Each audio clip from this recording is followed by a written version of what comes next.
And now, Jinx and Electo awaken to the scent of a blood debt.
Hello, hello, hello, Lackeys.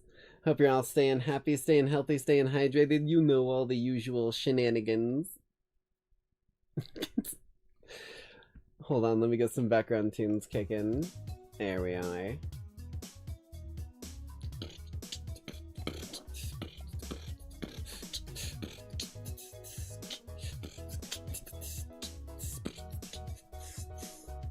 Hope you guys are ready to see the new game that I was playing the other day. Like, it's not new by any fucking stretch of the imagination, I'll say that much for damn sure. But it's new to me. And if it's new to me, then it's new, goddammit. My word is law.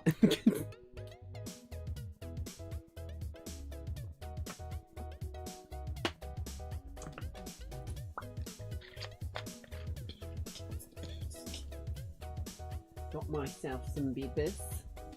Apologies again for the late start to the stream. I know I'm, what? Over an hour late now. Things were very busy at Pizza Pantheon tonight, so you know we were doing what we could do, keeping things going, keeping things flowing, and getting the pizzas out to all you citizens of Nightside City. But we'll probably go for a little bit of an extra long stream tonight as well, cause at least if I'm feeling it. Cause I've been meaning to make up for all of the missed streams when I was sick and whatnot, and the power was out. I guess those two things kind of coincided. Sick wouldn't exactly keep me from streaming as much as it would the power being out. But those of you with a keen vision might have noticed we've got ourselves a bit of a tradition tonight. So let's go ahead and slide us on over here as we get down to our videos. Jesus, apologies. But we've actually got 4 videos here. So it might. Oh Jesus, why do I keep freezing up like this? YouTube Studio, why must you do this? We've got 4 videos here. Jarvis remove. No, I need those. They're for gargling. Did you Lackeys know I can actually stick my, like, toes in my own mouth? When I was... Okay, this might be a bit TMI. This might actually be a bit TMI. But, when I was younger... Like, decently younger. We're talking, like, older toddler to, like, maybe slightly older than that. I'm so flexible, or at least I used to be. I don't know if I'm quite as flexible as I always was. My nose. But, I quite literally used to, like, put my... God, I can't believe I'm saying this live on fucking stream. But I used to put my, like, toe in... I guess not really the toe. I wasn't, like, fucking grapefruit techniquing that shit. But I was like, okay, I guess I should probably start this from a different direction. Have you ever had the instance where, your toenail, like, it isn't like gross, it isn't dirty or whatever, but your toenail is like, it's so strong that it, like, you don't have clippers around, and it, like, fucking is, like, breaking through your fingernails to try and, like, get it to break so that you can do it by hand. Well, I'm also a lunatic who used to bite my fingernails, so first instinct was, well, I could fit that bad boy in my mouth. I'm flexible enough to do that. Snippity snip, trimmity trim. I mean, hey. These sharp teeth are useful sometimes, okay? I'm sorry if that's, like, gross as hell and I'm telling on myself. Like you're saying, hey, but I had to get it off my chest, okay? That was... You don't understand how massive a weight that was to get off my chest. Anyways, now we can continue back to our traditions for the evening. Grapefruit technique sent me. I mean, at least I wasn't, right? Like, I'm not actually gargling my goddamn toes. But is that better or worse that I'm not, like, slurping on them, but instead I'm, like, biting my toenails? I don't know if this is... I don't know how to feel about this. I need your opinion. You, I need your opinion. I need to know. Oh, whoops, wrong. That. Take this fucking hat off. Sorry, I put my hair up by accident. It's a reflex sometimes. I don't know why. Okay. No background. As tonight, I think I tried doing that sometimes. I was successful in it though. Like, I was really successful in it until I kind of, like, realized that it's probably, like, also not good for your teeth. Is it bad that the reason I stopped wasn't because I was putting my toes in my mouth and biting my toenails, but because it wasn't good for my teeth? No, I have sometimes stream is like therapy. It gives me time to reflect on myself.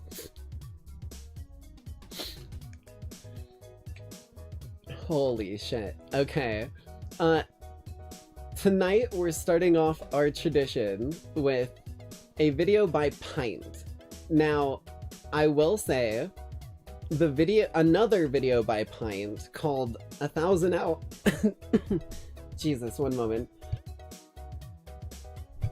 Called like 10,000 Hours as a Black Mage was the video that I saw that got both me and Carnix to download the free like demo of the game, right? So I figured we needed to check out another one of this dude's videos because trust me, it is just as good as the other one, at least from what I've seen in the first little like chunk here. The editing is on point and you lackeys are gonna love this.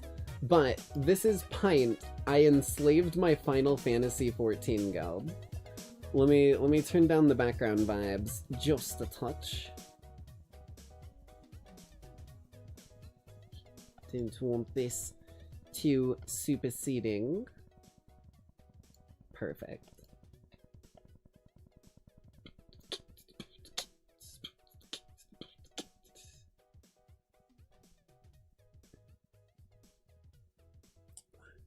We need this in lore now. Oh dear God.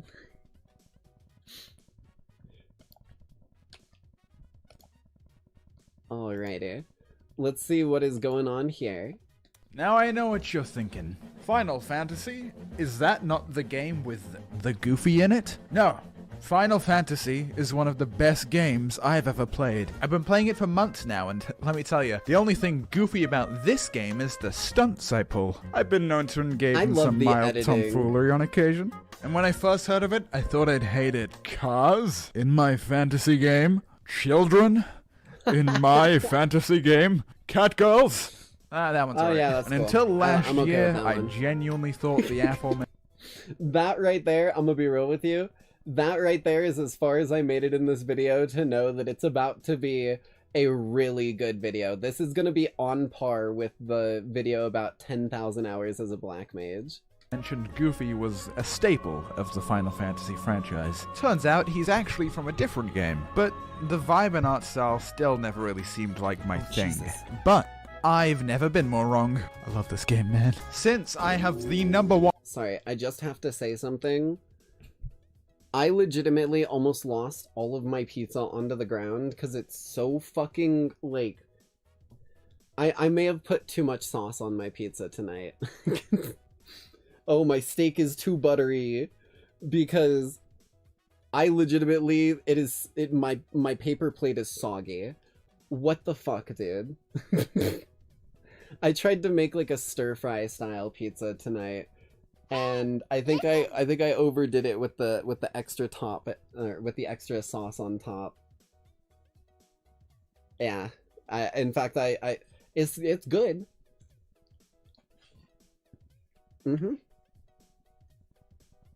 That shit's good. It's so fucking wet, it's like sopping through the goddamn plate, though. One most important opinion on the internet. I figured I'd grab that pretty little head of yours and shove my new favorite game into those eyeballs. So, from the lovable developers to the shocking realization that you've been on copium for years. Today, I take you through my adventures in Final Fantasy XIV. And what got me so invested so quickly? Rabbit Girls. Our journey begins here, in Uldar, a city run by the two most evil groups in society. Tyrannical politicians who would do anything for coin, and short people. Your first impression of Lalafell might be the same as any other small race. Cutesy, played by 40-year-old men, and an awkward bus ride if you're scrolling through Twitter in public. However, Lalafell... God, that would... Imagine, dude. Imagine some, like... old grandfather with like no glasses because he forgot him at home that day, like just happens to glance across the bus aisle and you're scrolling through like Lalafell character designs. They would lose their fucking mind. Don't be misled, my viewers. They may have a thin veil of cuteness, but they're... Oh, okay, let me be real. The one experience I've had with a Lalafell in my actual like character that I've played a little bit of was him being a debt collector, quite literally like knocking a dude over who was like 2 or 3 times his size and like hovering over him menacingly, all, "You better pay your money, motherfucker." Like they can be sinister, bro. Evil knows no bounds. Yeah, stop petting me! I reveal to you the secret of all Lalafell players. The smaller you are, the bigger other races are. So, with my cute face, complete lack of ethics, and desire to get a 20-minute sponsored video out without playing, dude, I pulled up my boots and set out this into the dude's city fucking to make editing something is of myself. amazing. So I went to my mum for help. She said I should make Like, some I'm friends and actually get a in love fucking with the way job. this So dude in my edits. bid for power, I began handing out cakes to the local guards, which were definitely not poisoned. Stop asking questions. Until it came to my attention that the princess had gone missing. How awfully convenient! Surely whoever would save her must be held in high regard. What a lucky opportunity for me to... This fucking bit is amazing. Just hit him with the old fucking, like, kidnap and release as the hero scheme. Except, what the fuck are you gonna do when the princess goes, "Hey, yeah, I was kidnapped by the person who fucking brought me to you"? Prove myself.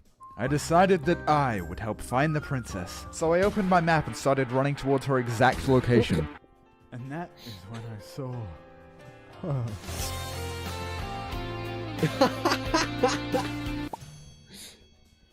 I think I literally just did this quest. Bam, bam, Fear not, princess. bam, bam, bam. Because I am here. Alright, this is the Nanima. These fucking bits are gold. These bits are absolute gold, dude. I have only gotten to the quest that he was just at on my other character. That was the one other fucking Lalafell that I've interacted with other than the tax dude. I don't know how I ended up here, but thank you for saving me, Rabban. Yeah, that's crazy. Like, how'd you get here? Huh, ladies. Fucking Taliesin Jaffe? Would you like this rock? Think. Feel. Think. Mommy! Bro, what the fuck? It was then that I was invited to a feast with the royals of Ul'dah, Oh my and I God. graciously accepted my growth in political power. Once again, you'll be happy to know that Technoblade is now safe in her own castle. I was hoping to network, but the I'd best make a seat I could free get ring was next to her dad, Lalafell. and all he wanted to talk about was the probably war 5 could. years ago, where countless lives were lost because of the Asian / the moon? Which is weird, because I killed one of these guys like 15 minutes ago. That's right, this ancient powerful being was no match for me, a regular ordinary adventurer. Damn, bro, that's crazy. You gonna finish that? I'm gonna go to the bathroom.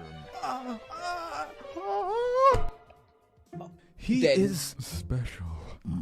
Taliesin Jaffe! So Thancred brought me to his friends, the Scoins of the Seventh Dawn. Meet our heroes. I have awaited your coming.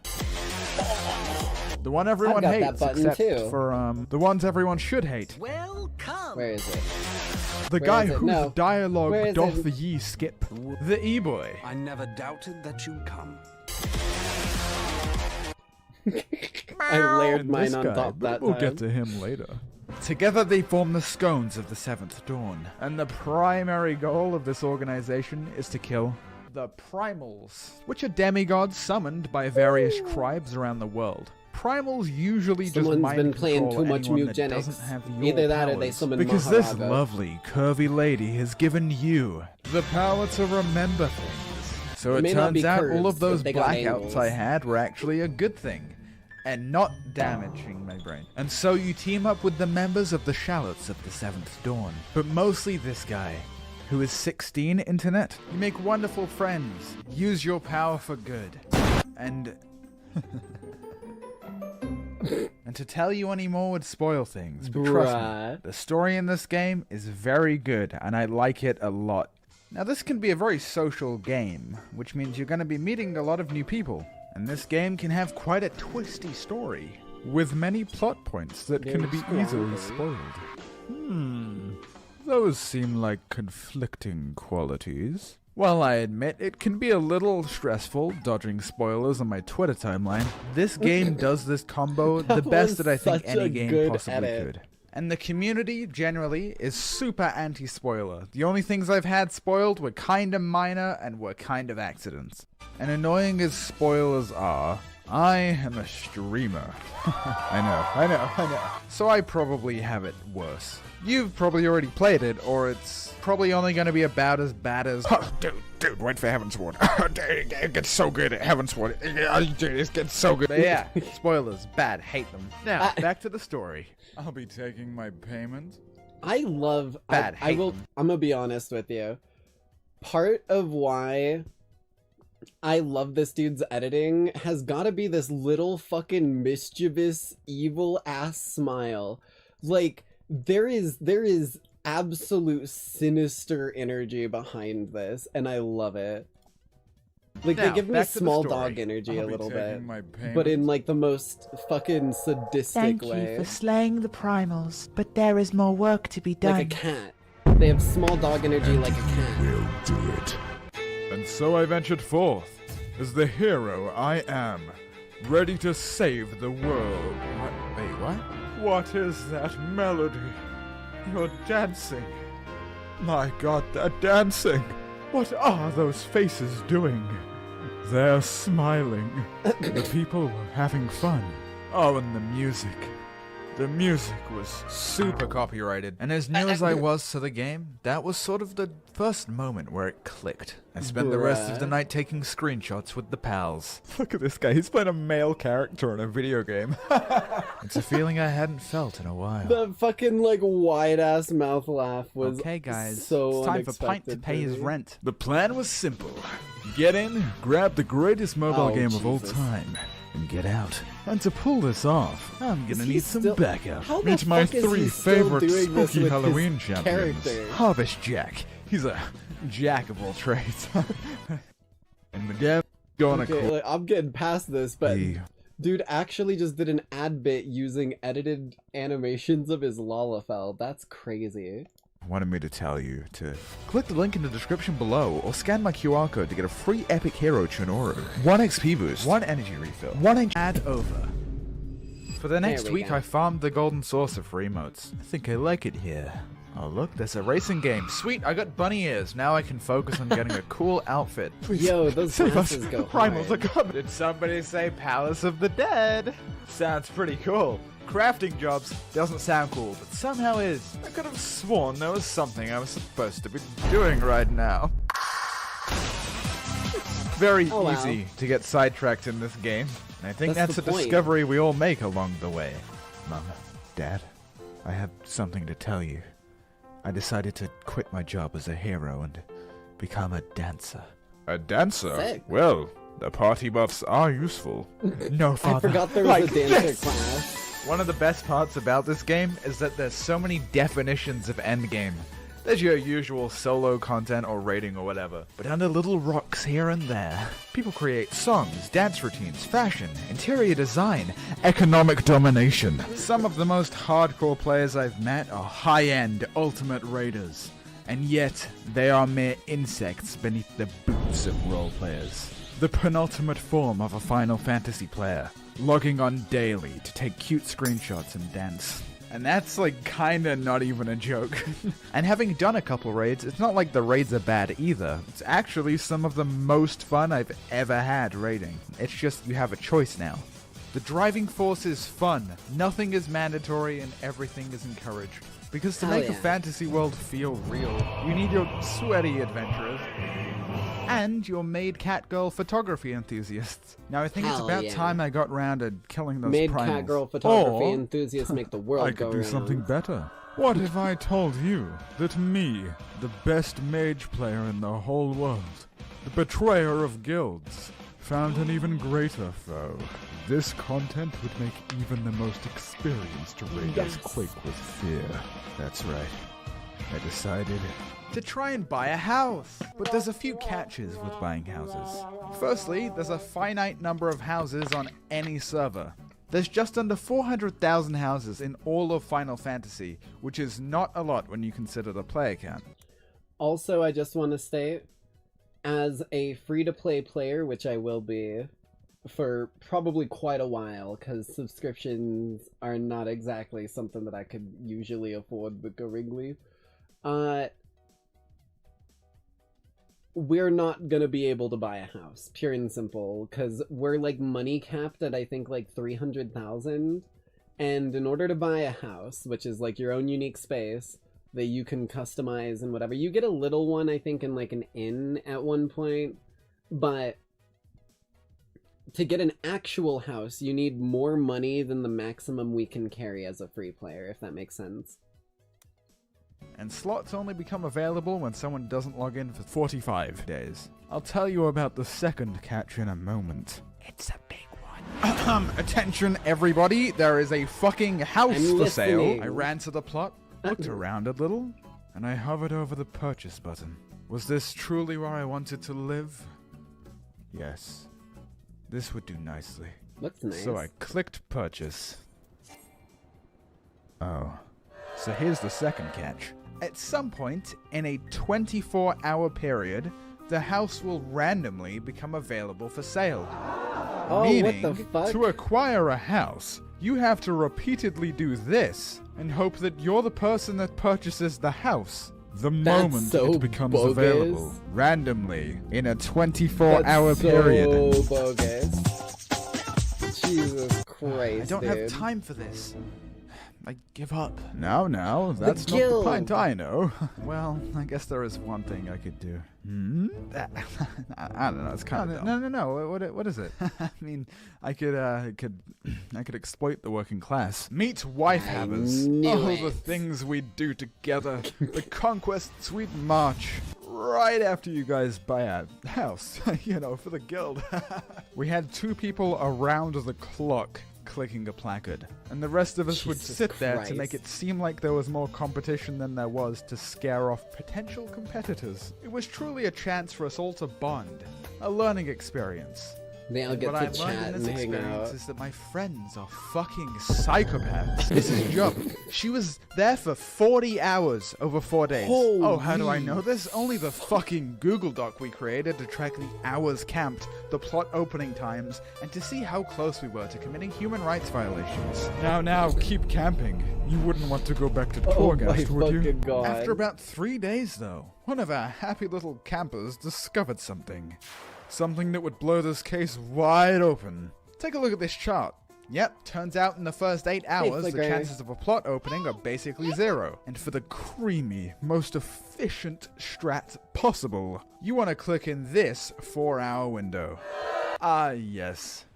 Only 4 short hours of clicking. As luck would have it, on the dawn of the 4th day, during prime time, I sent Jub a very funny meme. Of And course, she tabbed it's out for a this- moment to look at it. The house. It sold.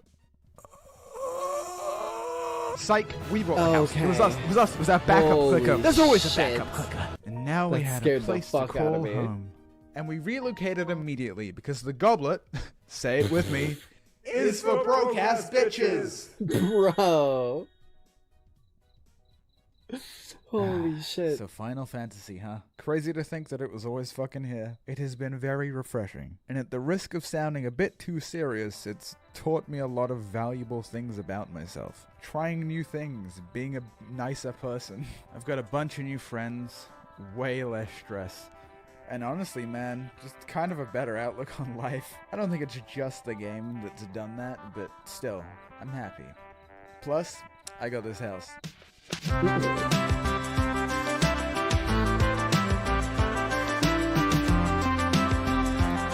That was funny. I'm not gonna lie, this channel, I highly recommend Pint. I've seen like a couple other videos on the channel and they are all just as good. Holy shit, dude. Okay. Let me get up on next video.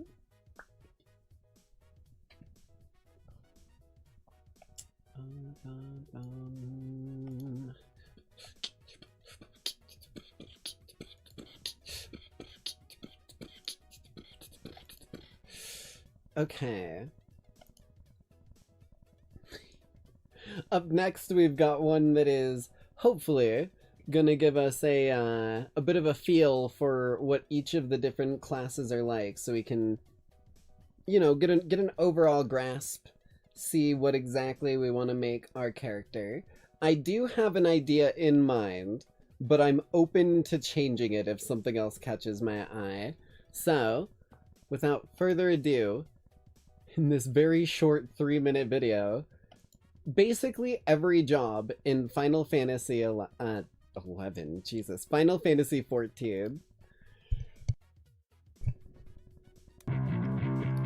Dragoon.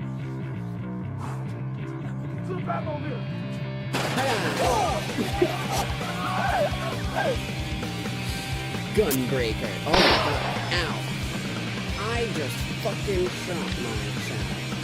I just fucking shot myself! That's such a classic video, dude. That is like actual, like, I feel like if I was hooked into the Matrix, they could get a perfect 1-to-1 recreation of this video.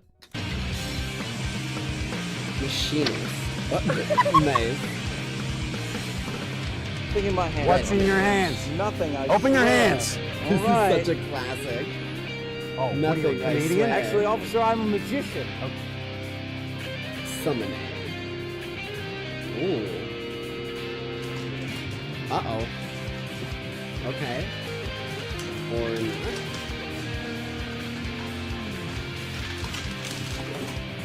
Oh! Hey!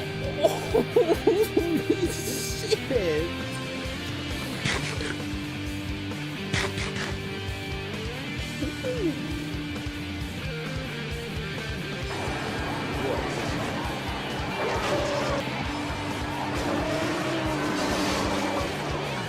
What? Onion? What is that?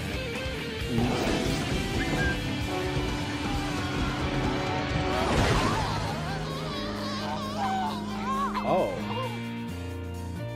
Bard.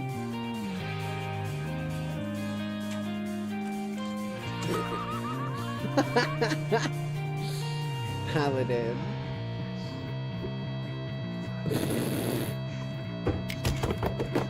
He knows. No, it's not enemy. It's not my father. No, not do it. Not this fucking time. Not this time. Oh shit, he got disarmed. Dark Knight. Ooh. Wait, that's actually a dude in Final Fantasy, isn't it? Or maybe it's just based off of that. He's actually thinking samurai. Damn. Oh. Did he not mean to do that? Ninja. Dude, I fucking love this video.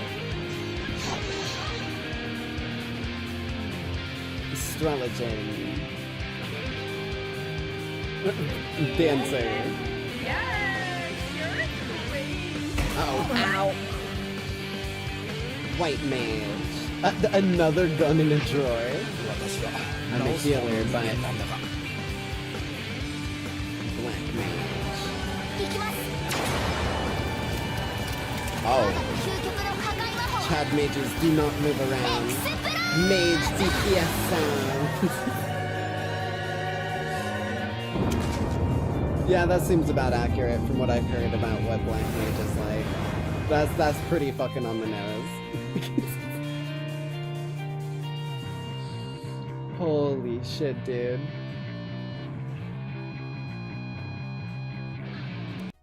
That was sick. That was so sick.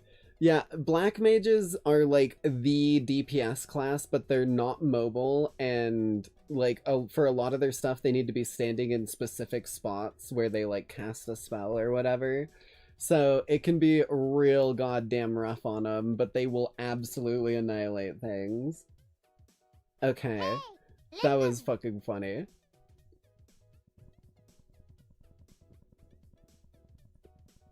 That is not what I said, EMP. Jesus Christ. Okay. Blammo. Well, that was funny as fuck. I'm thinking that there's possibly 2 directions I might go with my character. Now, this next video, maybe 3. I'm thinking what, 4. Okay, I'll be honest. There's 4. There's 4 classes that I am somewhat interested in. I don't know if I can even play some of these classes, considering I'm going to be a free-to-play player. So we're gonna have to look and see. But I want to try the ninja. I want to try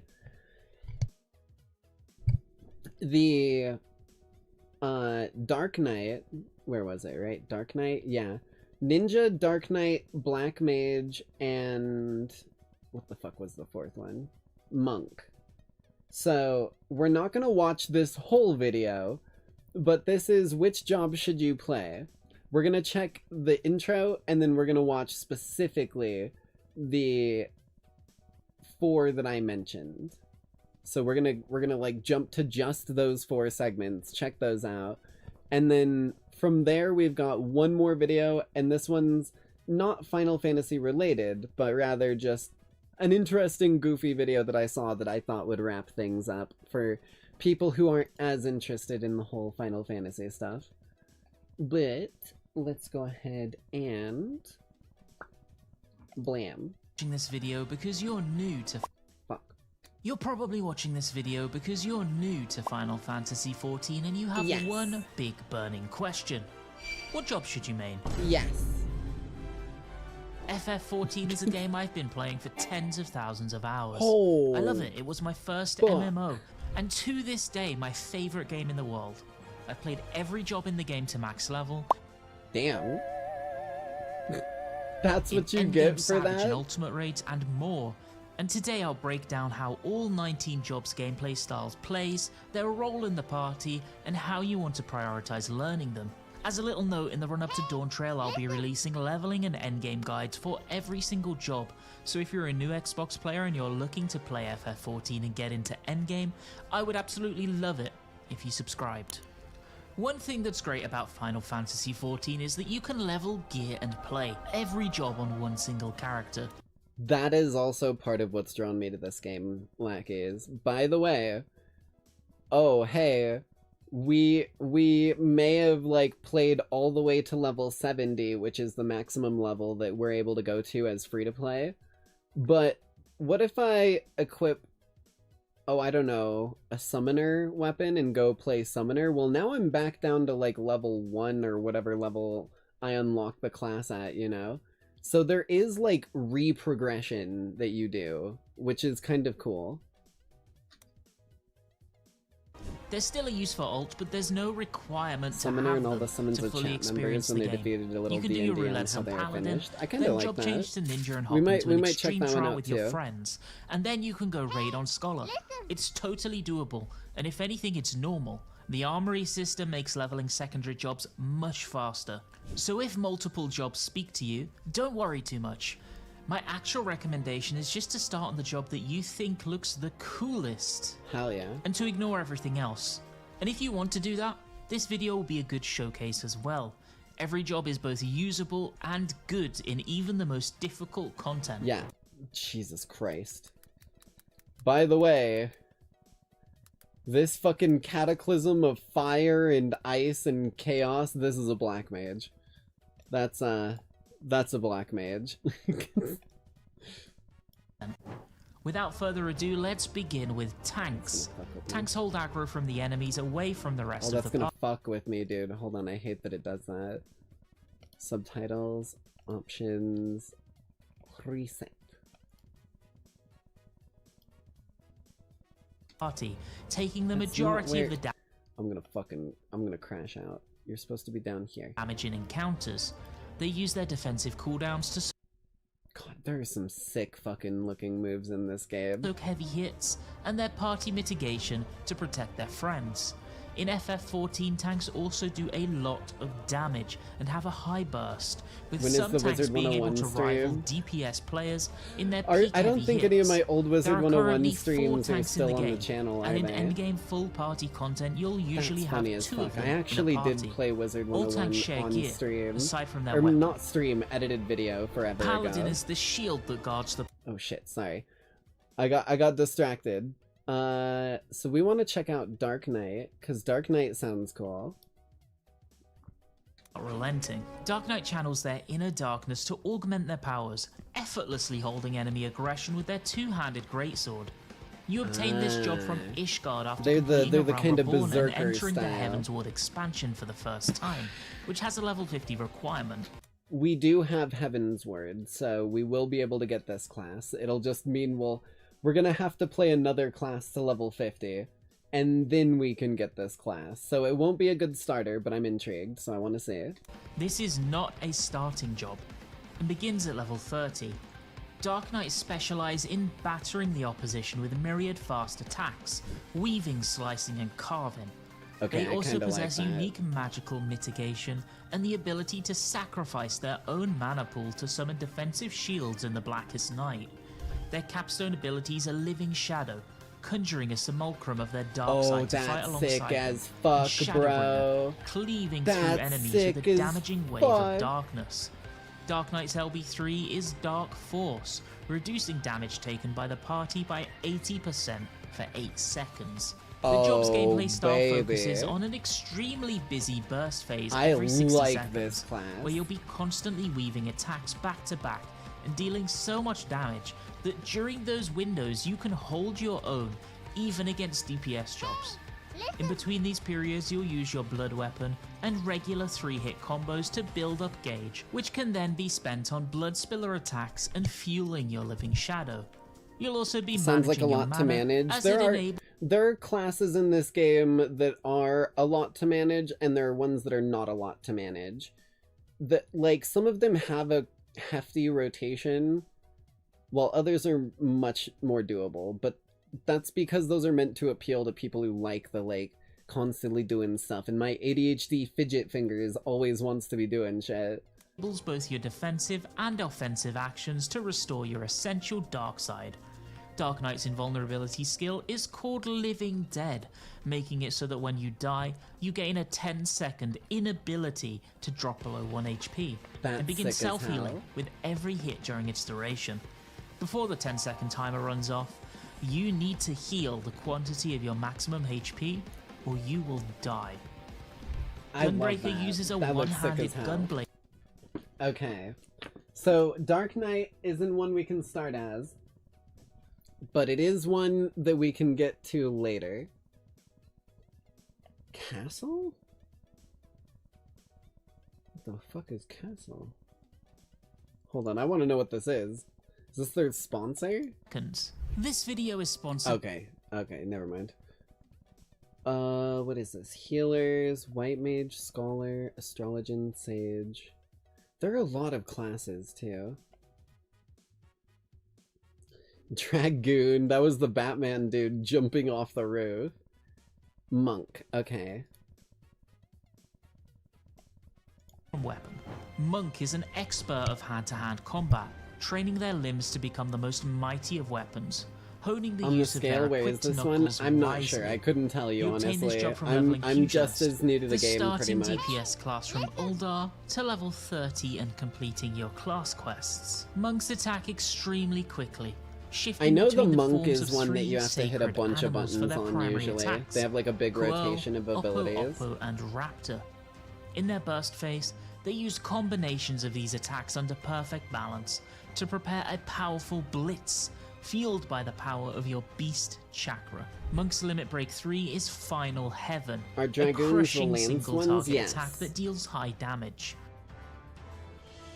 Holy Monk fuck. is seen as one of the more complex melee DPS due to their extreme freedom and priority system focused gameplay. In executing your blitzes, you'll build solar and lunar naddies to eventually allow you access to even more powerful attacks, maintaining multiple buffs, procs, and damage over Yeah, time so the effects monk all is the while. very busy. Monk also Again, possesses I do like numerous that, self-defensive but- and party utility tools, such as Mantra, which increases the healing received by healing actions for the entire party for a period of time. Monk's strongest attack is Phantom Rush, Oh, a fuck. high-potency blitz using both the Lunar and Solar Naddy combined. Monk shares gear with Samurai. Aside from the weapon, Ninja are able to manipulate the Hey. vital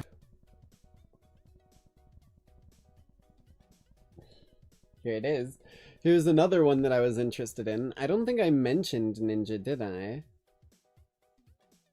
Or I'm pretty sure I did, right? I think I did. Black mage. Yeah, okay. So ninja was right after it. That's funny. My brain was like, wait, did I even say ninja earlier? Energies of the Little land, toy air, look. and living I'm beings, frozen. manifesting their power through the weaving of mudra, unleashing a wide array of attacks against their foes through this and the dual knives they wield. You're telling me, you are telling me that I am not only getting one knife, but two? Oh, hell yes. Okay, we're on to something here. We're on to something. Cause like I've got this one, so if I put this one like in my teeth, Zoro style, then I can hold both of the ninja blades. Jeez, I really am just a Lalafell with a knife when I'm in my chibi model. Dear lord.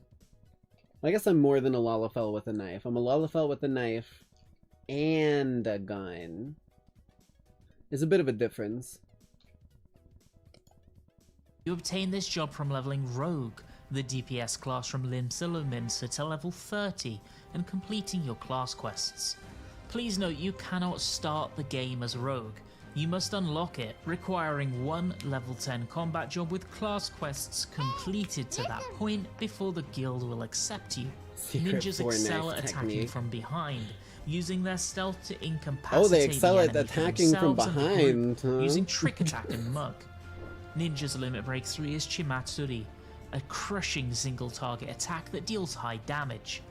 Their gameplay centers around using combinations Jesus. of your mudra signs 10, Chi, and Jin to buff yourself or to debuff and damage your foes, then sweeping in with speedy nicks and slices Whoa. via your weapons to deliver the finishing blow. Ninjas can also use one of their pinnacle abilities, Bunchin, to create a shadow clone that will attack alongside Holy you. hell, I Their like other it. are their Raijus, heavy lightning aspected attacks that act as a follow-up to their offensive mudras.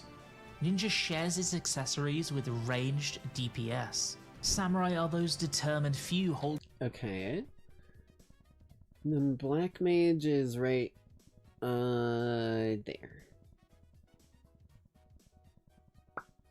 Wait, I can do this. Hey, listen! I'm kind of interested in Dancer, but I don't think we can get Dancer. Like, I think Dancer is from an expansion we don't have, sadly. We'll check out Summoner as well, because it's right after Black Mage. Because I do like that idea of it being like a little D&D thing of how they die. Black mages are agents of devastation, capable of annihilating those who oppose them through little more than the force of their will, wielding a magical rod. You obtain this job from Jesus. leveling Thaumaturge, the starting Holy fuck. DPS class from Uldar, to level 30 and completing your class quests. Black Mage's FF14's Damn. glass They're cannon, just summoning trading the suns. ability to easily move or any kind of raid utility in favor of pure, unadulterated damage with every cast. A slow, meticulous attacker with endless complexity the deeper you delve. Black Mage's limit break 3 is Meteor, delivering a circular-shaped attack hitting all within for high damage. Holy fuck, Black dude. Mages cycle between two stances, Astral Fire, in which they liberally sacrifice their mana to allow the use of high damage fire-based magic, and Umbral Ice, in which their blizzard-based spells allow them to quickly regain their mana pool back. The gameplay loop of the job relies around maximizing casts of fire and their finisher Despair, whilst carefully placing their spell speed increasing ley lines and positioning to avoid unnecessary movement. Their pinnacle ability is Paradox, able to be used within both Astral Fire and Umbral Ice to deal damage and additional effects depending on your current stance. Jesus In times Christ. immemorial, there lived mages who not only had the power to summon the primals, but also the means to summoning. transmute the primals' essences, thus binding them to their will. Known simply as summoners, the existence of these men and women and their arcane art I don't have think been they all but die. lost to the ages. summoners use their tomes to wield the strength of the primal Lackeys, using their carbuncle pets as a medium. You obtain Yeah, this 'cause job they're from like- leveling they're like Arcanist, pets. I don't the think they starting die, DPS class from Limsa per se. Luminsa, to level 30 and completing your class quests. At level 30, you obtain the ability to unlock both Scholar, a healer, and Summoner, a caster DPS. Summoner's limit break 3 is Terror Flare, delivering a Terror circular Flare? shaped attack. Holy shit, hitting they just all pulled out within dragon for high wings. damage. Summoner commands the power of the primals Ifrit, Titan, and Garuda, as well as the Elder Primals Bahamut fuck. and Phoenix. There are some pretty sick alternating their moves here. signature attacks for Not a short exactly period what of I'm time going for, but it's before kinda moving cool. on to the next. Each primal offers unique abilities and gameplay styles, and you'll plan your summon order around the constraints of each encounter. Summoner is seen as a very beginner-friendly job, with relatively free movement, high damage, raid mitigation, and damage buffs, as well as the ability to put personal shields on themselves, with a very simple core rotation. At max level, Summoners further Okay, so buff their Summoner is Ifrit, very simple. Titan, and Garuda, Summoner is one that you could unleashing play if you don't Inferno, like really Aerial like Blast, intense and Earth and characters. Fury. Because it's upon mostly calling on like them. a long Red cast mages of are you students of activating a both spell destructive and black then like magic and curative probably white a magic, basic just this one and constantly this one and balancing this these one. two schools with their rapier and magical focus. Okay, well, that right there was all the classes I was interested in. So I'm gonna let it simmer. I'm gonna let it stew, and we're gonna see what I want to do as we go ahead and watch our final video of tradition for the evening. The Afro Man trial was crazy. Now, if you don't know who Afro Man is, that's fine. But if you do know who Afro Man is, if I remember correctly, they like, I think like DEA or something like that raided his house, like broke his door. I remember it like years and years ago, there was like a thing that he made all about like, are you gonna help me pay my door? No, because that's just literally the tune of But Then I Got High. Whatever, it was something like that where he's like, are you gonna help me pay for my door? Are you gonna help me pay for my TV? All of that stuff. So, like, when I heard about that, I figured it would have been over and done with, but apparently it's finally actually going to a trial here. So I had to show this one on, like, actual broadcast here. So without further ado, let's see what exactly this goofy-ass guy managed to pull. Because I'm gonna be real, when you put a jokester and a comedian in court and they, like, know that they are the one in the right, they're going to make a fool out of the opposition every time, almost. Man, I haven't had... Sorry, I know I just was about to start the video, but it reminds me of Amber Turd. How that whole scenario, Amber Heard tried to make Johnny Depp look like a bad guy, and Johnny Depp and his, like, lawyer are losing their shit because she's just making herself look like an idiot, and they don't even have to try. Man, I haven't had a giggle quite like the Afro Man trial has delivered. I have been getting tickled all day watching this trial and catching up with what I had missed previously on Dragon Ball Z from yesterday in the trial. It's just concluded, spoiler alert, Afro Man completely won. And I mean, it was a complete victory here. He got him with the Mortal Kombat fatality in the courthouse X-ray here. move. The fucking police officers that were suing him are licking the toilet bowl clean after he shit all over them.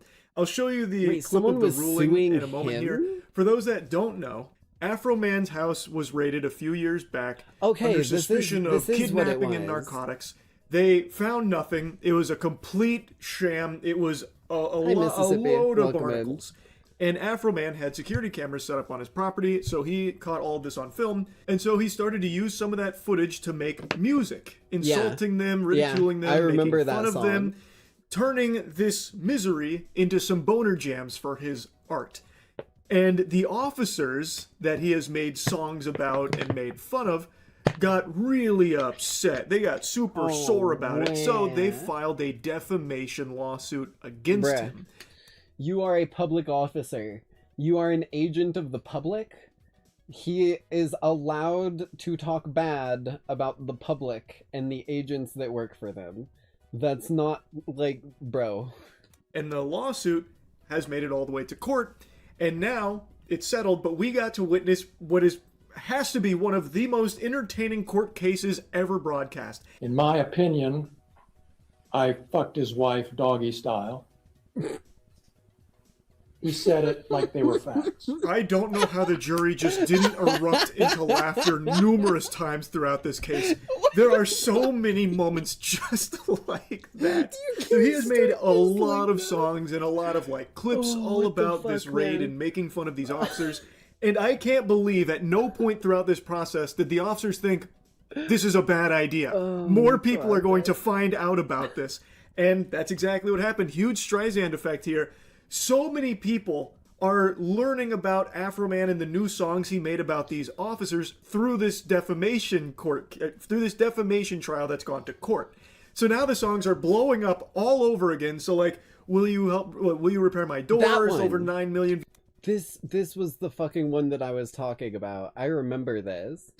Lemon Pound Cake is probably going to start charting on fucking Billboard at this point. This one's going nuclear right now. And it's in part a large thanks to these officers being such fucking bumbling, drooling imbeciles that they actually tried to sue Afro Man for defamation because he hurt their feelings through making fun of them in these songs. I gotta tell you, sports fans, if the officers were upset before, they're inconsolable now. Unless they have a humiliation fetish, they're probably not feeling too great about how this one's gone down, because everybody is making fun of them even more so now. And honestly, this whole case is fucking ridiculous. Like, anyone should look at this and obviously not be on the side of the officers here, because this is so absurd.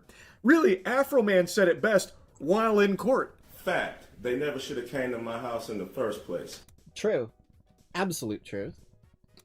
Fact. If they hadn't came to my house, they wouldn't have put themselves on the video camera and in my music career. Absolutely true. They were recorded as trespassers on a private property. You're allowed to record your own private property all you want.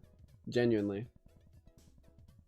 Like, I think even legally, like, even though it's such a, like, forbidden act, I think legally, if every person in the house was consenting, you could have, like, a security camera in the bathroom of your house if you felt the need to, because maybe, like, the bathroom has a window that people could, like, break in through or some shit like that, right?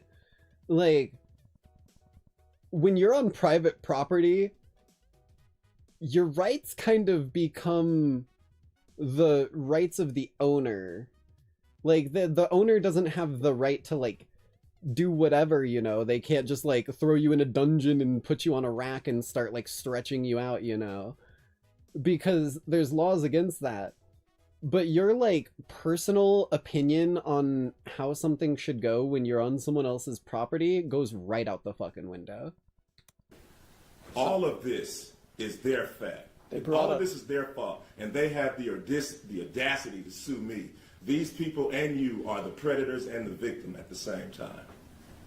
So what they did, searching your house, gave you the right to do everything you Under the circumstance that I got freedom of speech, after they run around my house with guns and kick down my door, I got the right to kick a can in my backyard, use my freedom of speech, turn my bad times into a good time. Yes, I do.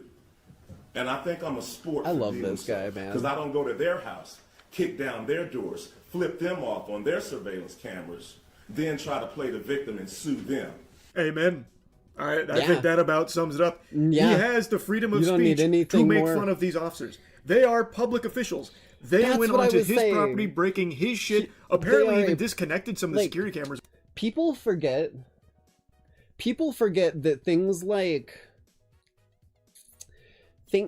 like being a public official is on another level from other jobs. That is not a job that ends, per se. When you are a public official, what, like, imagine a cop who's, like, off duty or some shit like that, because they don't work that day, getting caught speeding. oh, they're a public official, they can get away. No, they're fucking speeding. And on top of that, they should goddamn well know better because they're a public official. Like, when you're a public official or like a public like spokesperson in a way with like actual legal and like all of this level of priority and precedent, right? When you're set up in a position with some capability and power, you need to be a paragon. You can't be some fucking dude who's gonna like stop crimes while like on the clock and then commit them while off it. That's not how it works. You need to be a role model. Which I feel like that should be completely illegal to disable, lawfully put up security cameras around one's own home. I think, and it seems court agrees, he was well within his rights to be making fun of these officers and using the footage of that raid in the subject of his songs, making fun of them, joking around, whatever he was doing with that music, using them. There should have never been a defamation case that went this far in the first place, but the fact that it did was a fucking slam dunk for comedy. So, let's dive into some of the highlight moments here from the court case. So, you're claiming that is the defamation with your wife? Mr. Walter. You're solely being painted in a false light due to Mr. Walters saying he had sex with your wife? Mr. Walters does have sex with his wife. Mr. Foreman doesn't. Good catch on that. Yeah. So, you're claiming that is the defamation statement is that he said he had sex with your wife? Yes. Okay. Bruh. And that's painted you in a false light. You know who else had sex with your... tremendous pain. Okay. You want to know what, my guy? Let me enlighten you a little bit here with something that people up on Nightside City, as well as people on fucking American soil, have the right to do. You know who else fucked your wife? Me. I did. I banged his wife, and I described it in intense, luscious, dripping detail to Afro Man so that he could have the right way of putting it in his story. I am the mastermind behind fucking your wife, sir. Bring the lawsuit. Jesus, dude. In my life. I'll get to that. We have to go through false light first. So does it paint you in a false light? Yes, that my wife is cheating on me with Mr. Foreman. And we all know that's not true, correct? I don't know. I mean, I get around. Like, I get all of Fucking Chat's plot twist of the moms, so century. there's a Game lot of Thrones wives writers that I'm could banging. never. The subversion of my expectations during this segment cannot be overstated. My jaw was on the floor. So I was already kind of giggly, kind of kicking my feet in my little chair when he was like, listen here, bub. Mr. Walters does have sex with his wife. Mr. Foreman doesn't. Mr. Walters, me, does have sex with his wife. Yeah, that was such a weird flex, Raw, but okay, kind of if situation. you needed to know. What you think of that, tough guy? Yeah. And then, when he's like, so, yeah, sorry about that, misspoke. So, the defamation is, you know, Mr. Foreman doesn't have sex with your wife, and we all know that's untrue. And he's like, I don't know. The lawyer was stunned. Like, the lawyer just went radio silent. I think actually blue screened when Randy Walters, this is Randy Walters, by the way, I forgot to mention his name, star of Afro Man's hit song, Randy Walters is a son of a bitch. So he's now on the stand, and he had a crazy mic drop moment when the lawyer's like, and we all know the claim is untrue about him having sex with your wife, and Randy's like, I don't know. So it seems like he actually thinks Afro Man might have fucked his wife or something. So now he's on stand, and it only gets worse from here. It looks like he starts to get angry at his wife about the claim. Bruh. Wait, you don't know if your wife's cheating on you or not? You want to go there? No, I just want to ask that question because you said we don't know. I just Been need with the that answer. woman since middle school. I know. I would hope she wouldn't. But you know what? Once somebody puts it out there for their fun and entertainment, it's out there. And it's a problem. So it's something we cannot verify the truth of?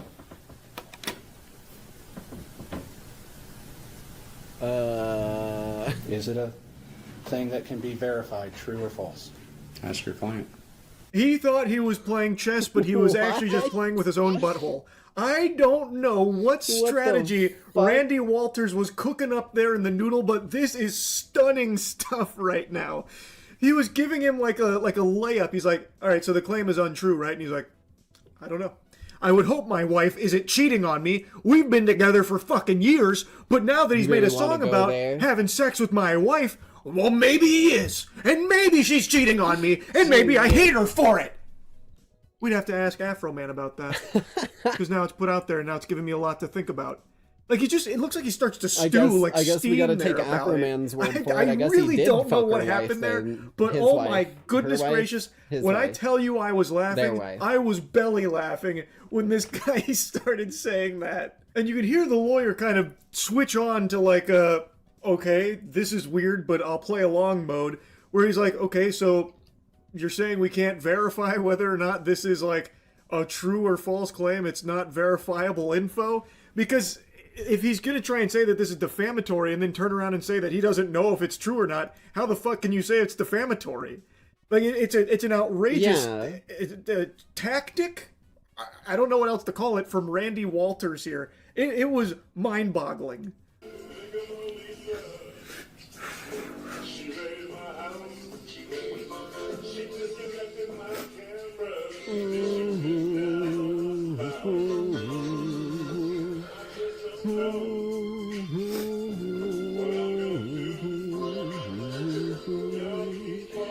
Hell yeah. Turn the volume up, bro.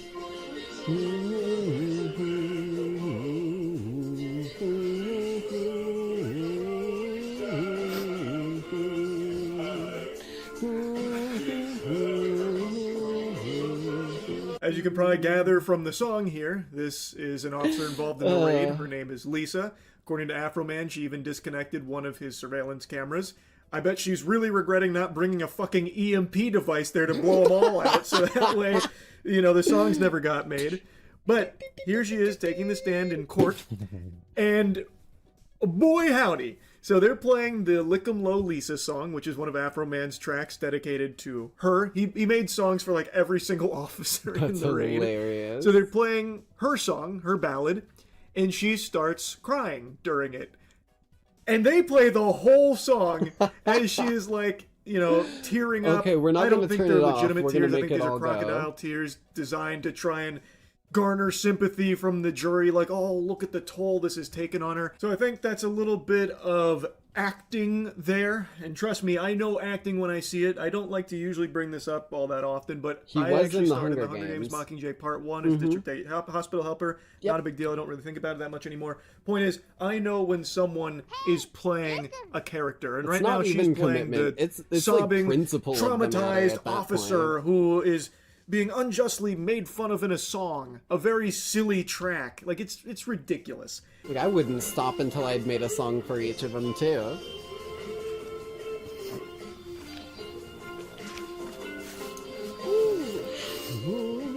They play the whole song too. They sit her right there like it's a fucking Fine Bros React segment, and they make her listen and watch the entire thing. I don't understand why, to be honest with you. I feel like he probably could have just played like the first minute, maybe minute and a half. And It's on I think the purpose. message gets across. It's a song. It's no, you're trying to get the wrong message across. That's why you think it. They're trying to get her to crack and stop like tearing up and being upset by the song mid-play so that they can call her out for it. This is pressure. You might not realize it, but them playing the whole song is them trying to put a constant like long-term pressure on her to see if it's a real emotional response or if she's faking it or can fake it long enough to like get away with it sort of vibe. There's still like detective level work going on even when you're at the court case like this. Making fun of her. talking about like how Lisa eats a lot of pussy and, you know, not taking her job all that seriously.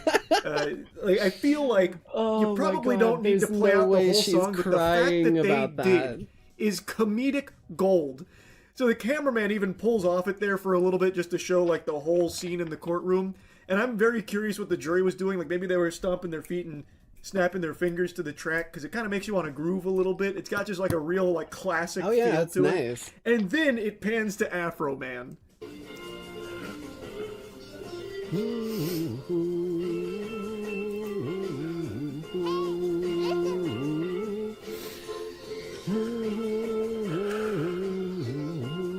Somebody give this cameraman a raise. That is incredible camera work right there. As you can still hear Lisa sniffling and trying to get more tears out, it pans to Afro Man as the song is still playing, by the way, and he is just sitting there staring a hole through her.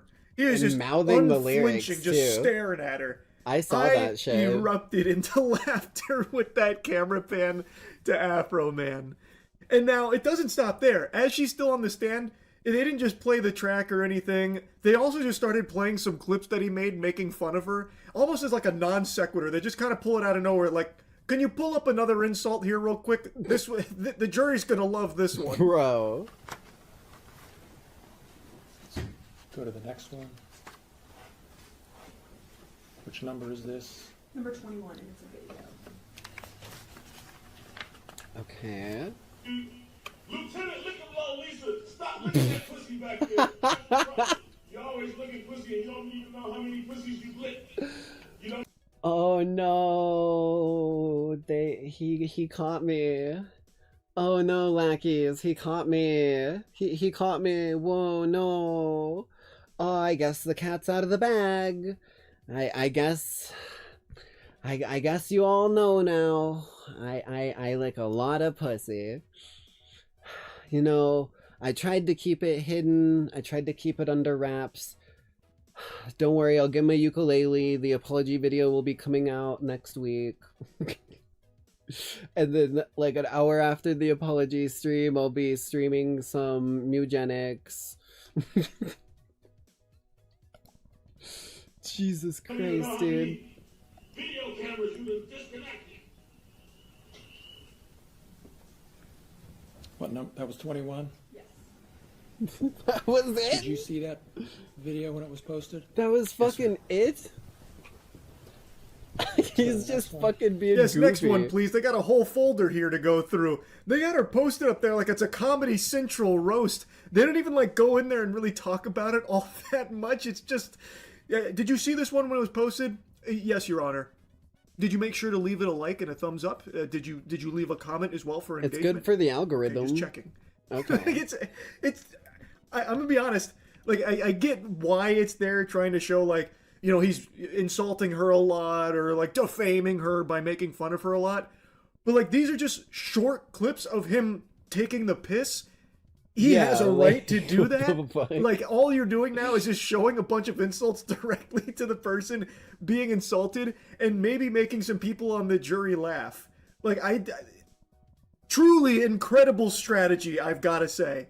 Again, like, all of this hoopla with the defamation lawsuit from the officers have done nothing but further humiliate the officers and put a bigger spotlight on it. Sean, you were called Officer Pound Cake by Mr. Foreman?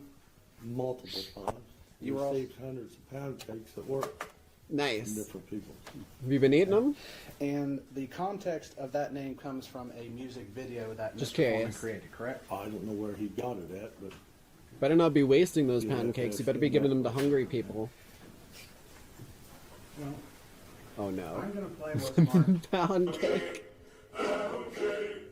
Bruh.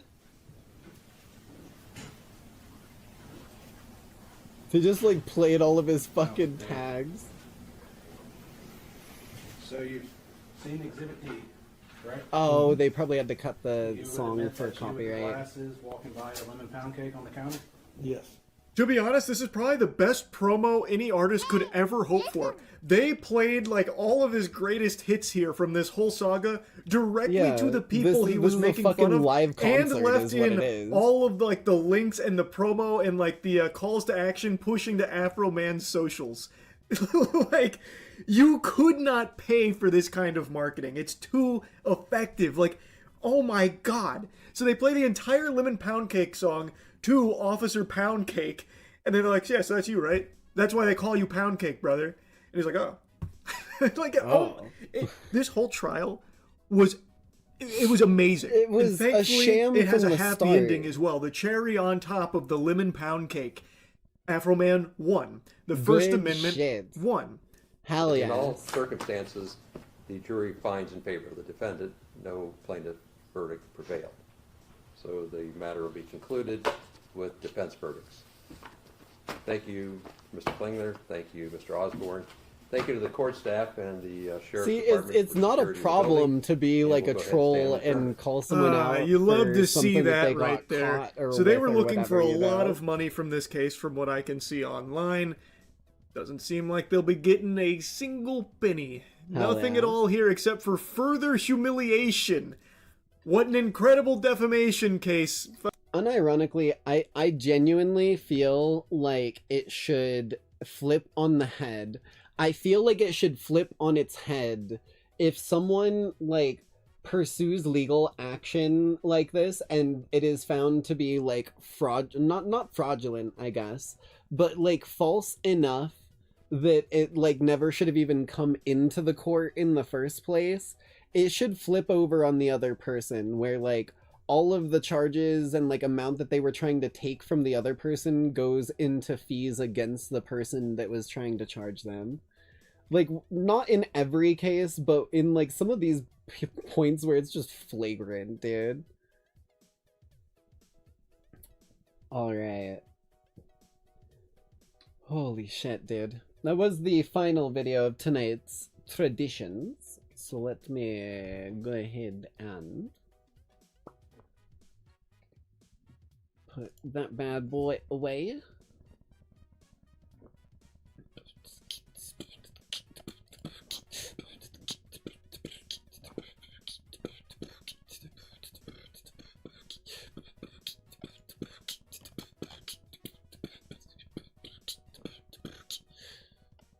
Launch this bad boy up.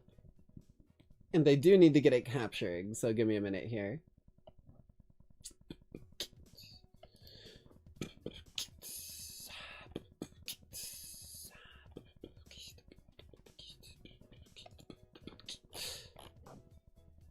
Okay, so I can turn up the tunes a little bit.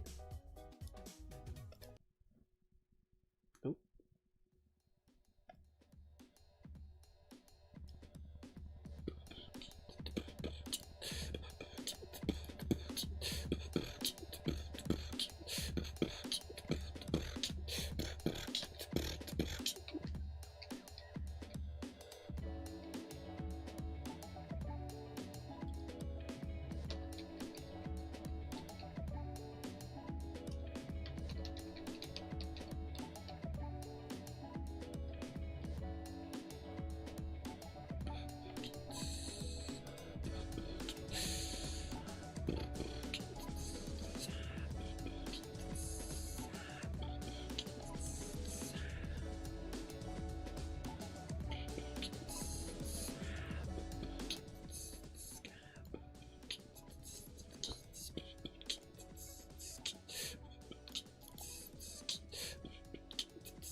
In a memento. Hey, listen. What's poppin'? I'm streaming late this time. Yeah, so I was at work a little late because they needed some peeps there. We were a little short-handed. So I had to start the stream just a little bit later than usual.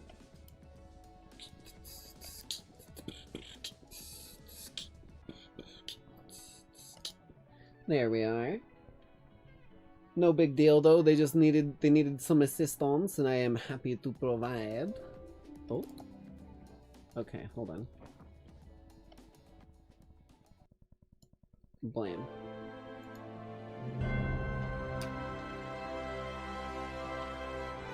Is this working? Hey.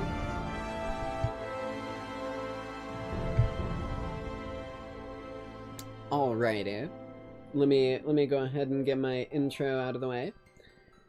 Hello, Lackeys. Welcome back to the Nightside broadcast. As always, I will be your hostess for the evening, the Nightside Jinx, your favorite punk underworldian broadcaster. And tonight, we're beginning my adventure into my first Final Fantasy game. Now, I know this isn't going to be quite like most of the Final Fantasy games, considering it's an MMO cutscene. I want to watch this. This looks sick.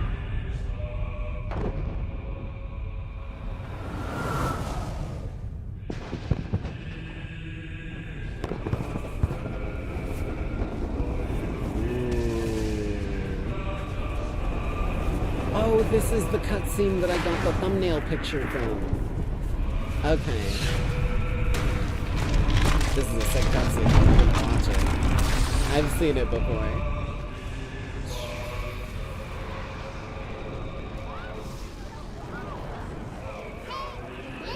The sun is falling? I don't think it's the sun. I don't know the exact lore. Like I said, this is my first Final Fantasy game. I think it's like a prison, if the rest of the cutscene is revealing what I think it's revealing to us. It's like a cage, a tomb. Ooh, shit.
Shit, fuck.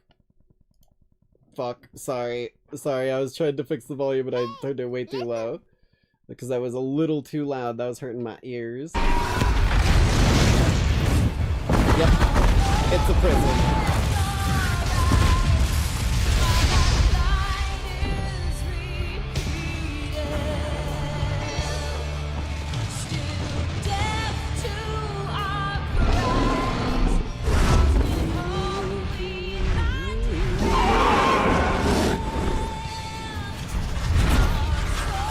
Those fire trails are fucking sick looking, dude. Like, when you've got fireballs that seek and destroy on their own, you know you're fucking kitted out.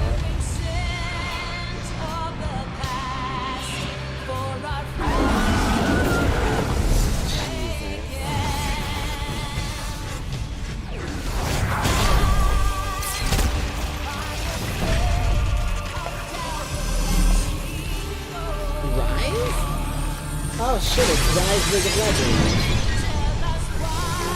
Use the world rune. Dude, use the fucking world rune.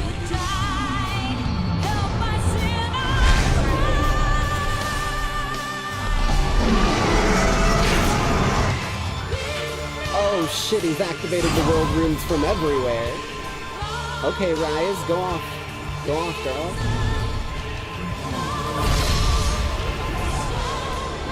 Wait, shit, I don't actually know what these are. Are those actually, like, fucking... Oh, those are, like, the fucking things that are stealing it in the other one. Okay. I get you, I get you.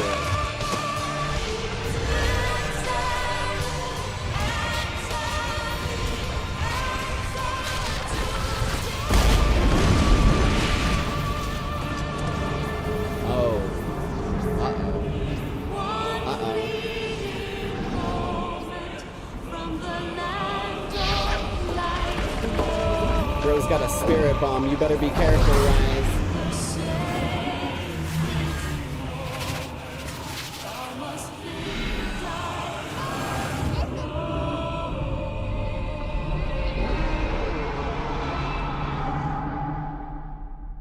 Wait, is the stream 07ing? Aw, shit. Hey you, you're finally awake. You were trying to cross the border with that horse thief, weren't you? Oh, Jesus Christ. Chobako!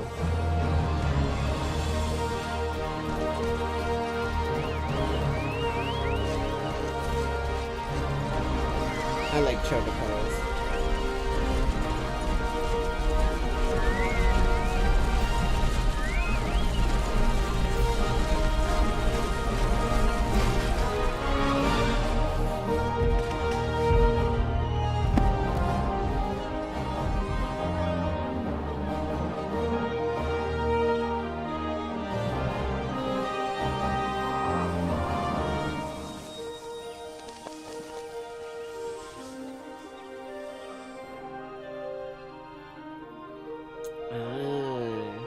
That's actually the god of the underworld. I learned that because when you make your character, you choose like a patron deity and you get a little lore symbol.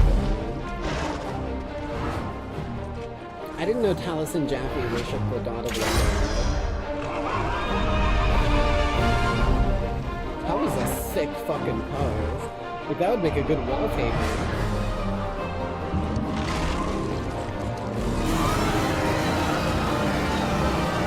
All make good wallpapers or thumbnails.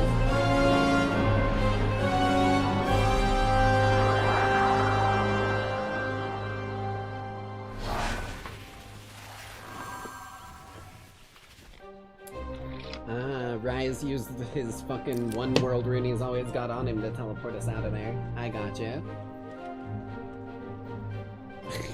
I'm not gonna give up this Rise bit, dude.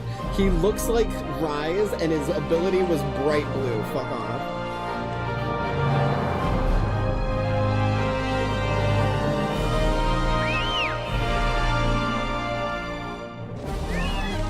Hey, they're Chobakos.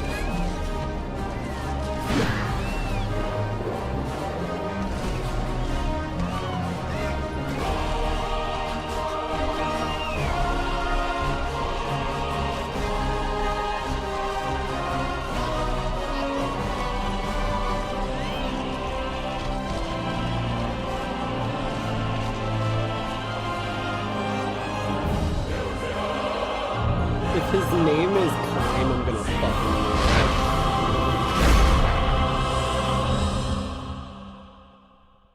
Final Fantasy, A Realm Reborn. If that dude's name is Climb, I'm actually gonna fucking lose it. Alrighty. But, I suppose I should clarify a little bit here. First of all, I am, as you can see, on the free trial. And I will be continuing for the foreseeable future unless this game really hooks me in and I've completed everything you can do on the free trial. Then maybe I could be swayed into getting the actual subscription. The issue is, once you have gotten a subscription, even if only for a month, you can no longer make free trial characters on that account. Meaning, I can make 8 characters and play through the game 8 times, technically. The moment that I, like, even if I were to make a new character, get them to, like, level 3, and then get off of them, if I were to go and get a subscription, it would give me the subscription for the month. At the end of that month, I will not even be able to play the characters that are in the free trial area. I will need the subscription to continue playing. So, in order to mitigate that, I'm gonna go as long as I can without it. Now, the primary restrictions that are really gonna have an effect are the fact that we can only have 300,000 gil. That's a bit weird. I mean, you can get around it if you make a new account. The thing is, the game account gets linked to your Steam account. So, you know, you can't as willy-nilly go and make a new one unless you're willing to go through the process of making like a whole new Steam account as well or whatever. But they do give you, quite literally, the entire base game, all of it, plus the first 2 expansions. That's all in the free trial. We can go all the way to level 70 in the free trial. Oh right, sorry. Gil is the primary thing that's going to be a hindrance. The other thing is that we can't use the player market, because most of the stuff that is, like, social related, like, you can't send, friend requests to people in the trial. They can't join guilds. They can join parties, but they can't make parties. They're not able to DM people. It's all a lot of stuff primarily focused on preventing bots from being an issue. If there was, like, a swarm of bots all in here on the free-to-play that are all, like, trying to, like, get into guilds so that they can fill them with the bots and no other player can get in there unless the, like, people in charge start removing bots or whatever, and they can't spam DM people or, like, even do the, like, advert chats. So for the most part, it's social. So we will get primarily the whole game. I don't think we're able to play multiplayer, or, like, PvP. We can do dungeons, we can do some raids, we can do a lot of stuff, but we can't do PvP. Again, you don't want a bunch of bots flooding your PvP lobbies and just killing everyone with, like, perfectly precisioned moves. So, all of that aside, I did play a little bit of the Thaumaturgist, which basically is your sort of, like, what's the word for it? The one that goes into the Black Mage, and I got him to level 15, but I don't think we're gonna go Black Mage.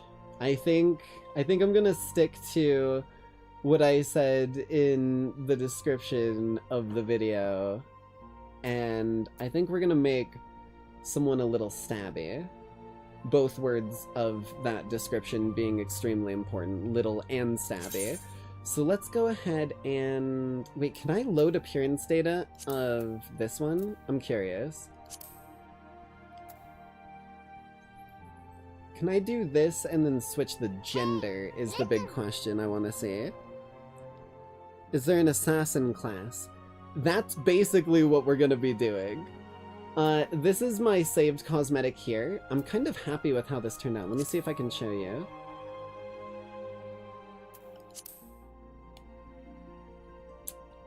Hey! Look at that, dude. I'm honestly genuinely really happy. Can I, like... I wanna get closer to the face. Hold on, face. There we go. I am really, really happy with how this turned out. Like, I spent a little while just messing around with the character editor, and I went with the, like, big race because I was curious what the, like, Goliath sort of characters would look like in the cutscenes. And it's funny as hell because sometimes your, like, face is, like, cut off at the forehead, so you see, like, the brim of your hat and, like, your face, but then the rest of it is off frame. It's really fucking funny. But...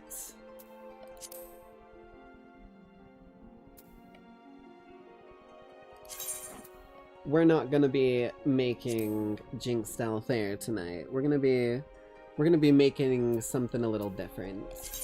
New character. Hey, listen.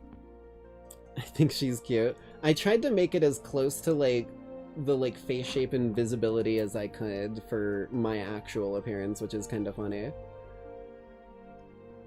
There it is. Oh yeah, we are not able to get the, like, sort of cat-lion person or the rabbit people, because they're from an expansion that we don't have. But all of the others are available. Yeah, the Rogadid. Yeah, we're gonna give a Lalafell a knife tonight. I think we're gonna make him stabby. What sort of animations do we got here?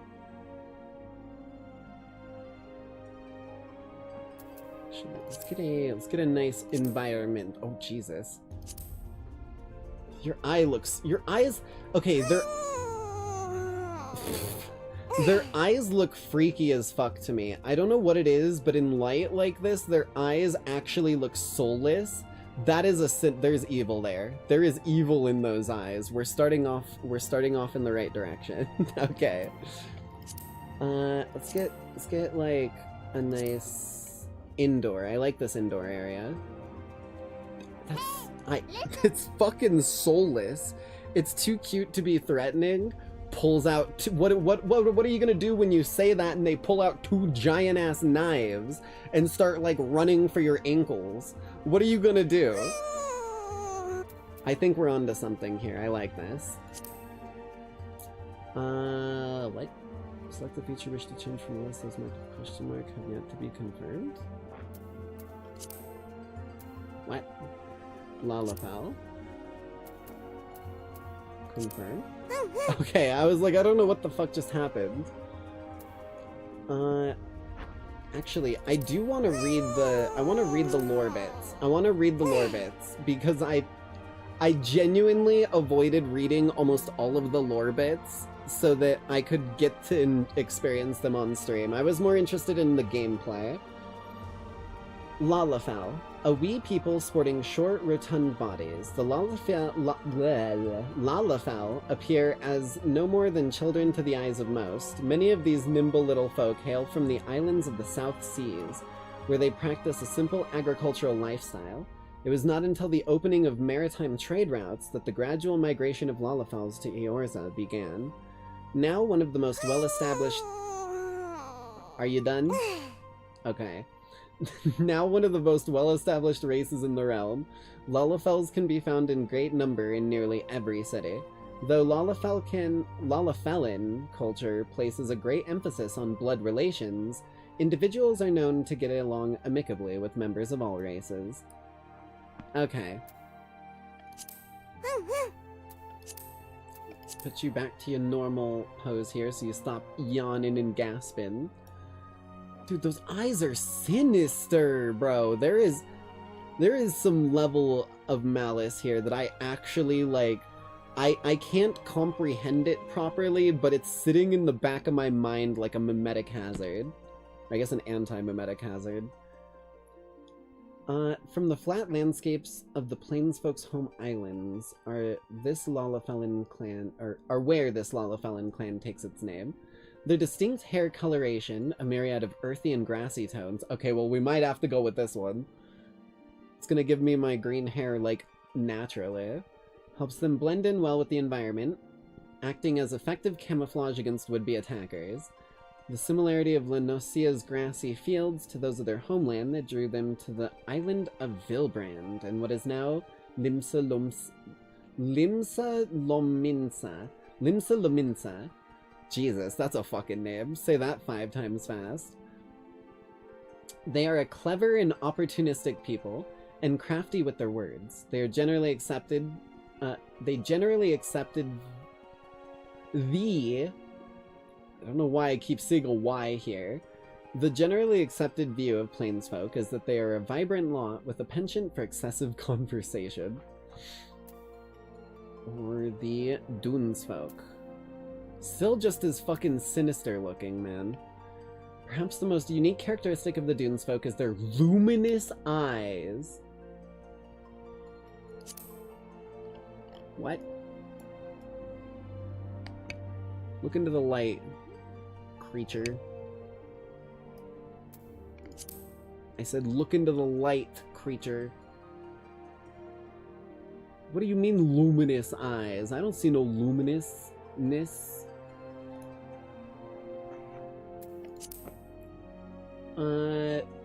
A result of a glossy protective layer which covers the pupil.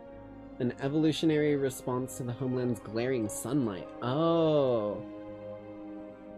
Many individuals wear a small traditional gemstone in their forehead, a symbol of their zodiacal sign. They're adamant about scholasticism, placing the advancement of knowledge before all else. Other races tend to perceive male Dunesfolk as introverts who care more for books, business, and the prosperity of Ulda, a city-state built upon Dunesfolk ingenuity, than the goings-on of the rest of the realm. Alright, well I think we're gonna go Plainsfolk purely because they already have the green hair we're kinda gonna go for. Heights. We could go like Omega Small. What's the maximum height? 38 inches? Hold on. 12, 24, 36. The maximum height you can make this character is like 3 feet tall. What's the minimum? 34. Oh, you only have like a 4-inch differential here. Jesus Christ. Well, I guess if this is gonna be ankle biter, we should probably go super, super short. Bust size? Does that even exist on these? Is that something that... Yeah, I didn't think so. I was wondering, I was like, what the fuck do you mean bust size? This is the flattest fucking species I've seen in all the land. 4 inches is a lot. You're right. I shouldn't be dissing on 4 inch... Oh, Jesus. You're absolutely right. I should not be dissing on 4 inches. Ooh, face. Okay. Let's look at our presets here.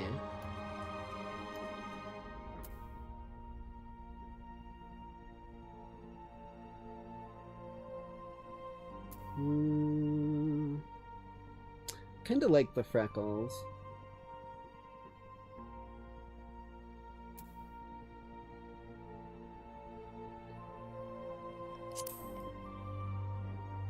The ears change? Because it looked like they were.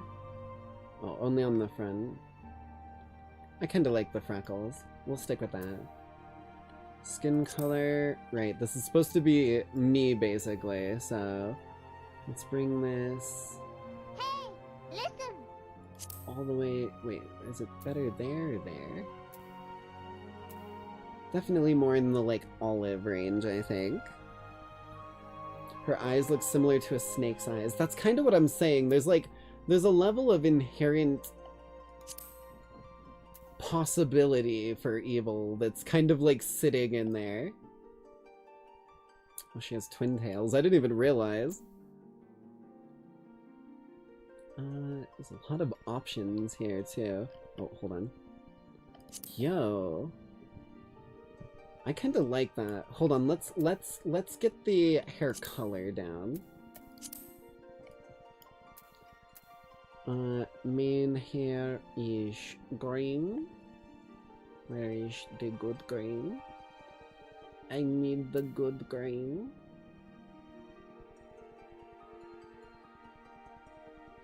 Probably like that. And the purple.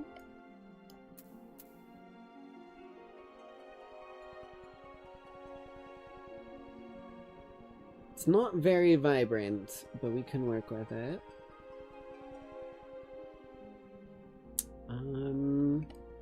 If we look back here, it's a bit more visible on this side.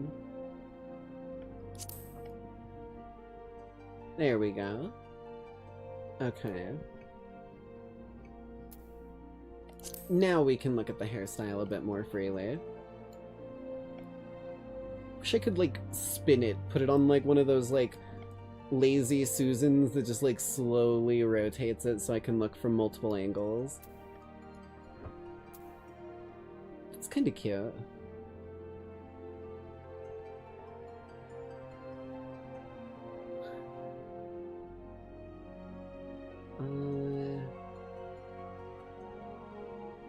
What's with, is that just different bows? Is that the only difference here?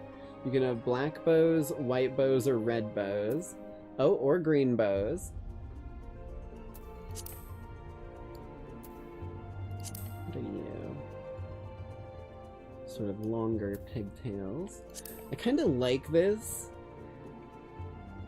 but I think it's a little much. It doesn't look as good on the smaller proportions. Like, it feels like it's a little too big of a hairstyle. That's kind of cute.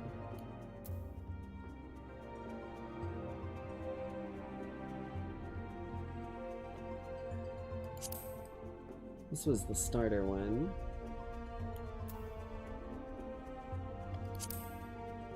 Oh, just kind of short cropped. I see.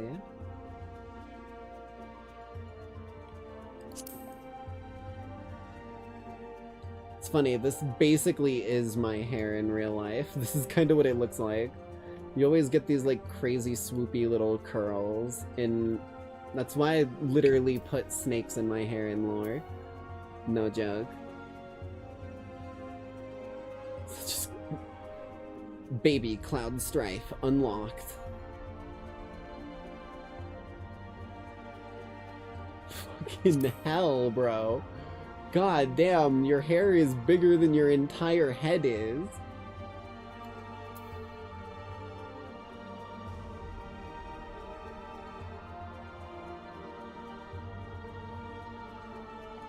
This one does look kinda sick. This might be a good one to go with. I'm thinking either you or Pompadour, yeah. What do you lackeys think? Bangs or no bangs? Because I'm kind of leaning towards no bangs. But that's just because I don't have bangs myself in real life.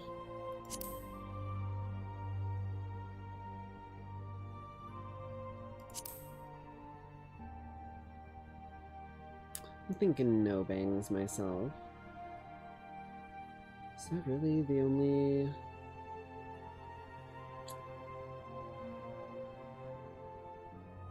I was hoping that there was going to be a couple more that I was intrigued in, so we could have a little shuffle. I guess that one's kind of cool.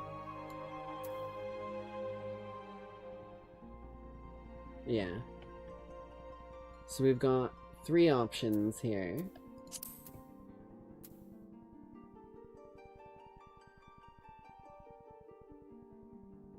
Bangs, unless you want to put a hat or some other stuff on it. There will definitely be hats going on the character. Part of why I like this one so much... We might go with this one. Part of why I like it so much is that it has the little floof, the little swoop that's like dyed purple in my hair. You like the third one? I kind of like it too.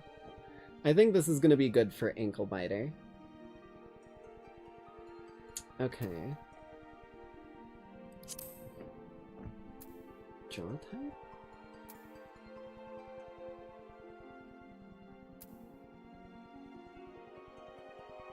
Can I like... Nope.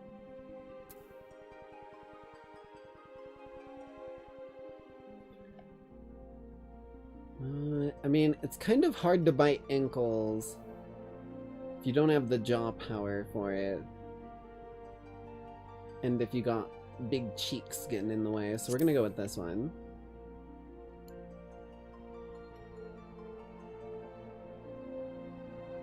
Most of them make it look like she has a big forehead. That's kind of inevitable, sadly. The eye shape on this one keeps making me look too friendly. I think we gotta switch it. I think we're gonna go with this one. I like this one. The lashes... This one looks a bit more sinister. Oh. There's literally an eye shape option here. So, Ooh. Big eyes. Yes, big eyes. Iris size. Oh, I thought it was already on small. I was gonna be like, that's funny as fuck. think the smaller iris adds a little bit of sinisterness there. Let's get my classic red eyes. I love how vividly they let you make the red eyes.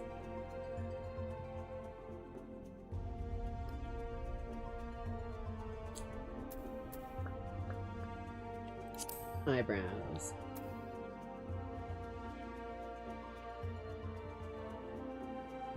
I mean, there is like zero change there. Kinda like that one. These ones look a bit more angry, though.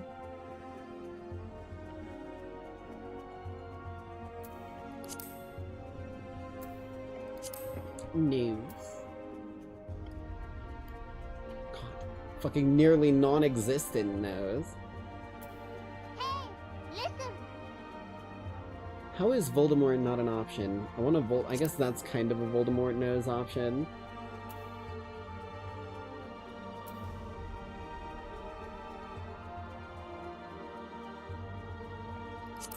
I think that one's our best bet. Still has a big forehead. I want to flick her forehead now. Yeah, you wouldn't do that to someone who's at perfect ankle biting height, would you?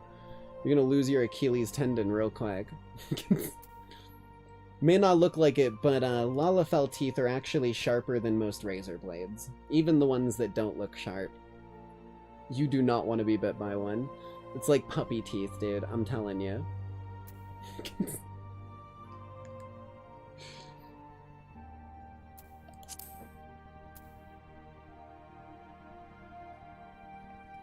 Probably that one. Big mouth for big ankles. Lip color? I just put like blood on my lips. Been gnawing into a few too many ankles. No. They're so... That is supposed to be your dark coloration of it? Light looks like fucking nothing, dude. What are you smoking? I guess nothing. Ears. Oh! You can have the Dobby the house elf ears. I kinda like type 1. I like that. Ear size. Big. Big honkers. I realize that's not the... I don't know why I decided to call her ears honkers, because that sounded like a completely different statement. It like clicked in my brain. I was like, why did I use that word of all words? Ooh, earring. Earring? An earring. Oh, one ear?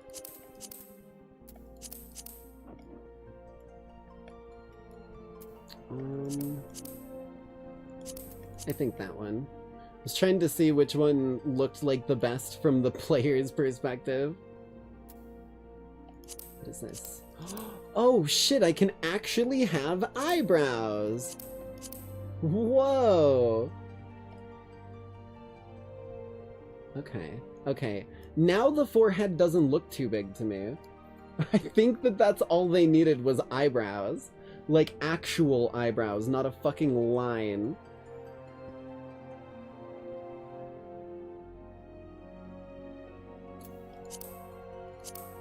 What even is this? Is this just like a tanned nose? Or is this like something that some of them are born with?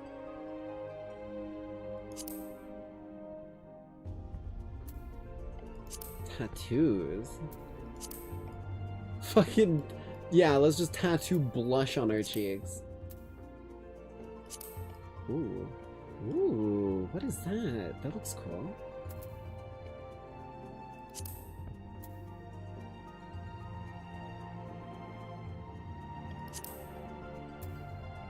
Face paint? What options do we got? Well, let me change the face paint color so I can actually see what I'm looking at.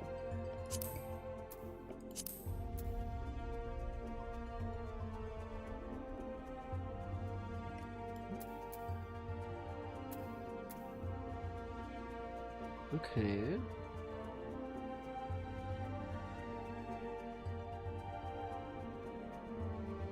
Chocobo chick. Krillin dots? There's no fucking way they're letting you do Krillin dots. That's amazing.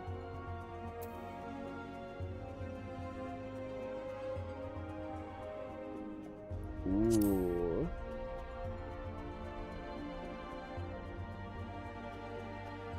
The tiger paint wouldn't be bad either.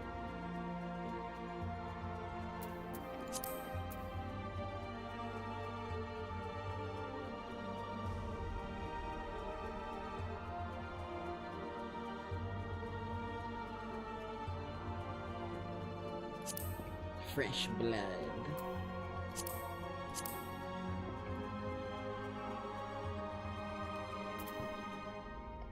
And the voice.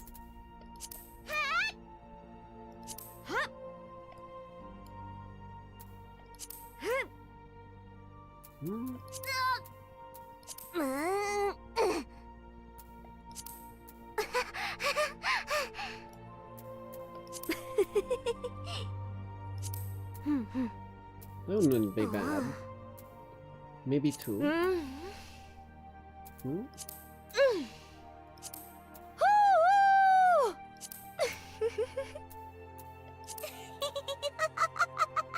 I feel like the laugh is almost like the best way to pick the voice. Because if you know what the laugh is like, I think that kind of translates into what the voice is like. Now that right there is probably what I'm looking for.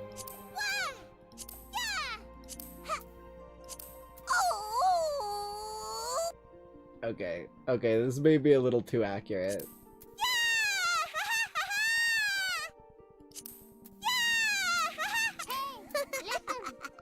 This sounds like Timo.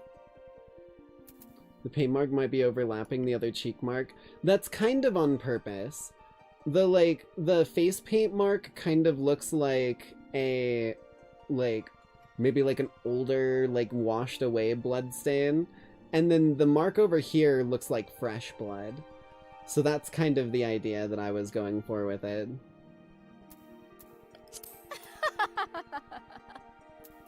Oh.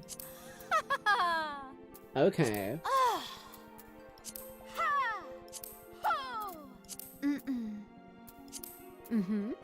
Okay. Type 5 and 6 both sound pretty good to me. And 7.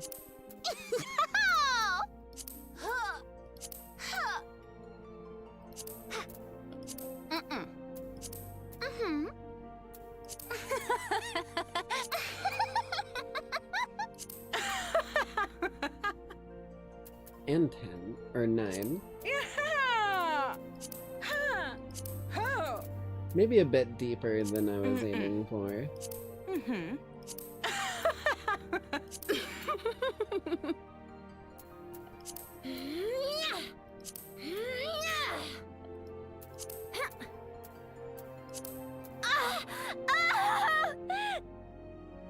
Was that their hurt sound? That's a weird cheer.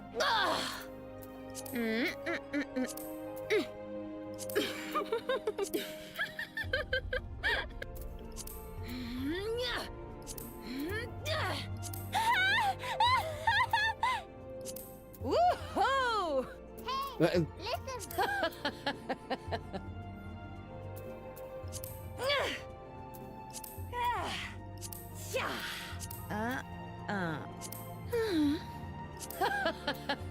Okay.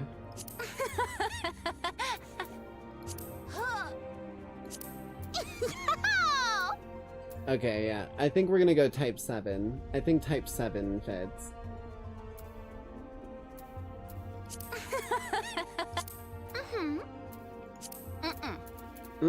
Yep, that's me. We'll do it. Whew. Well. Took us a little while, but I think we got it. I was dozing off a little, but those sounds got my attention.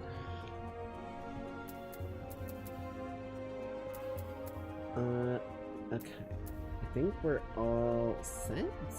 Question mark. Save appearance data, yes. Save slot 2. Chibi jinx.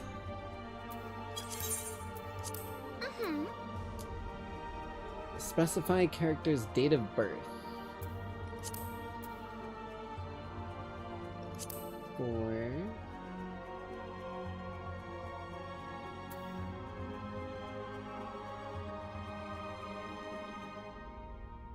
Oh.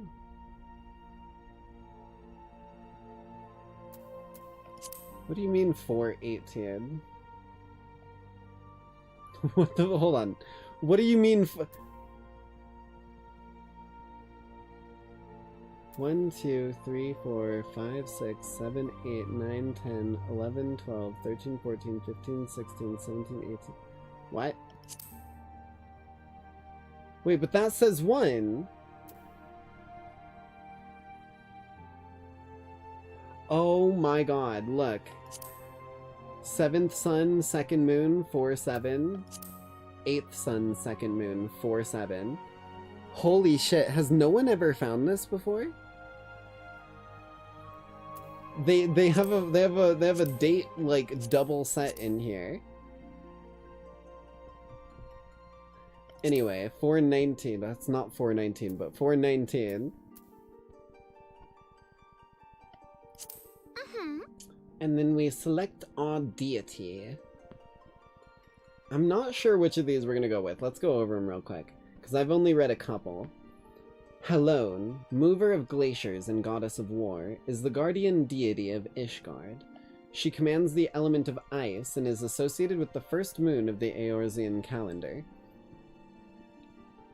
Helone is the daughter of Ralgar, a bitter rival of Nofaka.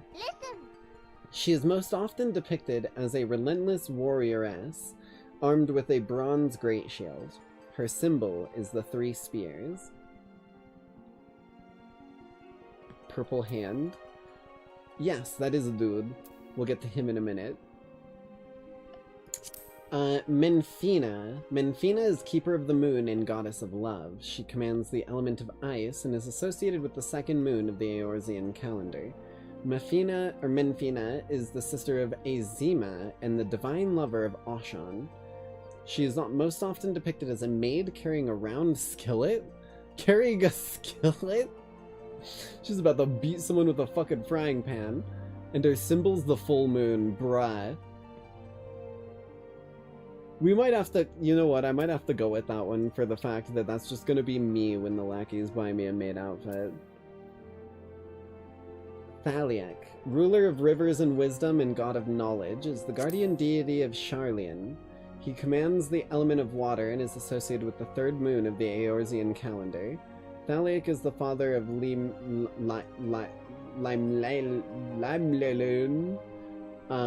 and the teacher of Björgiot. He is most often depicted as a reserve scholar, holding an ashen staff. His symbol is the scroll. Nymea, watcher of celestial bodies and goddess of fate. She commands the element of water, and is associated with the 4th moon of the Eorzean calendar. Nymea is the younger sister of Althik and master of Ralgir. She is most often depicted as a weaver donning a white silken veil. Her symbol is the spinning wheel. Limlaean, watcher of the sea and goddess of navigation, is the guardian deity of Limsalominsa.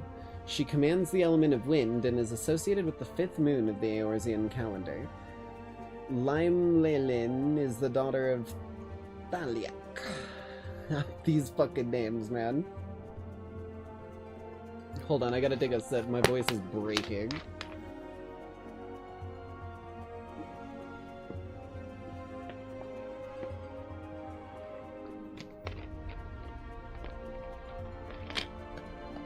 Whoops. And the elder sister of Nofaka. She is most often depicted as a strong fisherwoman wielding a long-bladed harpoon. Her symbol is the wave. Ashan, ruler of the mountains and god of travelers and vagrants.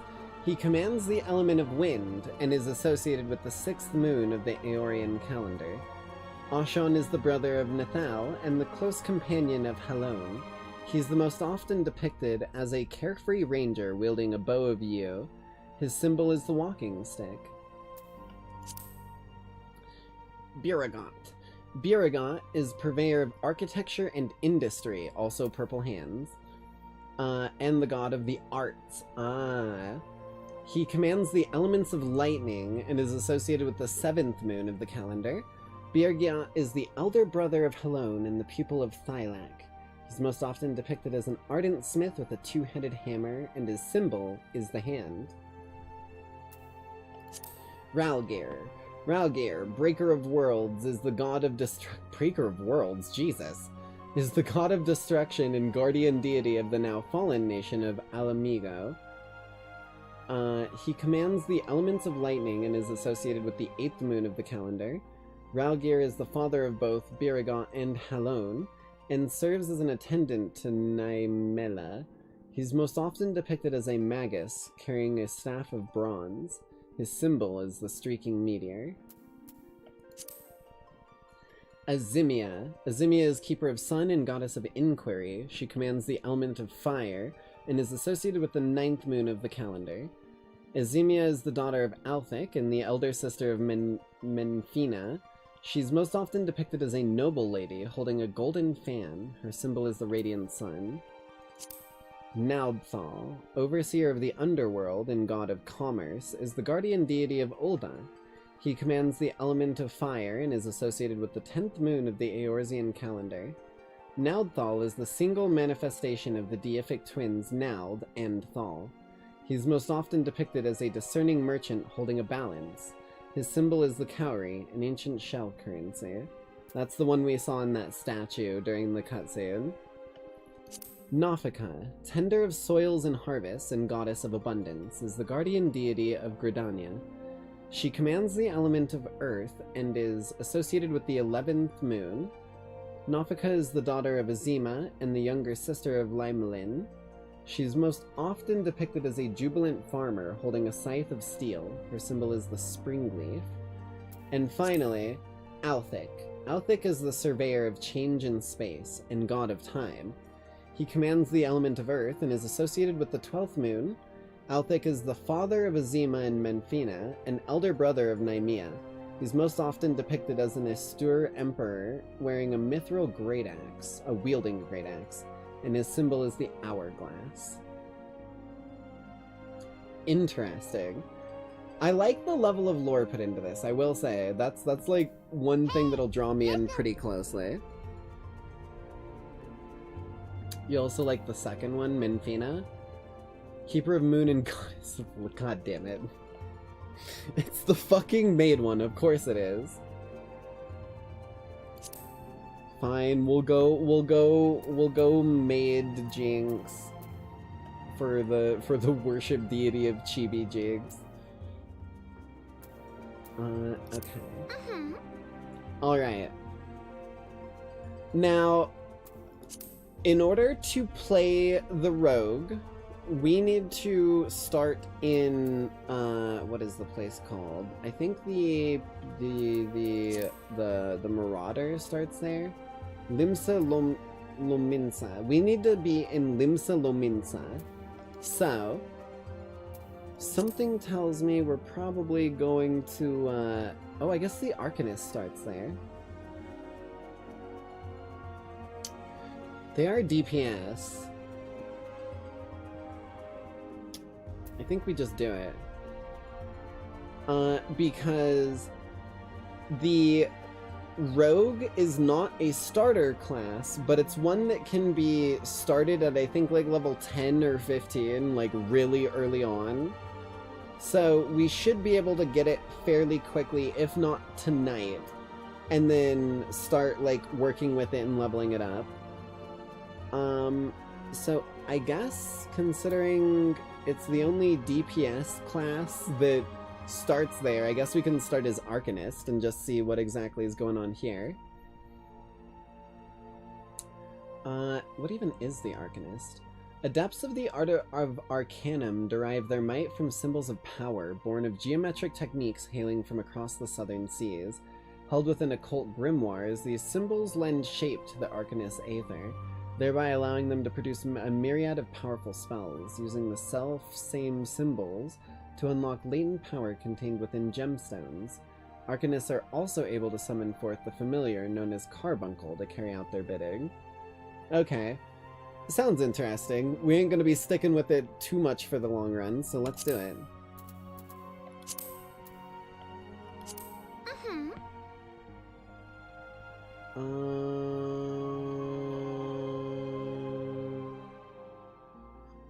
Lamia?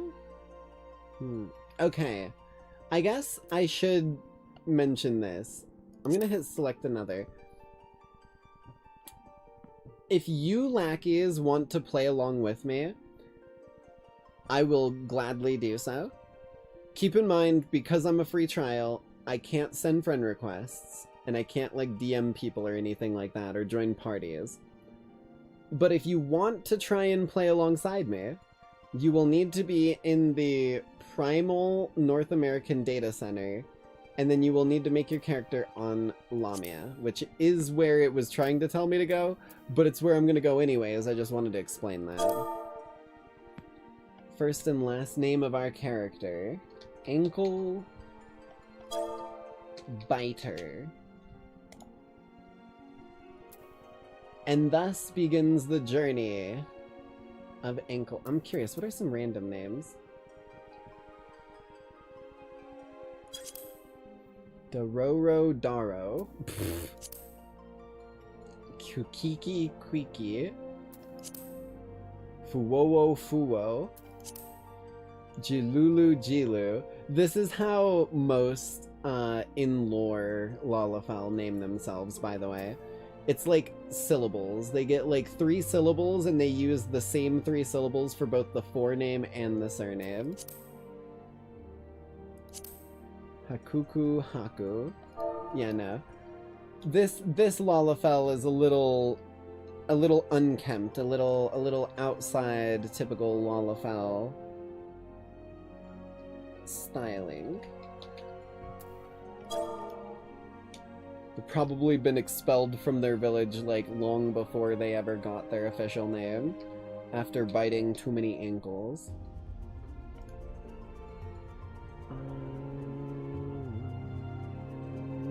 Bam. A.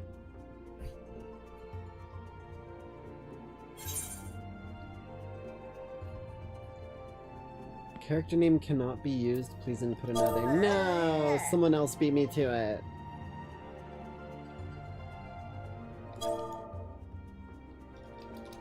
Ankle Shanker.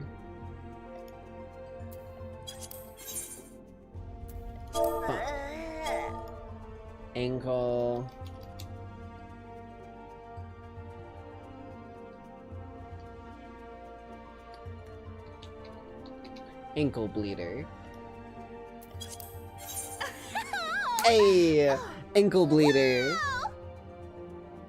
Alright, let's begin our journey of Ankle Breaker would have been a good one, but we're too sneaky beaky like to be breaking them, I guess.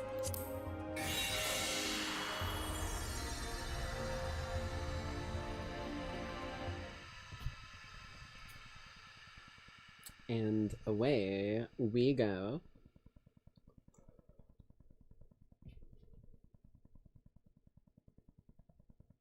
I can take a bite of my pizza.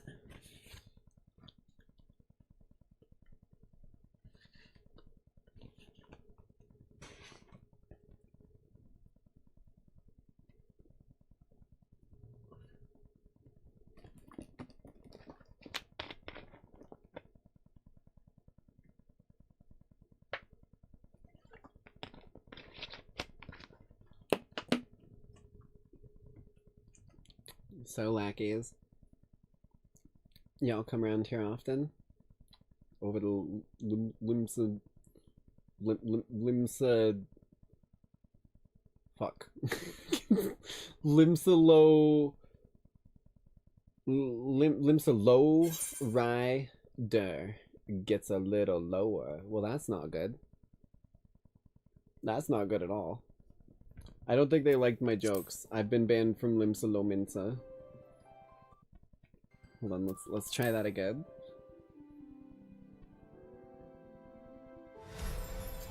Limsa Lo Minsa.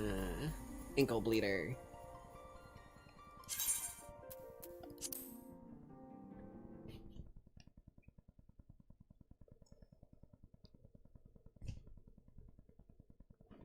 I'm glad we found one that worked. If I couldn't find any, like, ankle something that I was happy with, I would have been angry. Cutscene!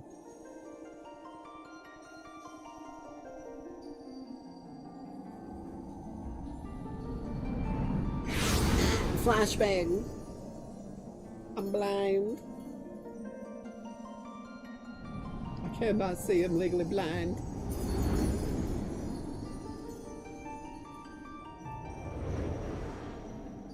I'm in the shadow realm. Oh, I hear you. I lost a Yu-Gi-Oh match and now I'm here. Here. I hear you. Feel. I don't know what I'm supposed to be feeling, but I'm feeling something. Because that voice is smooth.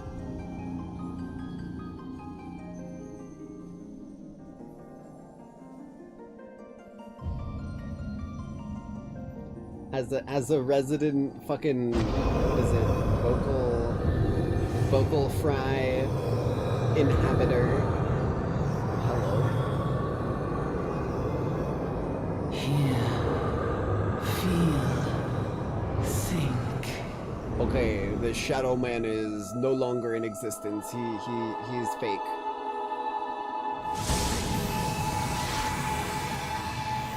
Just wish the dude out of existence. Look at that. Oh god. Oh, I'm kidding out. Okay. I actually have no fucking idea what the Arcanist is like here. So maybe we'll give it a try and we'll see. Maybe it'll go. Oh right, I forgot. This isn't an actual fight. No tutorial fight for you in the void. You get a cutscene.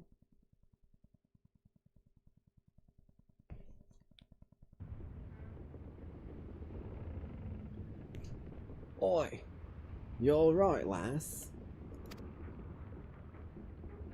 You were trying to cross the border with that horse thief, weren't you? You were moaning in your sleep and sweating buckets besides. Rolling in the ship got your stomach churning, has it? Dude looks almost exactly like the guy from the other intro, but I don't think it's the same dude. Don't seem like seasickness now that I look at you. It'll be the Aether then, I reckon. Some are more sensitive to the stuff than others, see? And we ain't too far from Vilbrin now, which is chock full of Aetherites. No need to fret, you'll soon get used to it. Someone doesn't have his sea legs, it seems. Might as well have been blooming seasickness. Sheep's lipping around like a demented chocobo today. I reckon I might head out on deck, get myself a breath of fresh air. Limsa Lo Minsa's still a fair way off, in case you were wondering. Seeing as you're awake and all, how about you keep me company till we get there? Fresh inkles for the biting. Them young'uns don't much care for conversation, see? Any road, Brennan's the name, and peddling's my trade. Okay. Hello there, Brennan. I think the other dude that I met was like Brant or something like that. Is this a sky ship or is this an ocean ship? Okay, it is an ocean ship. It was so foggy, I genuinely couldn't tell if we were just in the clouds. I'm gonna turn the volume back up, because I think we're Gucci now. Ah, smell that salty sea breeze. Now then, lass, judging by your unusual garments, I'd say you are one of them new adventurers. Am I warm? No, you're cold. But you're on the right idea here. It is a little bit laggy. Yeah, it'll probably be a little bit, but it should be okay, I think. Oh, I knew it. Going wherever the wind blows, seeking a fortune and glory. Now that's what I call a living. So long as you can avoid dying, I mean. Ain't no secret that adventuring's a risky business, these days especially.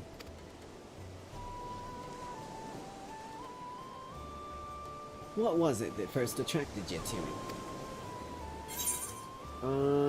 I became an adventurer to win glory as the one person to have bit Bahamut's ankles. Or, I don't know, I think Bahamut's like some god in the game.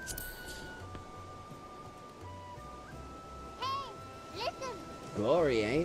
Well, if you're willing to take on them tasks as other folk ain't, an adventurer such as yourself can win fame what coin can't buy. Isn't the free trial limited to 30 days? No. You are looking at the actual game, not the free demo page, if you're seeing that. When you buy the game, you get 30 days of subscription time. The free trial is not time limited in any way, shape, or form. You need to make sure that you're on the free trial, because if you get the full game and link it to your Steam account, you cannot get the free trial. Because you've already linked it to the, like, subscription, basically. That's one of the big caveats, is you have to make sure you're on the one that says, like, demo. Like, it quite literally has, like, the green banner and says, like, demo and free trial in the name. You need to be on that Steam page, specifically. When you arrive in town, you'll want to report to the Adventurers Guild. You can find out everything you need to know about the adventuring business in there. Just remember, though, there are more important things than fortune and glory, such as breathing. Ain't no profit in being dead, and that's a fact. I see, yes. That is the important caveat, because the moment that you ever link your account to an actual subscription, you cannot go back. You will have to make a new account. Oh, Jesus. Oh, what the fuck? Are we being fucking... Is it pirates? Oh, it is pirates. Shit. Ships off the starboard bow! Pirate colors! We need a deeper voice than that. That dude's one of the, like, Goliath people. Pirates. Bloody hells. Let me at them, I'll bite their ankles. Have you no sense? Get below! We're fighters, buddy. We are not hiders. Well, I guess we're hiders. Never mind. This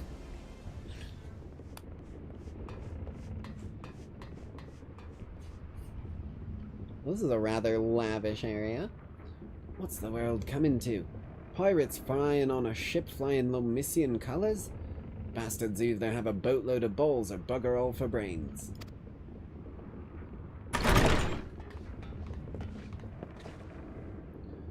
You can rest easy, friends. We've made it out of cannon range, and no buccaneer's bark will catch this flighty temptress once the wind's in her sails.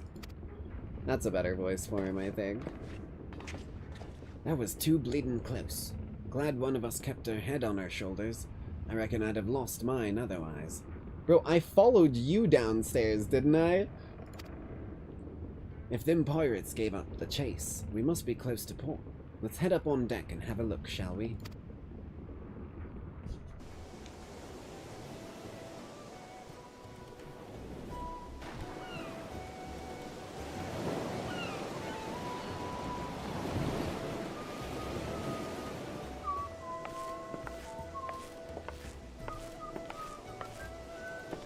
By the by, is this your first trip to Libsalominsa? You're saying that way easier than I could ever say it, my guy. Yes. Is it? Well then, let this journeyed itinerant tell you the ins and outs of your destination. Ahem. Limsa prides itself on being Eorza's foremost naval power. Weren't too long ago that the place was ruled by pirates, but thanks to the current admiral's civilizing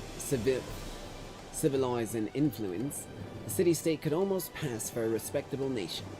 You'd never have guessed she was once a rum-swilling buccaneer herself. Heh. Of course, most folk ain't so quick to change, and with a town full of liberty-loving ruffians, you can imagine how many naysayers and troublemakers she's got to deal with.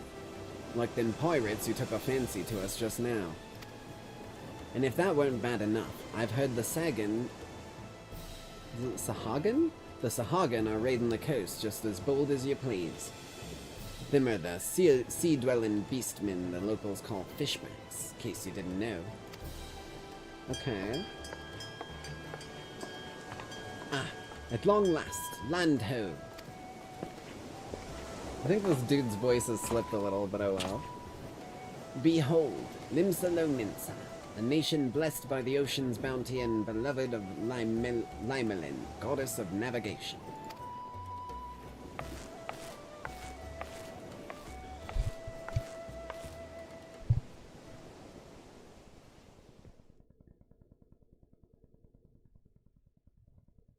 Okay. On a windswept isle in the southwestern corner of the realm.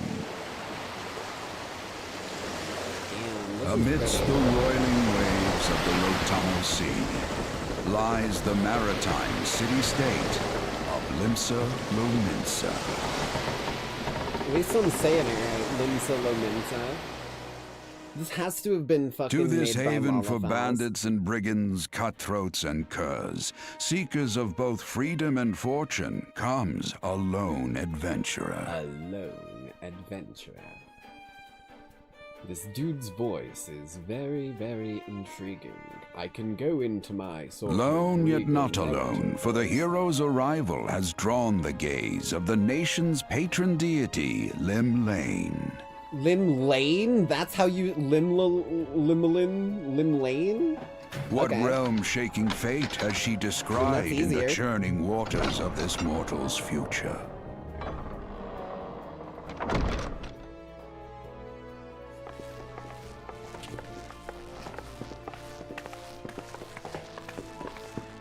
What have we got going on here? Okay, I was worried that that screenshot happened late and I was gonna be so sad. And here's where we part ways, lass. That dude looks fucking terrifying. I wanna go home with him. I'm off to the markets to deliver me wares. Then it's on to the high road for me. There's his voice, it's back. Here, I want you to have this, by way of thanks for saving me arse earlier. You gave me nothing. Hey, you never did tell me your name, did you? Well, here's an idea. Become the sort of storied personage I can brag about having met, and I'll consider us square. Okay. Whatever you say, Brandon. I like your vibe, bro. You got some style. I like his earring. Looks like a thing. Through peril and hardship, discovery and triumph, may the navigator guide this brave soul on her life's voyage. Till sea swallows all. That's a hell of an intro. That's cool. Because the other character I made started in Ulda, which is a desert city, so it was a completely different scenario from this. Like, literally, I woke up in the back of a chocobo-driven carriage, and it was word for word, like, scene for scene, if I just rewrote the dialogue, the fucking, like, you were trying to cross the border with that horse thief, weren't you? Like, I feel like you could literally just put captions of that dialogue under the opening scene from Ulda, and it would literally fit. People would just think it was from another fucking dimension or, like, heavily modded.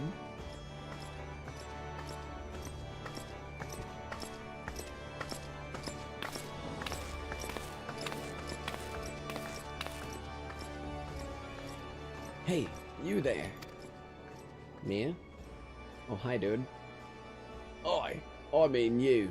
This is my district, and I make it my business to know all the scum that washes up in it. Okay, hi. Oh, an adventurer fresh off the boat, is it? Well then. Allow one of Limsa Lominsa's finest to set you on the right path. Hop to it, lass. I haven't got all day. Wait, did it put an earring in both of my ears? Am I crazy? Hold on.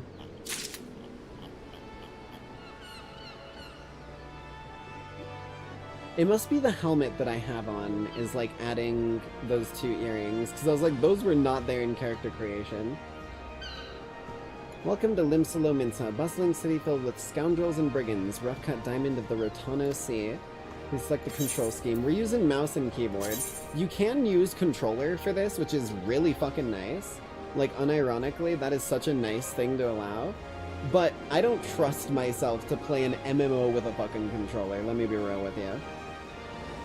Follow the instructions, move and adjust. When you're ready, speak to Rysalov, or whatever. No, I don't want that. Get your play guide off my fucking menu, bro. Okay. This is not the control scheme I want. Step number 1. If you are a gamer who likes to press A and move to the left and not rotate to the left, hit escape, hit system configuration, no wait, hit character configuration, and change this from standard to legacy. That's one of the things I've learned from the videos I've been watching. Now, when I press A and D, my movement is much more responsive and I can get out of danger much more effectively. Oh. Aye, where the bleeding hells do you think you're going? I told you to get over here. Okay, buddy. Yeah, I know. Jump.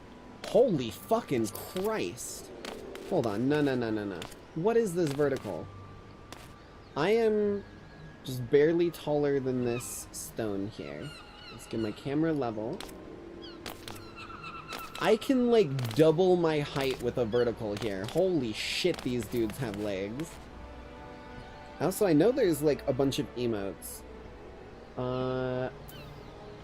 Chat mode. I want to see the emotes. I don't think there's a list of them. Wait, here? Social. Shit. Okay.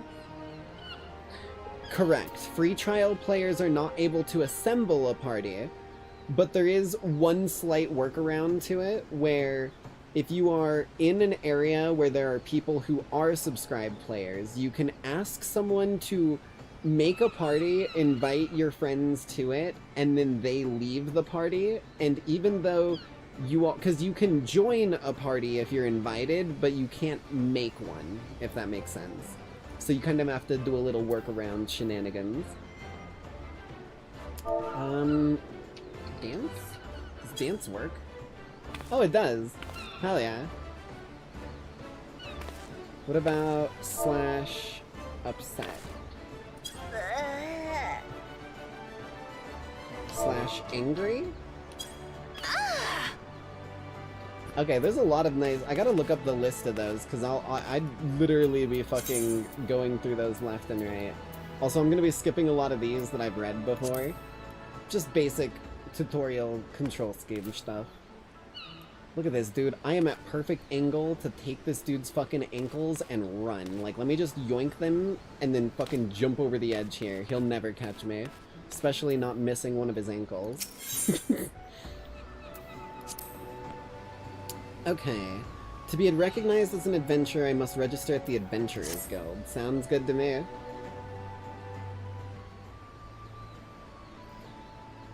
Now then, I'm sure you're itching to explore, but adventurers are required to register their presence in the city. And without a bit of local knowledge, you're like to get your throat slit in some piss-stinking alley. So before you go do anything else, get yourself over to the Drowning Wench and enroll in the Adventurers Guild. Man, this place really is just London. Getting my throat slit, dudes calling me, like, words like blimey and shit like that that don't even have a meaning.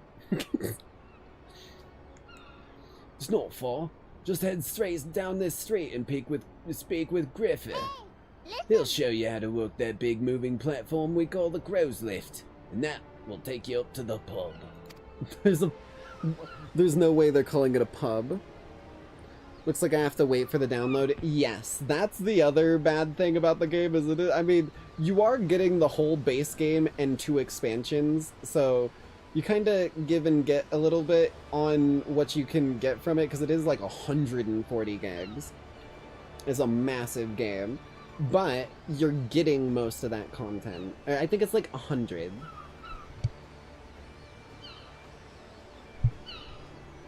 Once you're there, look for the fellow by the name of Badron. He's the proprietor of the wench. You might curse like an ale sword and sailor, but the man's got a soft spot for one-eyed newcomers like yourself. He'll set you straight. Got all that? Good. Now run along, and may the navigator guide you on your journey. Okay. Alrighty.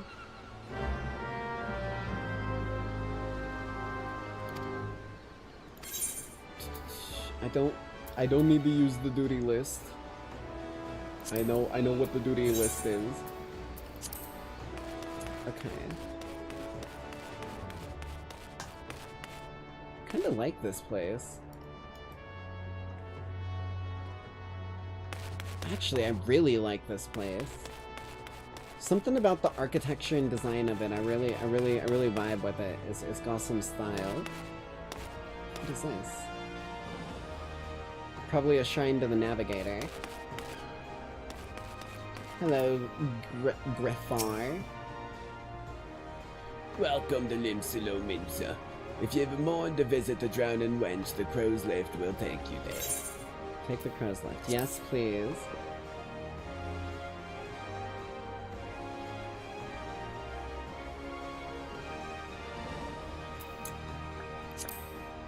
Blammo. Speaking with Badaron. Oh. Yeah, that's just talking about quests. Gucci, I understand. Can I not stand on the counter? That's rude.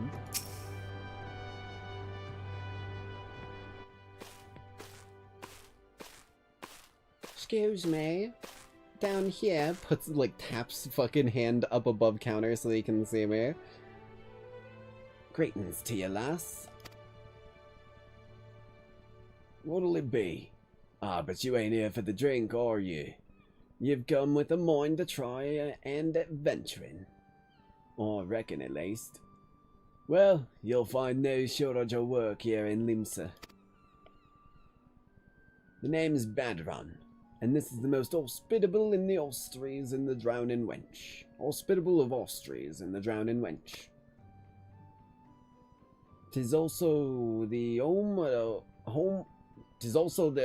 Adventurers Guild here in Limsa. That's why we've got a desk specially for handling guild business, and why I seem to spend more time saving the necks of whelps like yourself than wetting the throats of irregulars. Adventurers have a neck for finding trouble, see? Oh, is someone getting in trouble back there?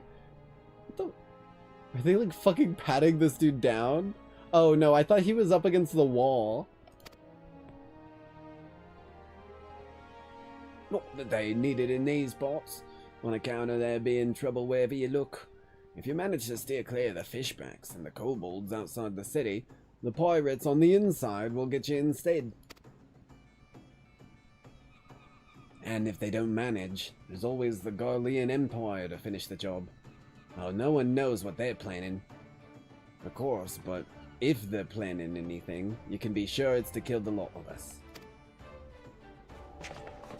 Well, damn, apparently that's like the East India Trading Company. They're like, hey, we're gonna fucking wipe all these pirates out. Oh, this town seems peaceful at a glance, but look again and you'll see people living in fear of what tomorrow might bring. And who can blame them? After everything that's happened, Eorza took a mighty blow during the calamity, but our homes weren't the only thing that got wiped off the face of existence by the thrice-damned bastard of a dragon. It took our bleeding memories, too. and no one's been able to explain it in a way that makes an ounce of sense to me. None of the folks what saw and lived to tell the tale seem to agree on how the tale actually goes. It's all foggy, like recollections from an odd night on the ale. You can imagine why people might fear the future if they can't rightly recall the past. Yeah, that would be freaky. Imagine just, like, not having any memory of, past, years that you lived.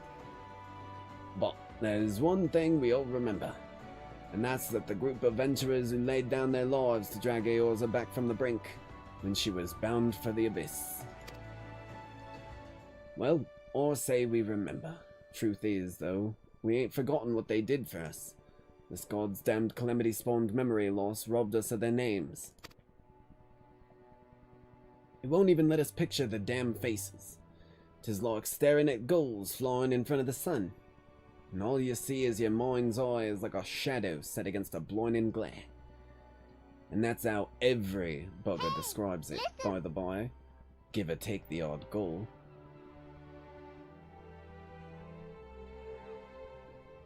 I've been censored.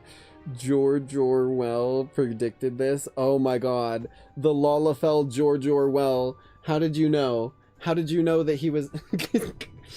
That's such a perfect naming scheme. They have to have done it at some point.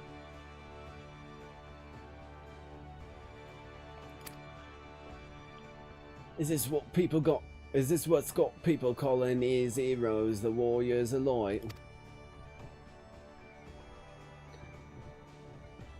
If Limsa is ever gonna put this time of darkness behind it, it's gonna need adventurers to help banish the fear. It's gonna need new heroes like the ones we lost. Maybe one day you'll be one of them, and that's why any aid we can give you to adventurers is an effort well spent. What say you, lass? You willing to lend us your strength? No. Methinks to you, and to the navigator and all. I knew she steered you my way for a reason. But listen to me yattering on like a sun-touched fishwife. 'Tis our time we got your mark in me book. Put your scroll right here.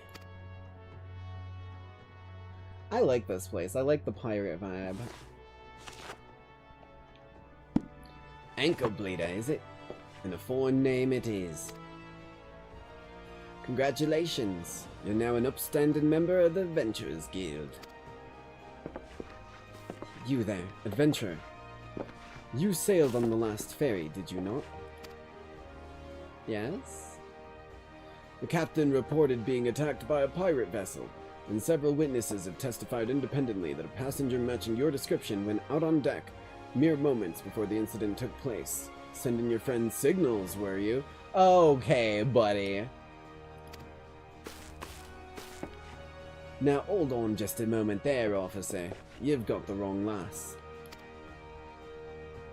This fine, upstanding young lady is my dear departed grandma's sister's niece's cousin's closest companion. Lass wouldn't be caught dead fraternizing with such unsavory elements. Exactly. I'm his dear departed grandma's sister's niece's cousin closest companion. You wouldn't want to hurt me, would you? Does Puss in Boots, like, fucking puppy dog eyes? I guess cat eyes. Is that right? You are surely aware of the recent kidnappings. Respectfully, then, we cannot be too trusting of outsiders at a time when the loyalty of even our closest friends is in doubt. Oi, you make a good point there, officer. A very good point, very wise. You needn't worry, though. I keep one eye open at all times. Me and 2 more often than not. Now, sir, what say you do a tankard of me finest ale before you return to your duties, eh? Not a watered-down cup of piss like last time, I should hope. His accent just goes out the window. I feel like that dude specifically, that yellow jacket guard, is faking his accent, and he, like, slips out of it every so often. Ain't got the faintest idea what you're on about, officer. The wench might offer some of the cheapest grog this side of the Strait of Merithor, but that don't mean it won't get you good and pickled. And look, there's a chair over there just crying out to be sat on, so kick off them heavy boots, eh?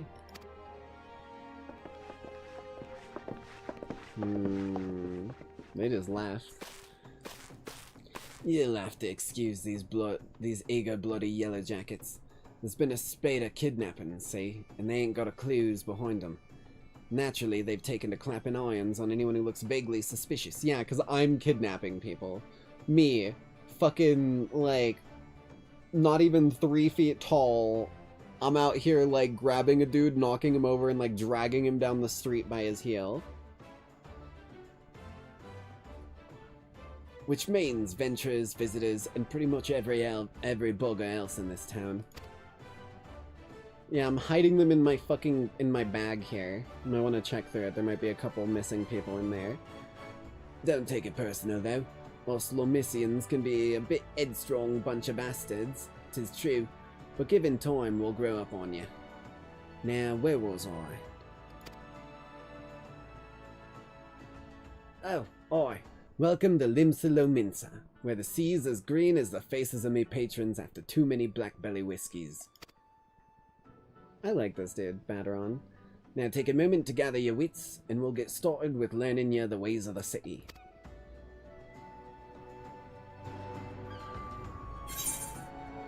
Hell yeah.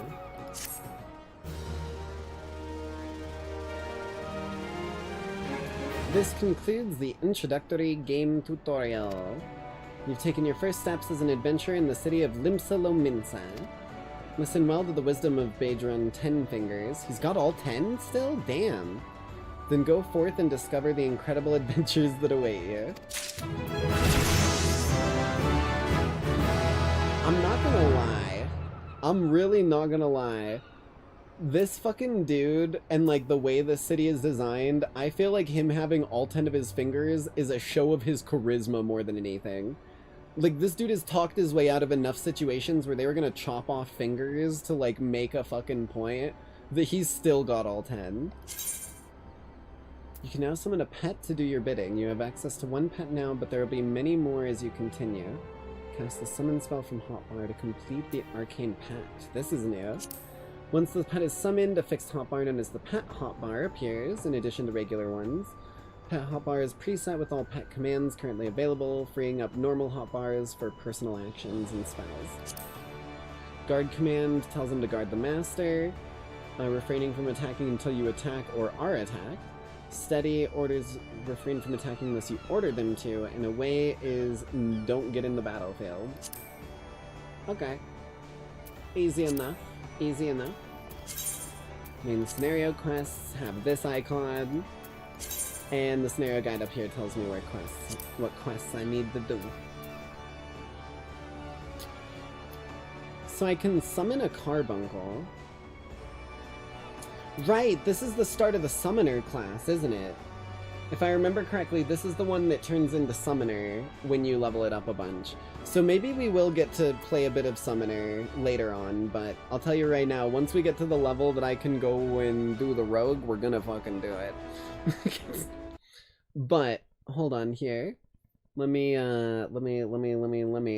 We've been going for about 3 hours now, so I think this is as good a place as any for us to do our midway through stream bio break. Let me get some tunes going here. Bada bing, bada boom, bop, bop, bop, bop, bop, bop, bop, bop, bop, bop, bow. Where the fuck? Where the fuck? Give me something good. Trick or treat, smell my feet, give me something good. Looks down. Okay, I didn't even finish my fucking sentence. You can get off the floor, dear lord. Blammo. The fucking Balatro shop theme. That's what we're starting on here. Nah. We're gonna kick it into something a bit more metal.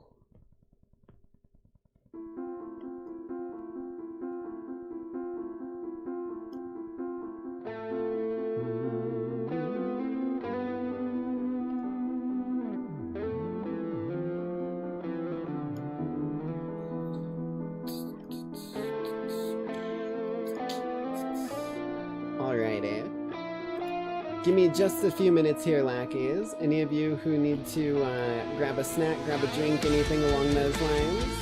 you've got an opportunity to do so without missing anything other than some sick tools. That being said, though, I will be right back.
Okay.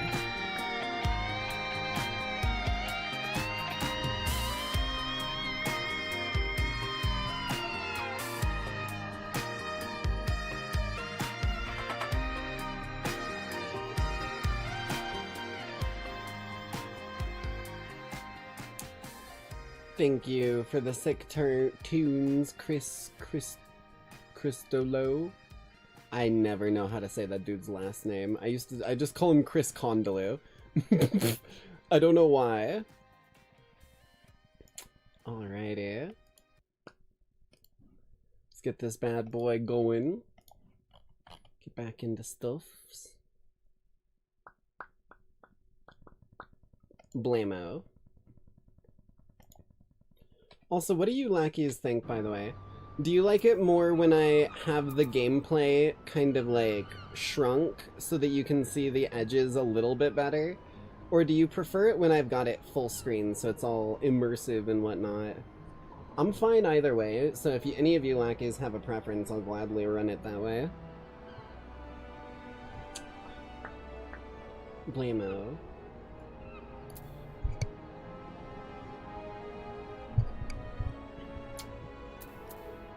Alrighty, so what do we have as this character? Ruin. Unaspected damage with potency. Okay. Radiant Aegis. Orders Carbuncle to execute Aegis. Creates a barrier around self that absorbs damage. Can only be executed while Carbuncle is summoned. Okay, so we need to summon Carbuncle. We can do some Ruin, and then we need to use Radiant Aegis to shield Carbuncle. Okay. I can make this work. Ninia? This is a, fuck, what's it called? Lalafell. So, ya. That's like the fucking rhyming phrase. It would be A-A-B, and then the last name would be A-B. So it would be Ninia, basically. It's kind of interesting to know that there's that much depth to, like, the actual naming schemes. I'm curious, what is your quest? Because we might want to take... I'll be honest with you right now, we are going to be skipping quite a few side quests. The main reason why is most side quests are better used when you have to go back down to low levels to level up a new class, if that makes sense. So, if we are ever doing like a level 1 class of something else, we might want to have some level 1 side quests around. Because I think you're able to like replay the main game quests, but you're not able to regain experience from the main game quests. You'll have to find XP other ways. I tried to be as educated as I could as a free-to-play player, because that's how you make the most out of your free-to-play experience in a lot of cases. Information that might be of interest. Sure, what's up? Well, would you look at this? A shiny new adventure. Listen close, lass. I have some information that might just help you out on the map here on Limsa. I was passing through Bulwark Hall below not long ago, and saw a bunch of herbs just scattered about on the ground. Now, I'm not entirely certain, but I think they might have been the black market wares known as dream flowers. Limsa is a busy port, and not all the merchants that blow in across the strait are above board, if you know what I mean. How'd the plants end up in the Mason Mast? Who knows, might have been a deal gone bad. The important thing is, you make a name for yourself by handing them in. Speak to Scainril, and he'll get you down to the first floor. Then all you have to do is pick up the herbs, take them to Aldskiff in the Octon. Being a worldly captain, he knows a thing or two about such shady goods. Okay. Sure, why not? Hello there, Skinrail. You forgot to do something. Well, it never hurts to take a moment and think about where you're going. Just accept the... Ah, fuck. Okay. I have to take this one.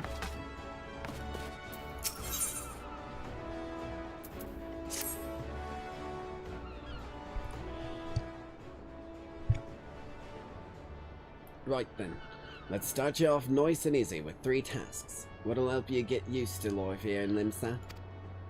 Firstly, you head down the floor, then point your nose to the west. You'll get an eyeful of the great glowing crystal in the middle of the courtyard.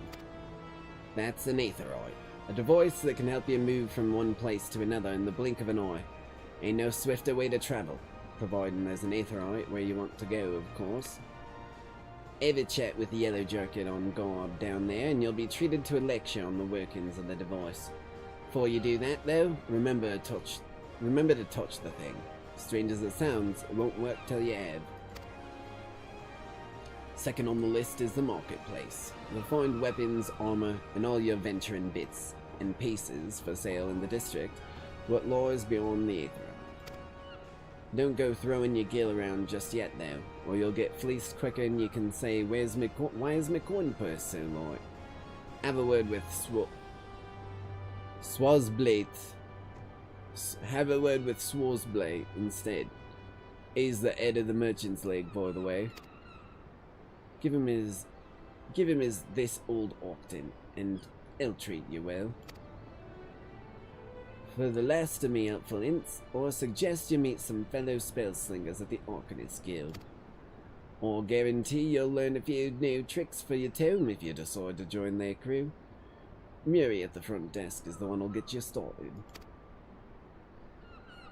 Got all that, lass? Seeing to them 3 tasks will take you a little jaunt around the city, and help you work out where everything is. Now I've best be getting on. Run along, eh? Bugger it, there I go sending you off without telling you something crucial. That bloody Calamity's made a right mess of my memory, I swear. Well, that or the ale. Any road. While you're out, if you happen to pass any poor sods that would look like they might need your help, consider giving their tale of woe a listen, eh? Sounds like a chore, I admit, but you never know what interesting opportunities could be lurking out there, just waiting for you to stumble on them. For example, Nina over there yonder's been casting glances at you since you waltzed in. Why not lend your ear and see what she has to say?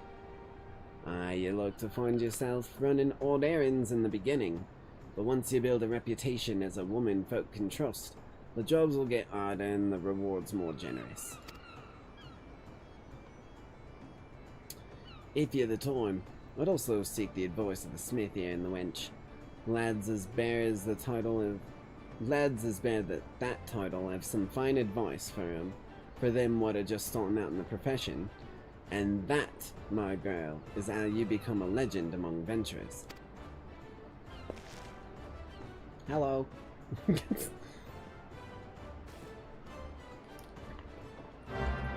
Okay.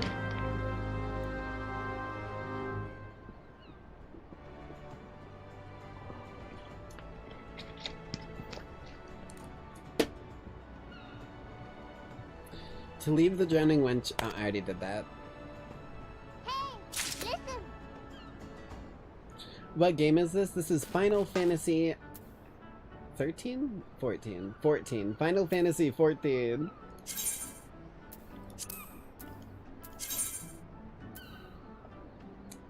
Okay, I know those.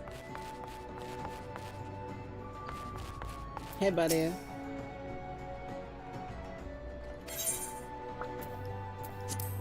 Alrighty, down to the lower decks. Let's go find our little... There it is, too. This is a line of it. Oh, we're gonna find out what the hell happened, huh?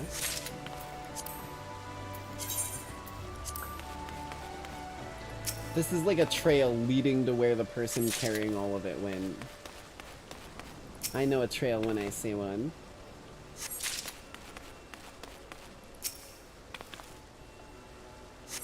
Oh, and there's the Aetherite. Okay. So it's supposed to lead you to the Aetherite, I think. They probably teleported out after losing a bunch of it.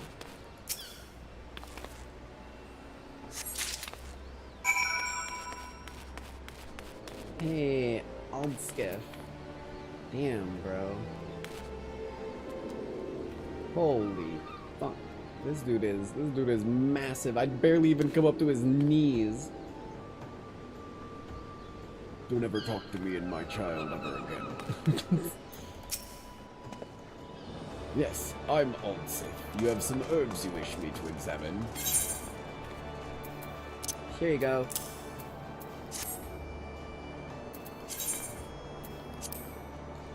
Yes, as you suspected, these are the highly illegal blooms known as dream flowers. They are the prime ingredient in the creation of somnus, a substance whose fragrance is said to lull the sniffer's mind into the sleep of death. Jesus. Forgive me, I could not resist the jest. These herbs are not more than Athic lavender, a common enough export from Limsa Lominsa. In fact, these probably spilled from some crates that were loaded onto my very own ship. Oh, Jesus. I think someone has been having a bit of fun with you, miss. But not to worry. You've learned a few things and made a new acquaintance. Well met. Okay. Fucking Ninia, or whatever their name was. Okay. Oh, I can get a carbuncle. How long does this dude last? Bring this down hither. Get all of these a little closer.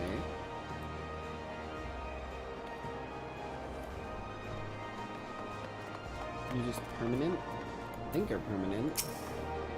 Hello, carbuncle.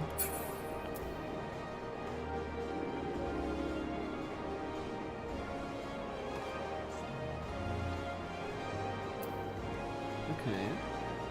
What is this Aegis? Oh, Carbuncle casts it on me.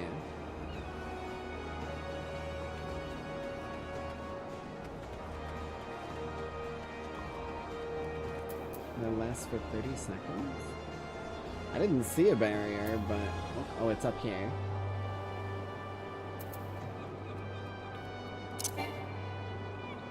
No target for that.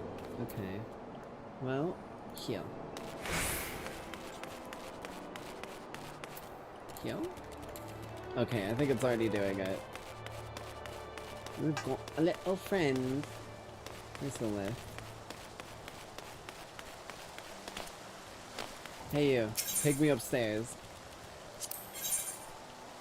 Oh wait, shit. Not yet. I had another quest to do, my bad. Sprint.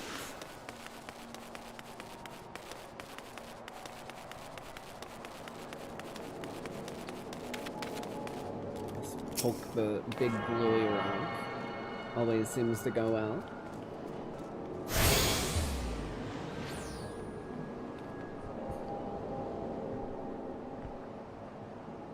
Another adventure. Aye, Badron has sent more than a few of your kind this way of late. Hello? Oh, it's one of these dudes. I'm Sundaman, one of the Yellow Jackets tasked with keeping the peace in the city. It's also my charge to provide guidance to the use of this device. Fear not, it shall be brief. It's a fast travel. Aetherites are crystalline structures that tap into ethereal energies. They're primarily used as means of travel swiftly from one place to another. Return and teleport, most common transportation spells. As these devices are every 1/4 of years, so once you spend your rays and build upon the city. There is, however, no need for unseemly haste. The Aetherites found in and around the city will be sufficient at the present, I assure you. No, don't worry, I wasn't using no unseemly haste. Shut up. Don't snitch on me, Chad, or I will absolutely fucking reduce your rations. Should you wish to learn more about Aetherites or transportation magic, I will be here to answer your questions. No more cherries on your cherry pie with Alamode ice cream. I swear to God, I will reduce it.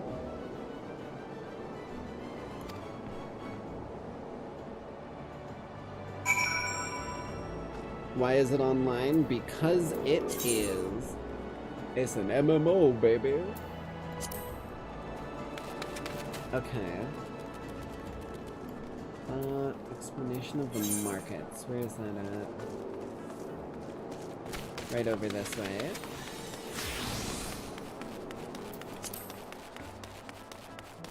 There you are. Swazblade. I like your hair, dude. You look like Ganon. Fine evening to you, madam. Welcome to the most replete marketplace in the grand realm of Eosa, where every shelf groans under the weight of wonders born from all four corners of the world. Pray, browse the stalls till your eyeballs ache from oogling the overabundance of unbelievable bargains. Now, as much as I would love to elaborate upon the unrivaled quality of our merchandise, I must tend to some cargo, but recently arrived at the docks. He really looks like Scholar Ganon. You bear a gift from Badron. Whatever could it... Ah, my octant! By the Navigator, I must have left it behind at the wench, along with a week's pay and several bells worth of intoxicated memories. Okay. Here you go. Mary Chrysler.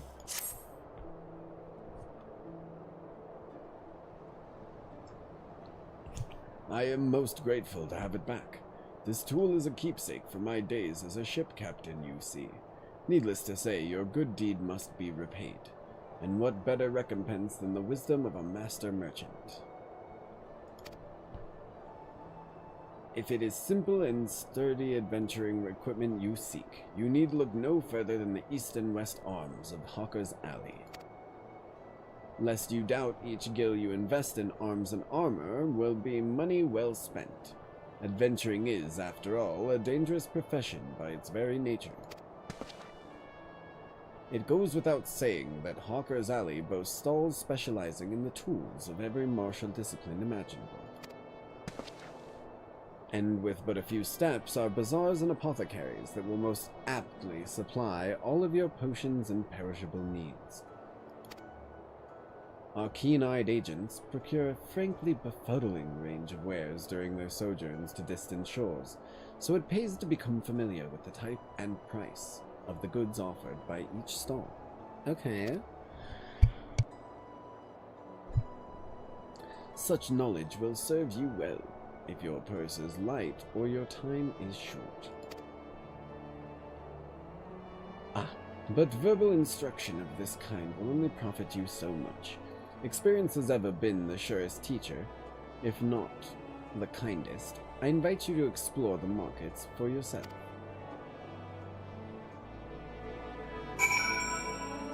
Okay.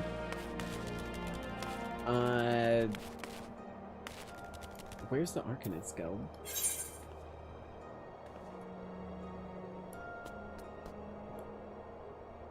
Further this way. Okay.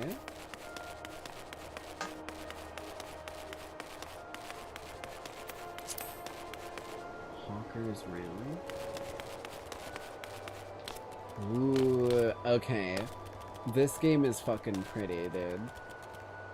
Like, even if it's not, like, super realistic or super high quality, it's no, like, phantasmical, like, background, but it is, like, it's a cool universe, and they've put enough that it feels thought out and, like, well made.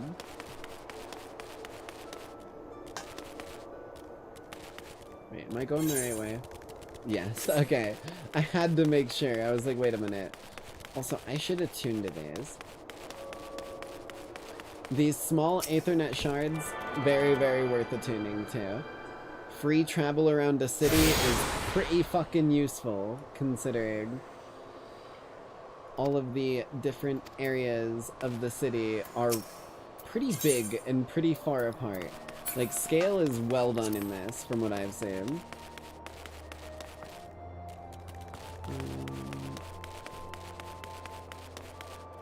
Moving? No, it's a summoning valve. I was like, where the hell?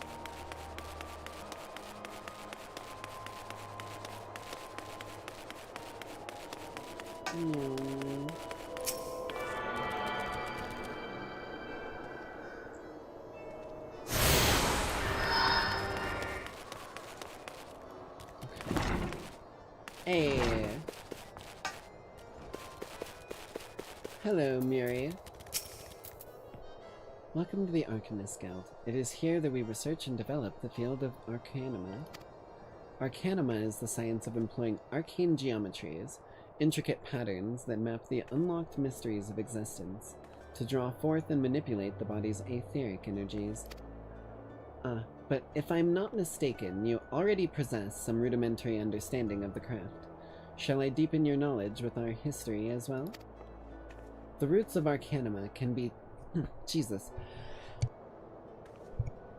The roots of Arcanima can be traced back to the esoteric calculations practiced by the people of the South Sea Isles. It was these island folk that first discovered a method to express natural phenomena in mathematical terms.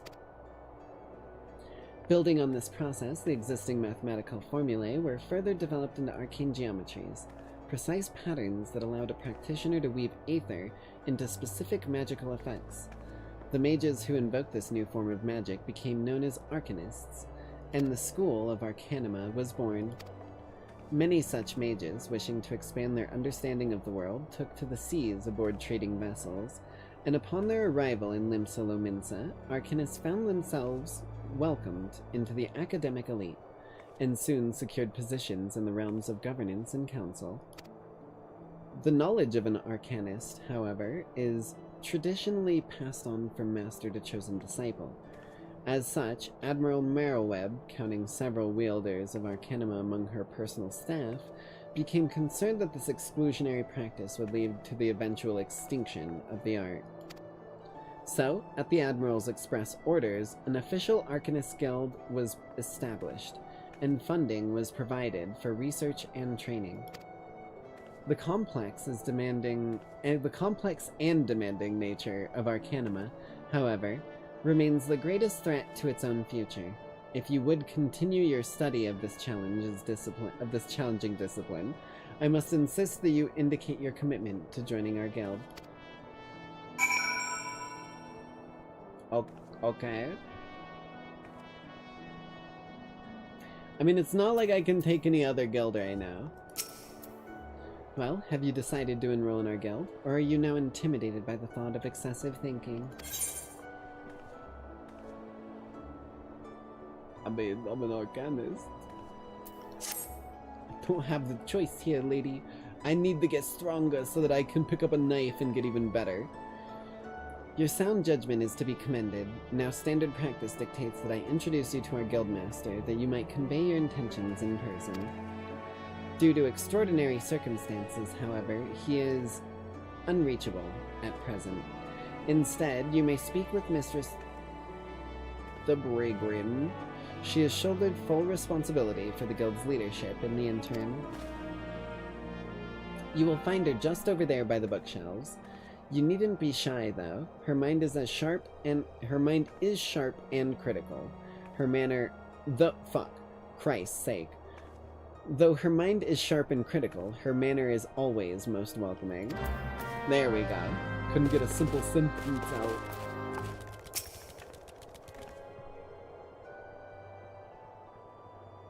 Oh, what the fuck? That's just me without dyed hair. Hello? That's literally my fucking character that I was showing you guys. That's funny as fuck. Yes, I am Thubgrim. Greetings, and welcome to the Arcanist Guild. As Miri has doubtlessly explained... Fuck, my voice is so fucked. There's so much speaking. As Miri has doubtlessly explained, I am serving as acting guildmaster until our wayward leader deigns to return. I assume our capable receptionist also spoke of our art's origin. Allow me, then, to expound upon its nature. Arcanima taps into the living energies of aether. The evidence of this is represented most aptly, perhaps, in our ability to manifest the arcane entity Carbuncle, and the manner of magic which this ethereal ally employs at our command.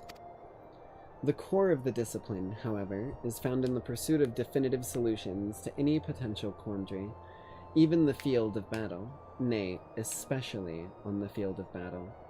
This principle takes precedence. If one wishes to make certain the question of victory, then one must apply the most effective strategy.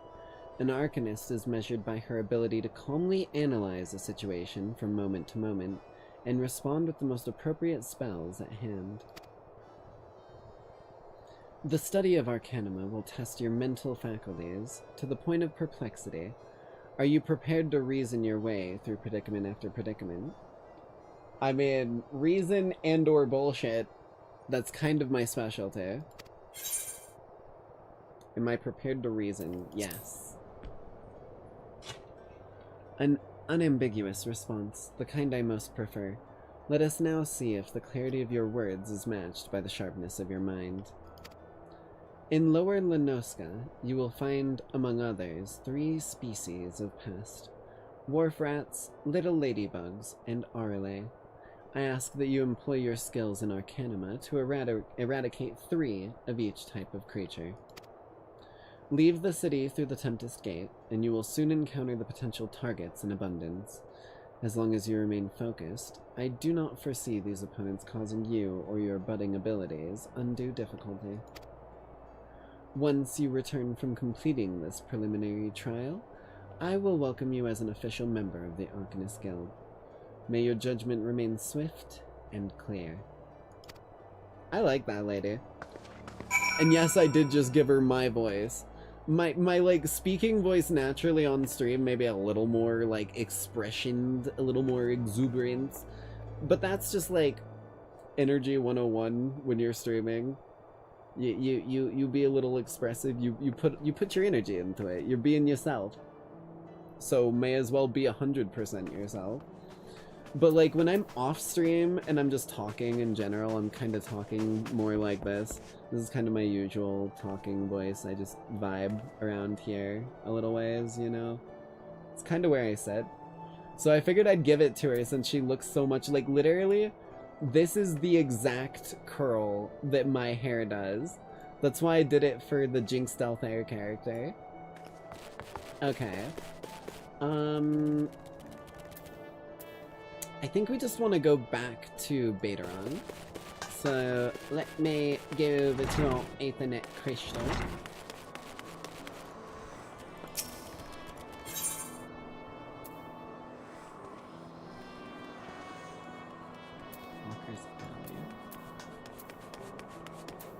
That's the, like, one over there. We want to be up here.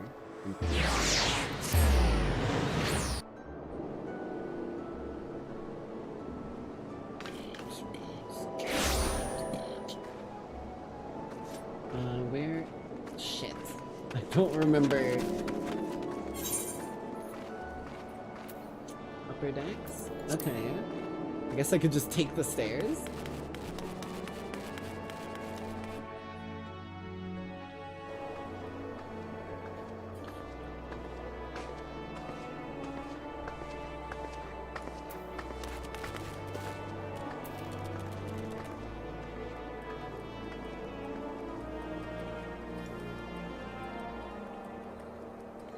I swear to God, are these people going to, like, ask me to fucking get a table reservation for them?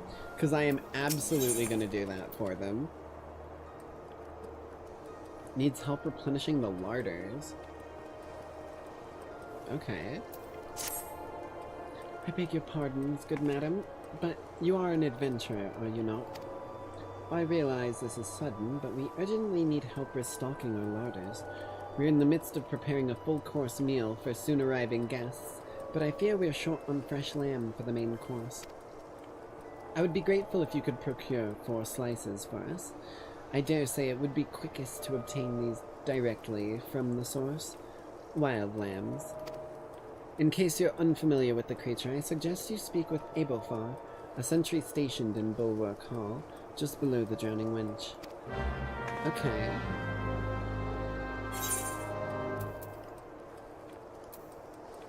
And the Drowning Wench is just here in the middle. Ooh, okay, there's a couple Aether Shards around that I should definitely attune to. Okay.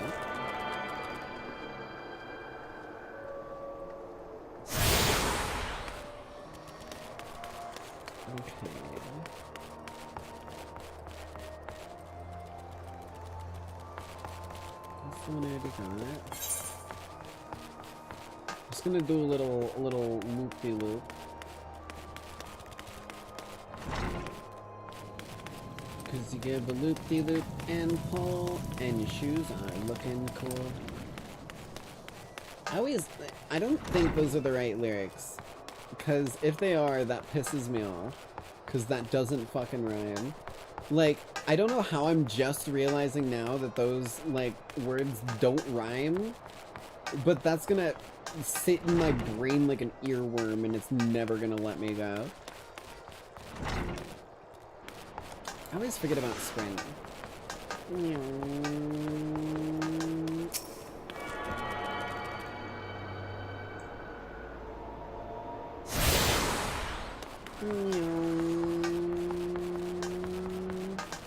Little legs means that I'm closer to the ground, baby. I can move real fast. It's like a spider. I just skitter. Fucking. Imagine a fucking Lalafell, like, on all fours, moving sideways, kind of like a crab, but, like, kind of diagonal a little bit, more like a spider. I would shit my fucking pants, dude. I'm not even joking. I would probably fucking, like, run for my goddamn life. Like, Gollum level crawl. There you are, Ankle. Enjoy your jaunt around the city, did we? If you mean to base yourself in Nimsalo Minsa, that wouldn't be the last time you'll visit them three places. And now you've got some idea what's going on out there, so you can start exploring the rest of the town. You've shown a good ear for listening, lass. Stick with old Baderon, and you'll go far. Hell yeah. Quest complete.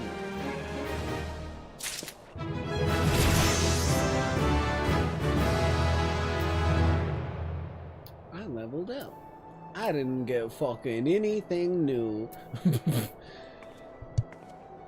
Okay. Ooh. Okay, I gotta be level 4. So I need to go do one of these side quests.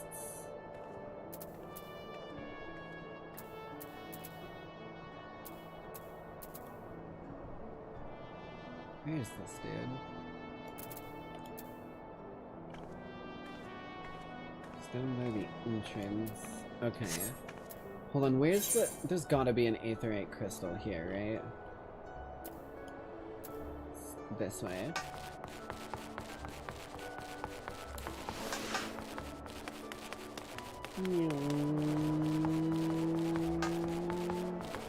Oh, what the fuck? There it is. The fucking lefts and rights are so cocked, dude. Gotta love being dyslexic.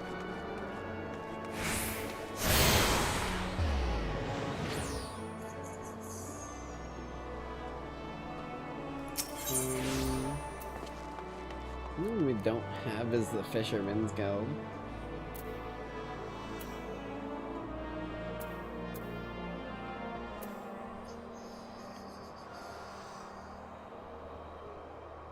Amplifier's down on the bottom there.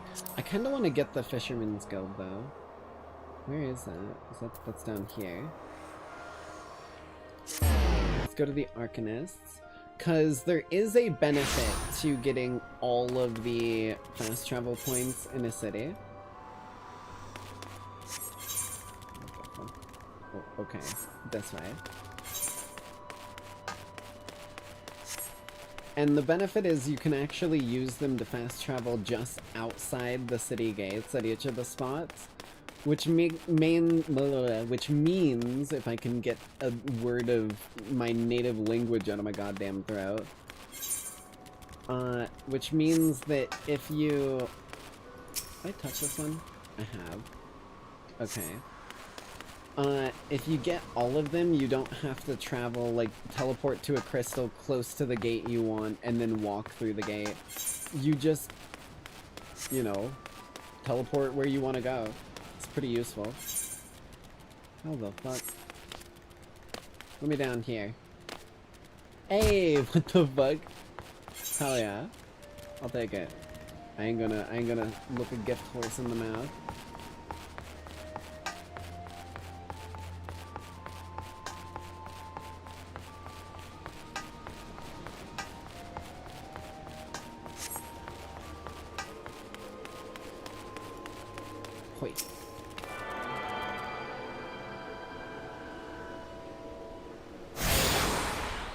Bada boom. You have attuned to all of them. Now I can go to the gate. Yep. Donkashin. Very apreciado. Can I please teleport? Get this shit off my screen. Up here. Very, very pretty places, though. Like, I could just wander if I was tired and, like, sleepy and wanted to, like, get myself to get some schnoozes. I could literally just wander in these cities. It reminds me of Cyberpunk in that way. It's big enough that, like, you feel like you can kind of get lost.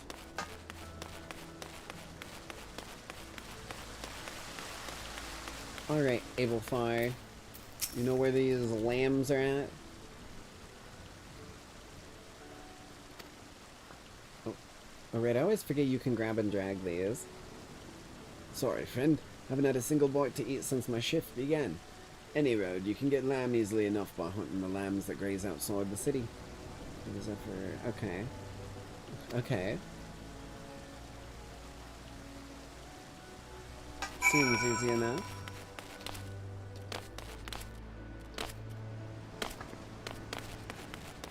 Heyya. You know how battle works. First achievement. Ah, I see. War France. Okay.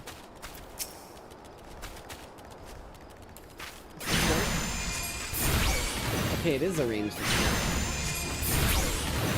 That's actually some good damage. Know how XP works. Wait, did I get an item from that dude? Oh, wow. Ring of Fidelity. Cool. Well, I need to scale this up. 140 was it? Yeah.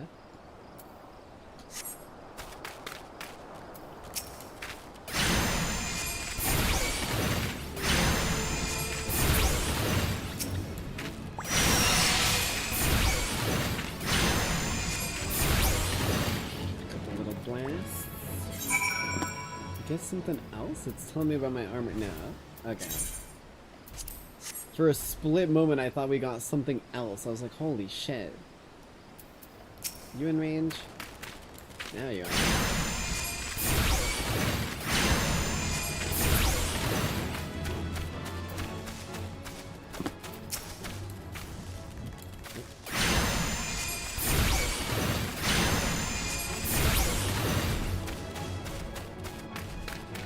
At least we've got enough range we can just deal with dudes from a distance. For now, at least.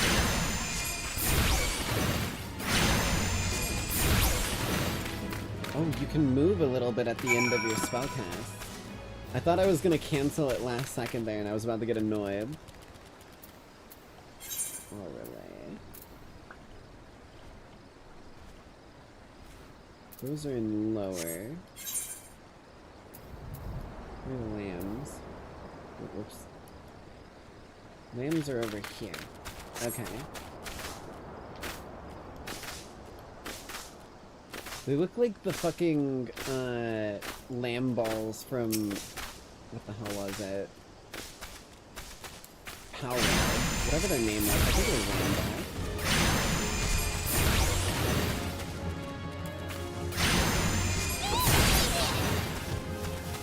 Okay, they take 3 hits. I can work with that.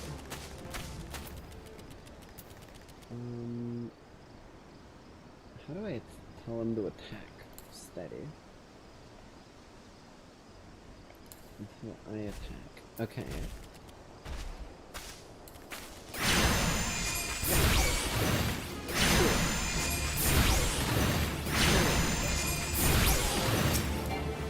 What do I say? 1, 2, 3.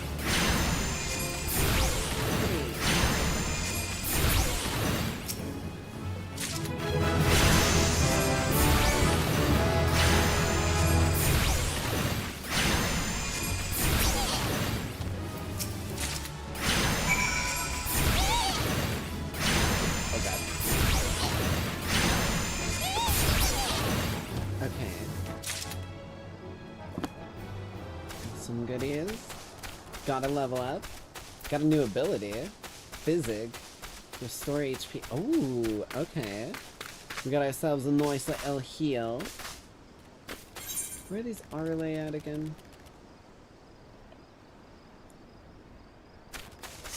There's a pathway back here.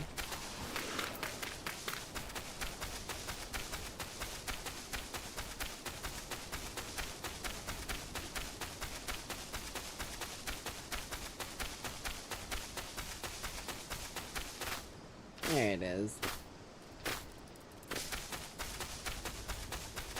It's the ladybugs. I was like, what the fuck was that sound? Do I need to talk to you? So each branch recruits barracudas, send me worse than I already had. Stop crying. If only I had more women like you, ones with sharp blades and the wits to match. I'm working on it, trust me. I need the blades part. How about you show these yellow-bellied greenbacks how a true warrior fights? I'll make it worth your while. Ooh. Level 5? I'm level 4. I think I can do it. Oh, am I gonna fight them? Pray to have your arses handed to you on a silver bleeding platter. Now fall in. Oh, I'm fighting them. Oh, I'm gargling them. Oh, they're getting gargled. Holy fuck, they're getting gargled, bro.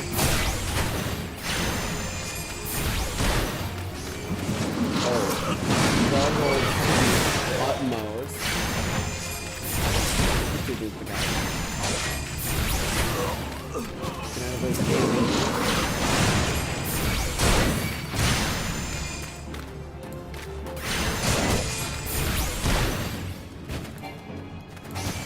Oh my god, how many of them are there?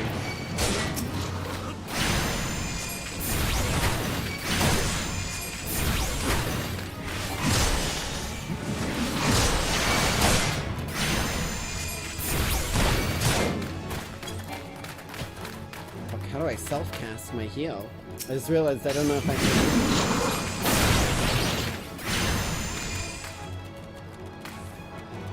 Did I run too far away? Shit, I think I did.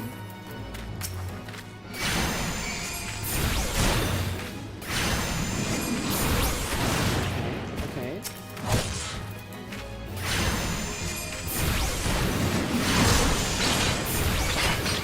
Just keep moving. Why do they keep running away? I think we gotta fight him over here.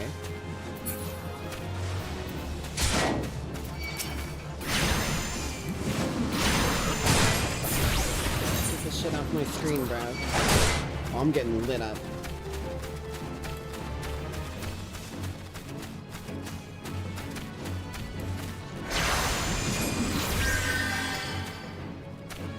Okay. Hold up. Let me get in here.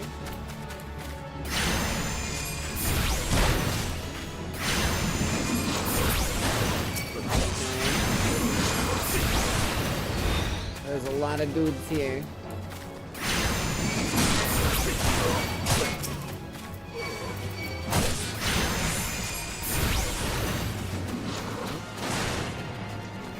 Fuck. Oh, it's 4. It's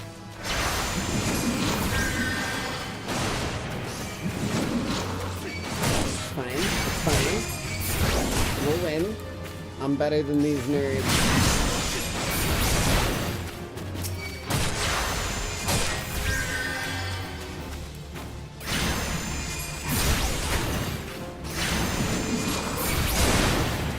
Holy shit, there's a lot of dudes.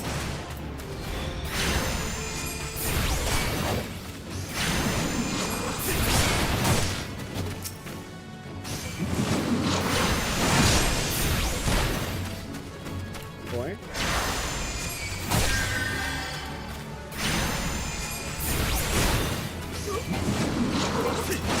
And get in. I think this is the last one. You're fucked, buddy. Holy shit. Okay.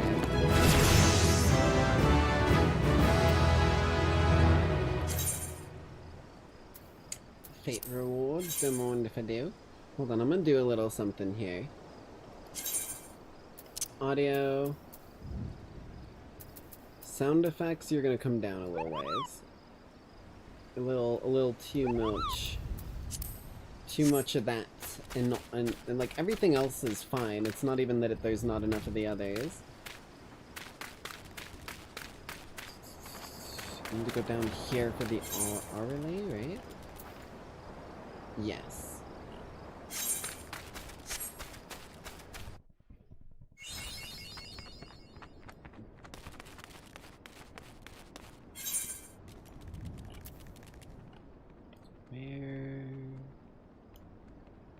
Where's my quest? Down there. Okay. Away we go. Sprint mode. I'm gonna keep trying to turn in multiple quests at a time if I can.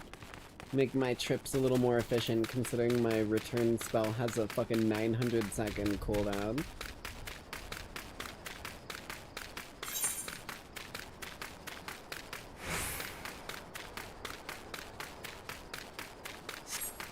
A lot of areas around here.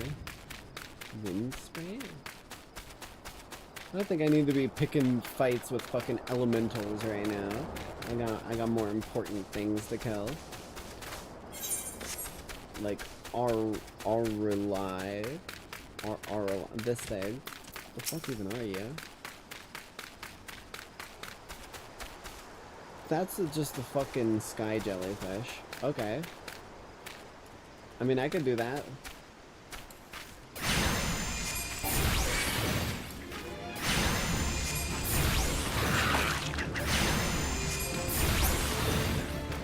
I need to get better at the kiting.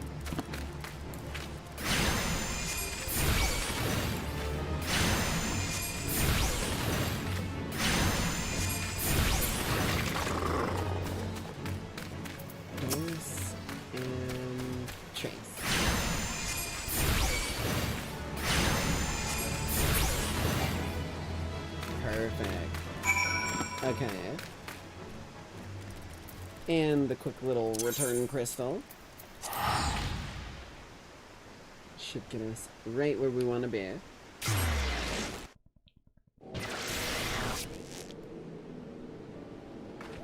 Actually, I think I could just vamp from here, can't I?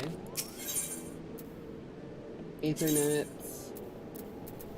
up to...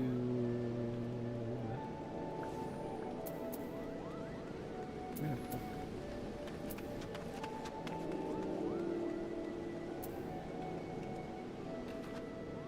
I think it's this one. Yes, okay. It's just a weird name.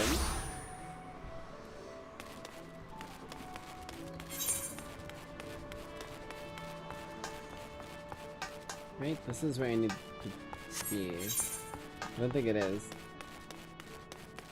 Oh no, it is. Okay. So I want to pick up this quest, and then we can turn in the others. On to Summerford. Okay. Still in Limsa, are you, Ankle? How'd you fancy a trip outside the city walls? I'd like you to visit an orchard by the name of Summerford Farms. Ever heard of the place? The owner, Stelwern, is an old mate of mine. He's got himself a crew of mostly reformed pirate types, if you could believe that. And has been trying to bring a bit of life back to the fields after the calamity ruined the soil.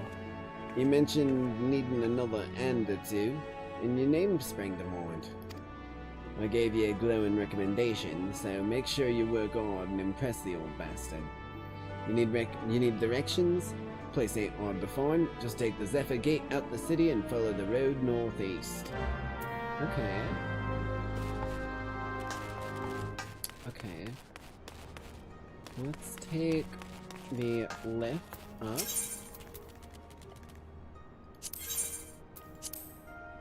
I guess down? Yeah. Let's go turn at least one of these bad boys in.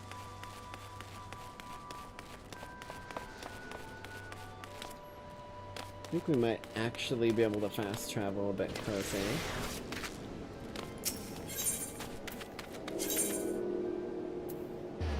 Arcanist Guild.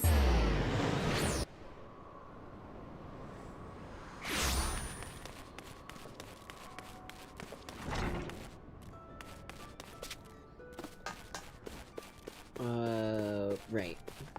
Here you are. I see. The creatures beyond the city walls posed you little threat. It is with great pleasure, then, that I formally recognize your initiation into the guild. From this day forth, you may proudly bear the title of Arcanist. I suggest you continue your forays into the wilderness and keep the pages of your grimoire turning. There are no finer teachers than the harsh mistress of experience. And to commemorate this occasion, I gift you with a hunting log. The enemies marked within its pages have been specifically chosen to challenge your abilities in Arcanima.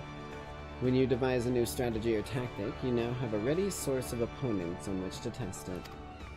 And when you feel that you can command Carbuncle as easily as you might move your own limbs, return to me for further instruction. I will be waiting. Hey, I'm level 5.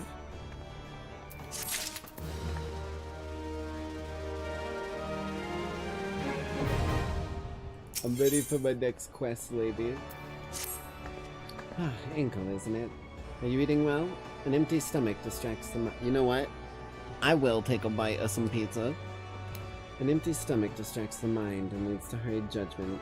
I must often remind my arcanists to take a meal, so ensconced they do become with their studies. Speaking of such, have you been practicing your tactics with Carbuncle? I mean, a little. Not since last time we fucking talked. Gosh, it was like 2 seconds ago.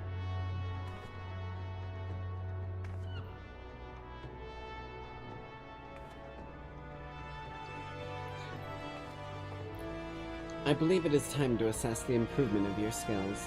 As with your previous trial, I would have you defeat foes in Lower Linoska, 3 wild dodos, and 3 tiny mandragoras, to be precise.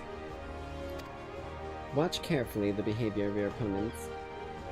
Formulate an effective strategy, and utilize your arcane entity to its fullest potential. I expect you back in time for breakfast. Okay.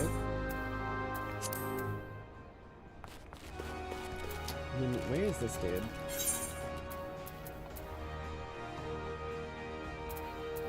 That's like the that's like the Fisher dude's place, right?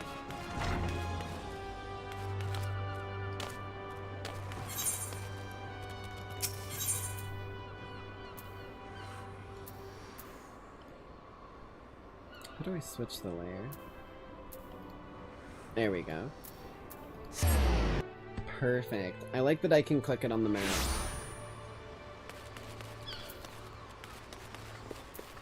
Here's your restock for you.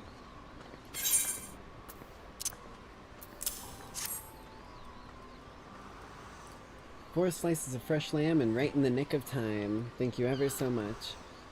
'Tis times like this I feel fulfilled in my role. Used to be a chef. Oh. Skills weren't up to par, so when Bismarck expanded, made the provisioner instead. I see. Okay. I want leather light mitts. I just realized I probably have some new gear. Cause that's... yeah, that's an upgrade.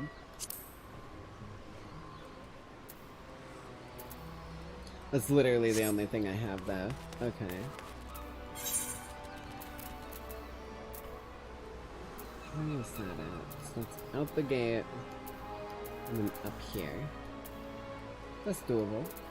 Just gotta go back to the main crystal.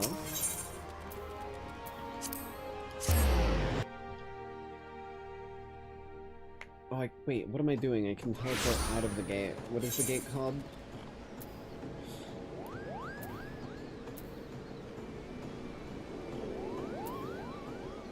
Shit. I guess we'll go find out.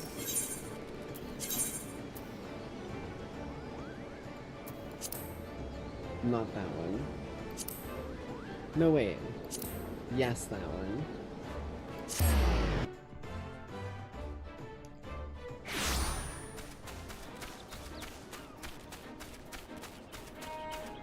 Hello, Warfrat. Time to die.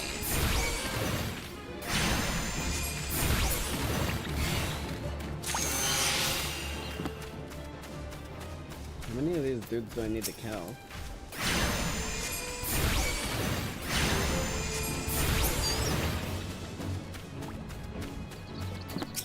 A few more, I guess.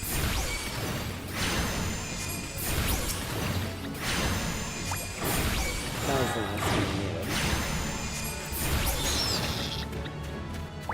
Because this symbol is something that I still need to kill for that hunter's log.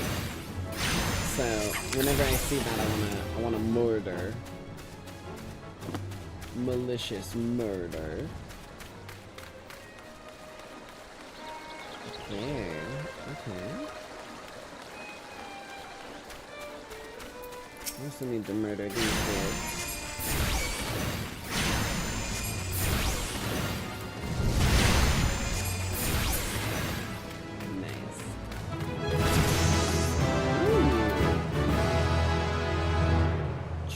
Stage? Time remaining for the effects of Aether Charge. Oh, I got some new ability. I got a lot of new abilities. Okay. Ruby Arcanum, Ruby Carbuncle.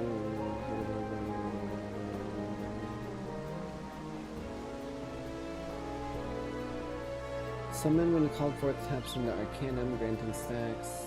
Chance gauge. Okay. What are my abilities? Grant Aether Charge, increasing potency.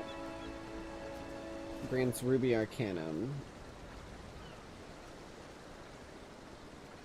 Fire Attunement. Gemshine. Precious Blades. Gemshine. Okay. Summons a Ruby Carbuncle, orders it to execute Glittering Ruby. Rushes to a target, deals fire damage. Can only be done while under Ruby Arcanum. So, Aether Charge gives Ruby Arcanum. Ruby summons the Ruby, uses the Ruby Arcanum. Gemshine, channel energies of Elemental Attunement.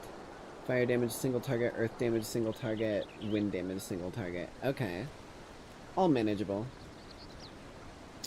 Although I might have to do some rebinding, because reaching some of these keys might be a nuisance during, like, an intense fight. So can I... hold on. I'm gonna have... I like extra gauges to be down by my other things, so that I can see them all in one area. What? Bitch? Oh, did I click default UI and I thought that was a save button. Okay.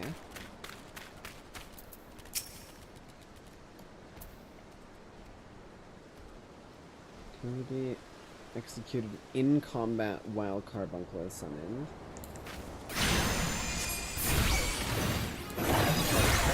Wait, 5? Oh, it's got a cooldown and I interrupted it. Oh, fuck. Okay.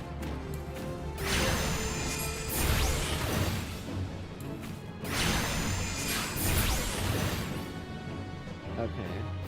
Well, I kinda screwed that, but I've learned.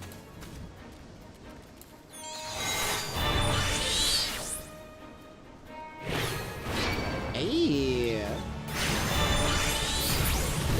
That's some good damage. Okay.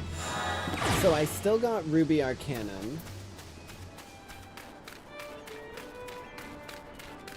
At least for a while. Even though I failed to actually, you know, do that.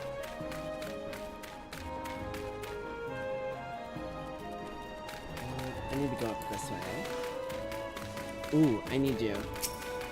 Die.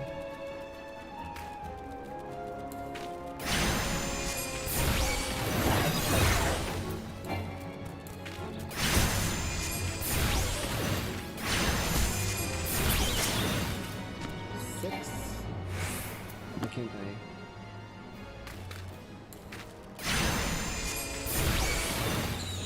There we go.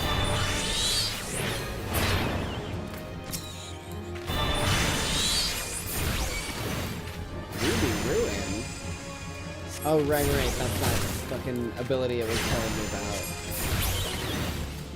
about. Okay. Good amount of castables.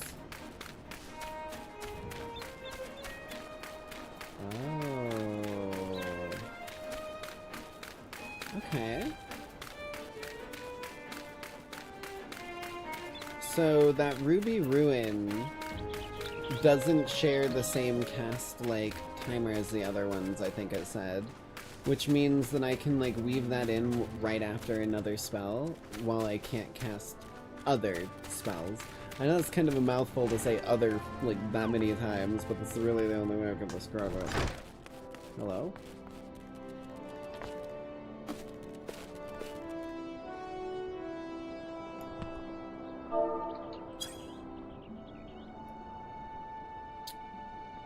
So come around here often? You look like you could use a chat.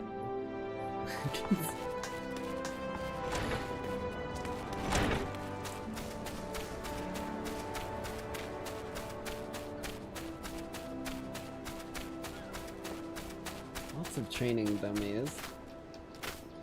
Can I Skyrim the mountain? Unfortunately, now.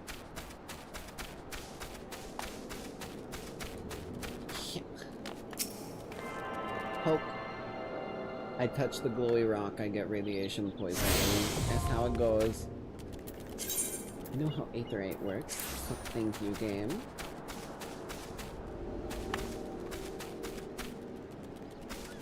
You're in here?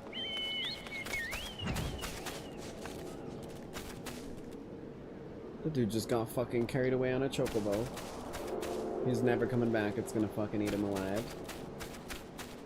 Where is... Oh, there you are. I was like, but there's supposed to be a dude here.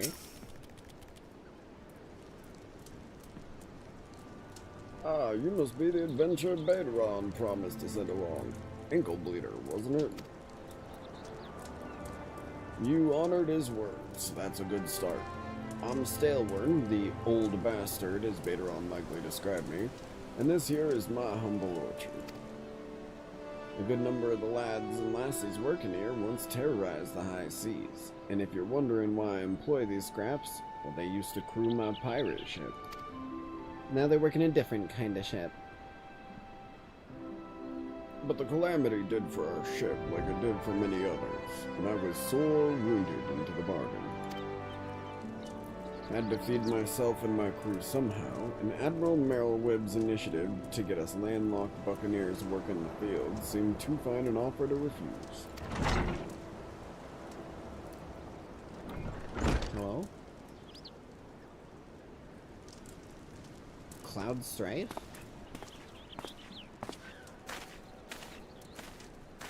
Well, it turns out you can take the pirate away from the sea, but you can't take the sea away from the pirate. A lot of my blokes just never looked to tending the soil, you see. They never took to it. There's a T there, not an L. And unfortunately, the botanists I called in to train them have been wringing their hands in black despair. With so much work piling up, I need a tougher soul like you to step in and help where it's needed. I am like the size of your shoe. Am I really the help you need here? Okay, sure. We'll go with that. Now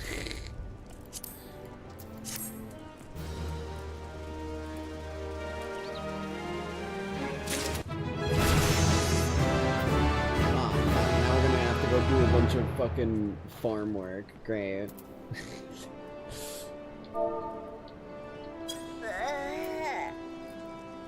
Well.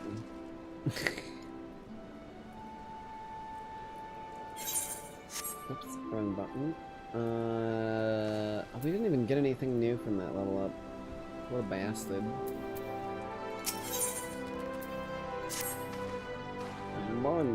I've a mind to set you to a task, Bleeder. But before I do, I need to be sure you're properly kitted out. Pirates don't care to parley with dandies, you understand. It might be well that the ones here have traded in their cutlasses for coulters, but they're still rogues at heart.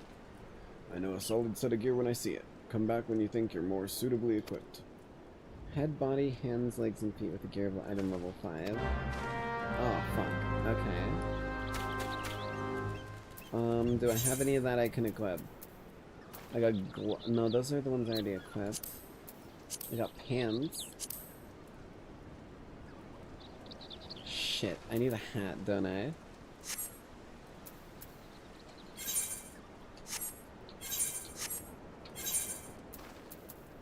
Yeah, I need the hat, son of a bitch. Okay. 'Cause these are all 5, 5, 5, 5. Yeah. Okay. Well, I've got the teleport stone here. I do need to go kill dodos. Where are those dodos at? A different area of this place entirely. Okay. Can I take this crystal over there? Is there something I can do? Hold on. Wait, can I go inside?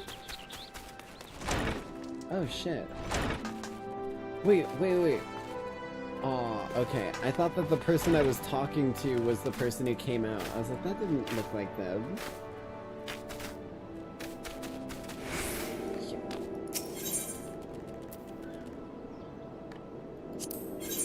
I thought there was a way to teleport. Hold on.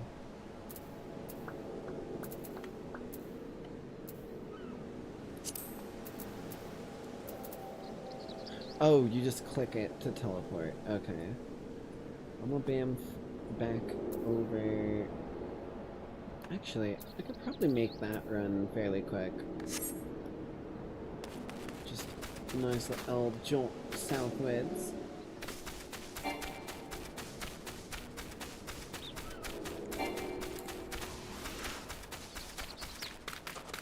Looks like they're all enjoying themselves over here.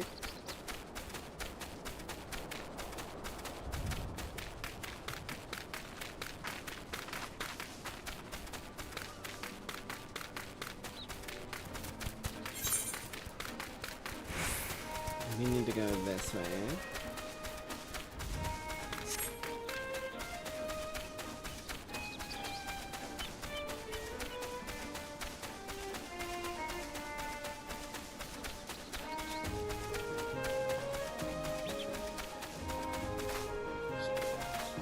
I like that the jog, like, it's not as strong as the sprint when you use it, but it just kind of like... Goblin Gambler? A Goblin Fisher. Oh no, this dude's a Goblin Gambler. I like that a lot of enemies in this game are friendly until you pick a fight. Ooh. Well, you are not even in the water. What are you fucking playing at, dude?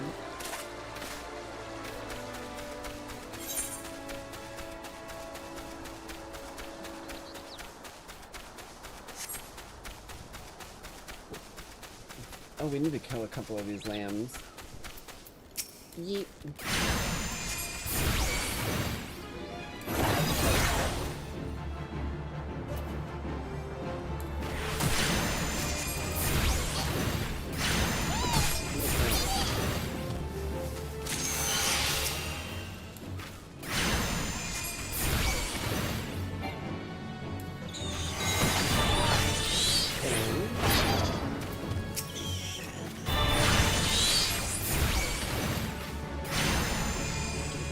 Ruby Ruin in there.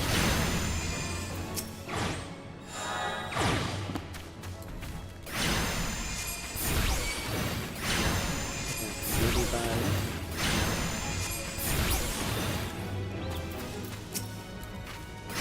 Just as many of them as I can. Oh, my Ruby Ruin ran out. Damn.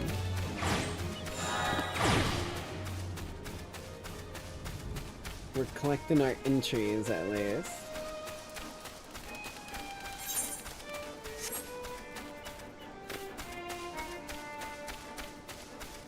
Up through here. Oh, nope, down here. Oh, I've been here before.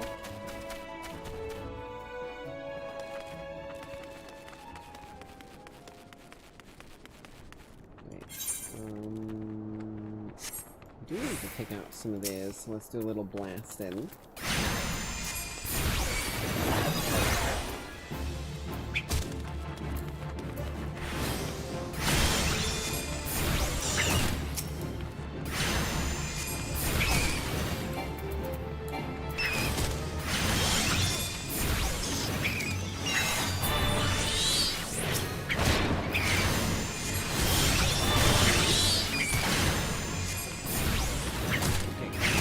They're taking a lot of hits.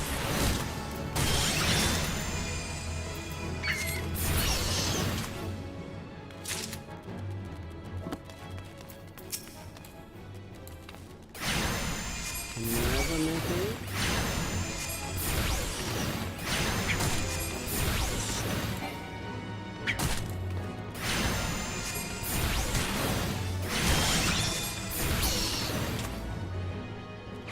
Perfect. Okay.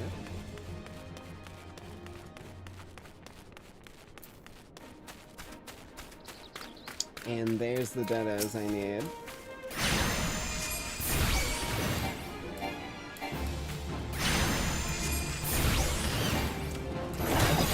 I hit the wrong button.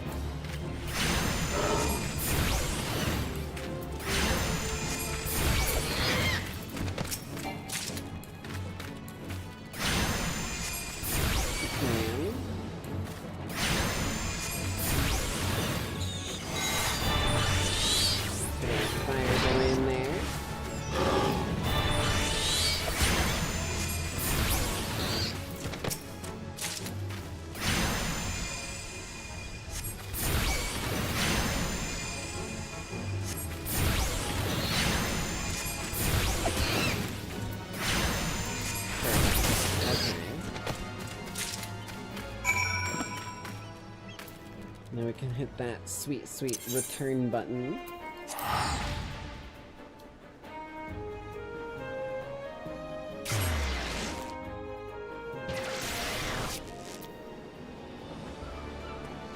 Great. I always get confused when I land here.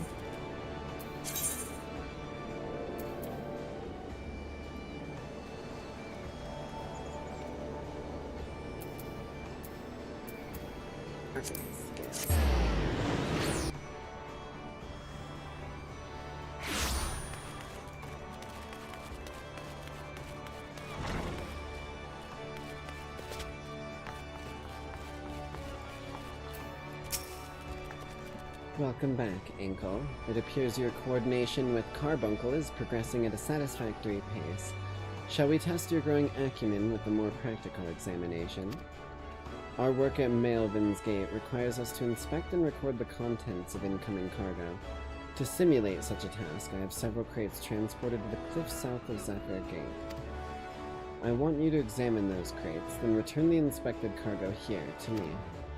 You would be surprised at the depths to which some merchants will sink to deter our customs agents from performing thorough investigations.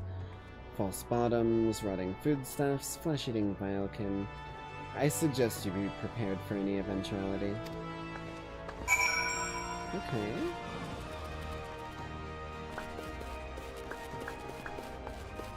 I need a hat. Where's the... I need to go to the merchant's place. Hawker's Alley.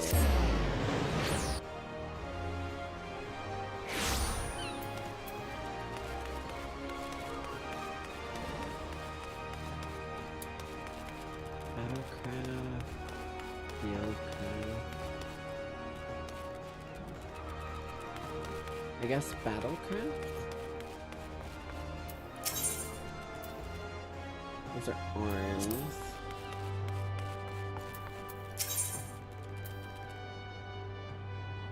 Items? No. I don't think I need those.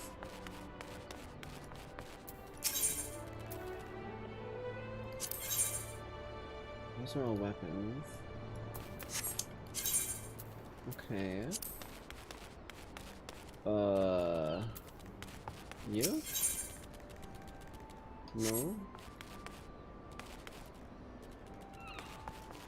Where the hell am I gonna I get a hat? I need a hat.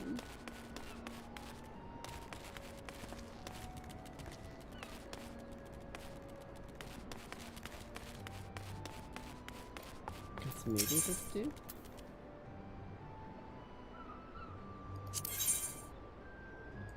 Those are all tools. Are you an armor smith?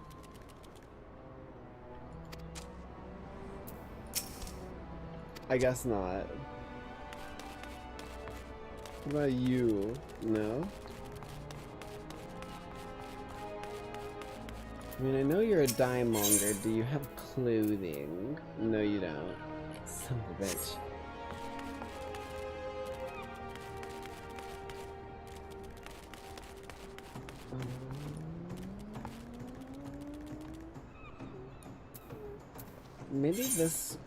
Maybe this quest will give me a hat as an option.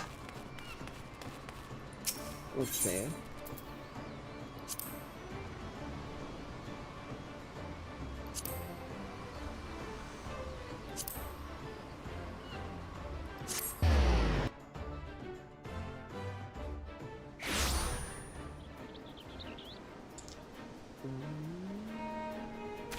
Over here? Yep, that's them.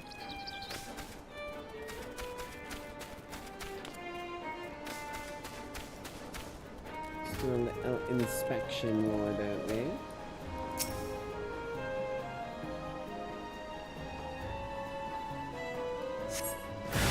Oh shit!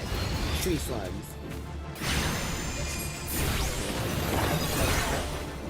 Blasting that.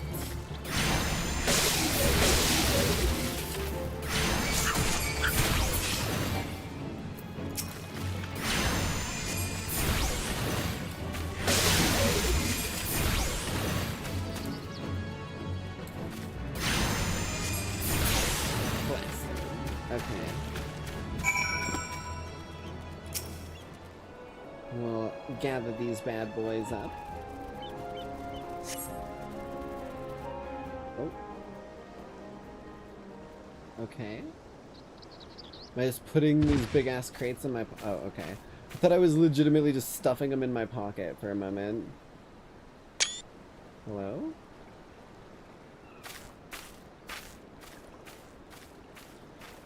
Can I help you? Oh. I am not a threat. Pray ignore my presence for the present and allow me a moment to cogitate. What the fuck is a cogitate? Hello? The reaction to my sudden appearance was within expected parameters, but I must admit I did not expect so proficient a performance against the enemies set against you. Is this fucking Izuku Midoriya?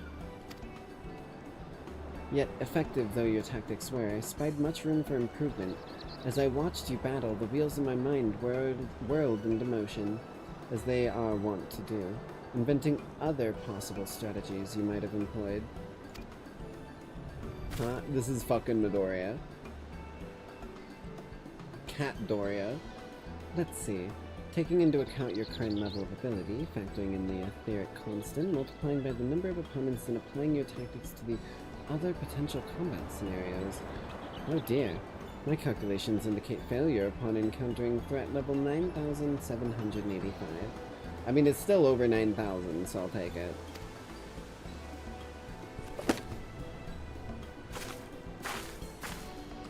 Well, we'll have to see what we can do about that. Though the opportune window... Heyya? Though the opportune window to do so has passed, I would nevertheless introduce myself. I am Heyya, a Meven's Gate assessor. Acting Guildmaster Thygrubim elected me to oversee your training and provide any necessary guidance and instruction in the field of Arcanima. Okay.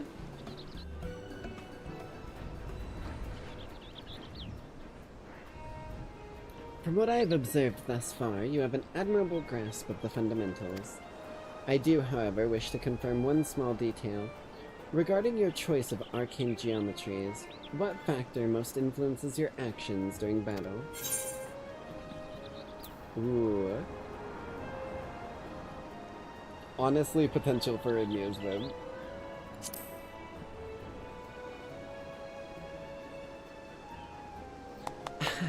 Just as I predicted.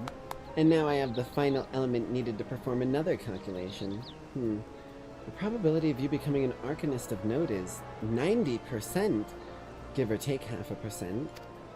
Yes, the certainty is quite high. After all, I only know of one other practitioner who responded to my question in the same manner. It was the man who bestowed upon me this grimoire, the Guildmaster himself. Oh. What's going on with that dude? Because he's just, like, not here. Well, our inscrutable leader is, as I'm sure you've heard, on an indefinite leave of absence. He did leave us with his most notorious saying to date. Strategy is a tool used to manipulate one situation into the desired reality. No matter how gifted you and I might be, however, the instantaneous manipulation of reality that might cause us to suddenly become mighty Arcanists is beyond our present abilities. Discipline and experience is the finest strategy in this case. I suggest you continue to focus on refining your aptitude with carbuncle mastery. With carbuncle. Mastery something something. Here ends your lesson for today. Pray return directly to the guild. I believe Mistress Thybrugrib is waiting for some inspected cargo. And what of myself? I'm off to the fields, of course. The tactics I reasoned out earlier must be attempted in real-life scenarios. Theory is all well and good, but there's no substitute for actual combat. We will meet again soon, though. Bye! Oh, hey, she heard me.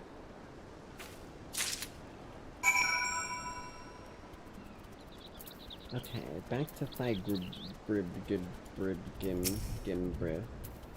Fireball! Oh, my fucking return is on the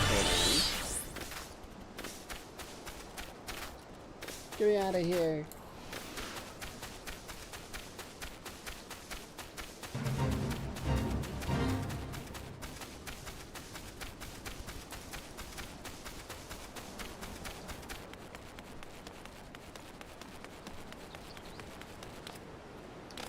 I don't think Anklebiter can be trusted with the strength of an Arcanimist. Like, this motherfucker is just like randomly throwing fireballs for the hell of it sometimes, and as fun as that is, I don't want to know what the fuck they could be doing when they start doing crazier shit. Like, I feel more comfortable giving them the knives than I do leaving them with this fucking spell book to just make things into existence.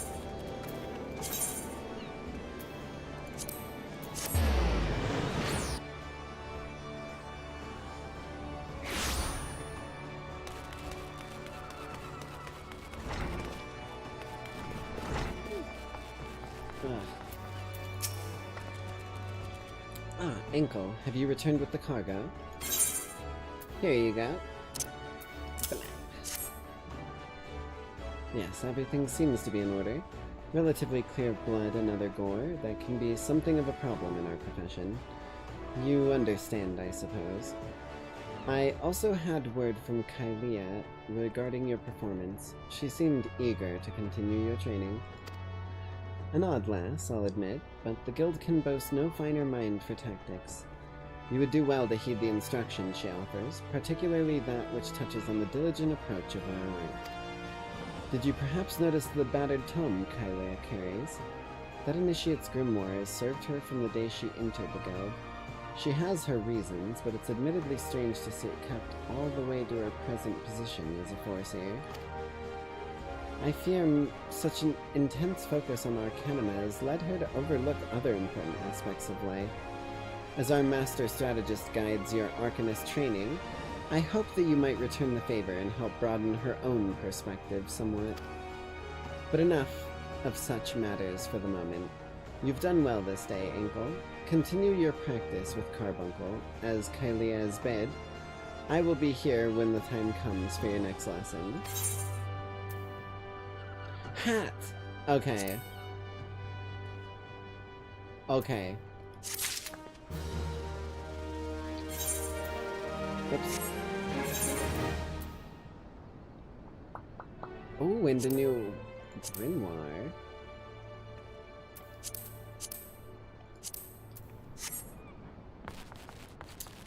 Hey, we're dressed enough now.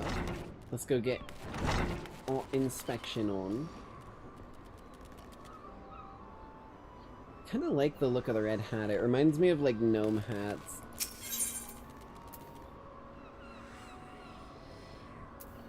Where is this dude?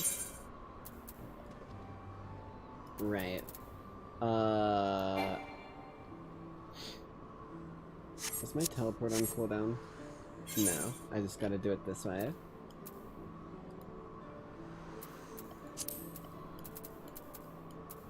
Oh, where is this dude? There he is. 145. I got the monies for it, may as well. Make it a little quicker on us.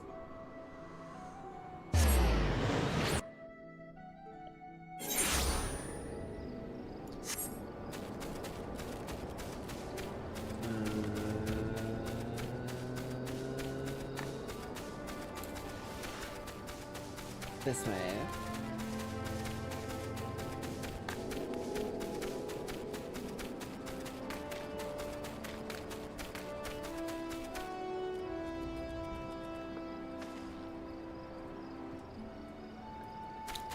Oh, I'm getting yawny.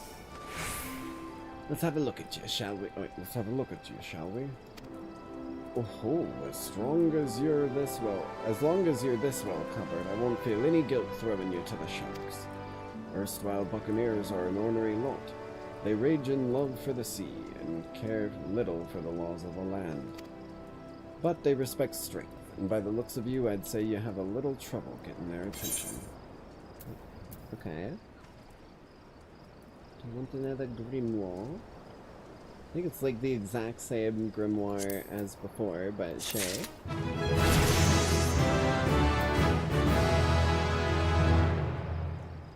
Oh wait, I had this on my other character. It lowers physical damage and magic damage, and every DPS gets it, I think, because it's a roll ability. Okay. Alrighty. Well, I am getting a little bit snoozified here. Getting sleepy. So I think this will probably be as good a place as any for us to go ahead and end tonight's broadcast here. We've made some good progress. We might continue this tomorrow if I'm feeling up for it. I know, well, today technically, because it's definitely past midnight. But I know that I've got a different game scheduled, but I am kind of vibing with this. I'm really enjoying it. So, that being said, we're pretty much only a couple levels now away from being able to go and get the rogue class and get that started. So, tomorrow, if we do end up streaming it, it'll probably end up being the day that Anklebiter gets her knives, finally. But, that being said... Whoops. That being said, thank you, Lackeys, all for coming out to tonight's broadcast. I hope you all enjoyed our adventures here into the world of Final Fantasy XIV. And, as always, I hope you all have a bloody great night. Just, you know, don't let Ankle Bleeder bite. Ankle Bleeder will fuck you up. You will be anemic in moments. But, as always, the most important part of all, be kind to each other, goddammit. There are consequences for not following that one. Otherwise, we'll get along. Bye, love y'all. Mwah.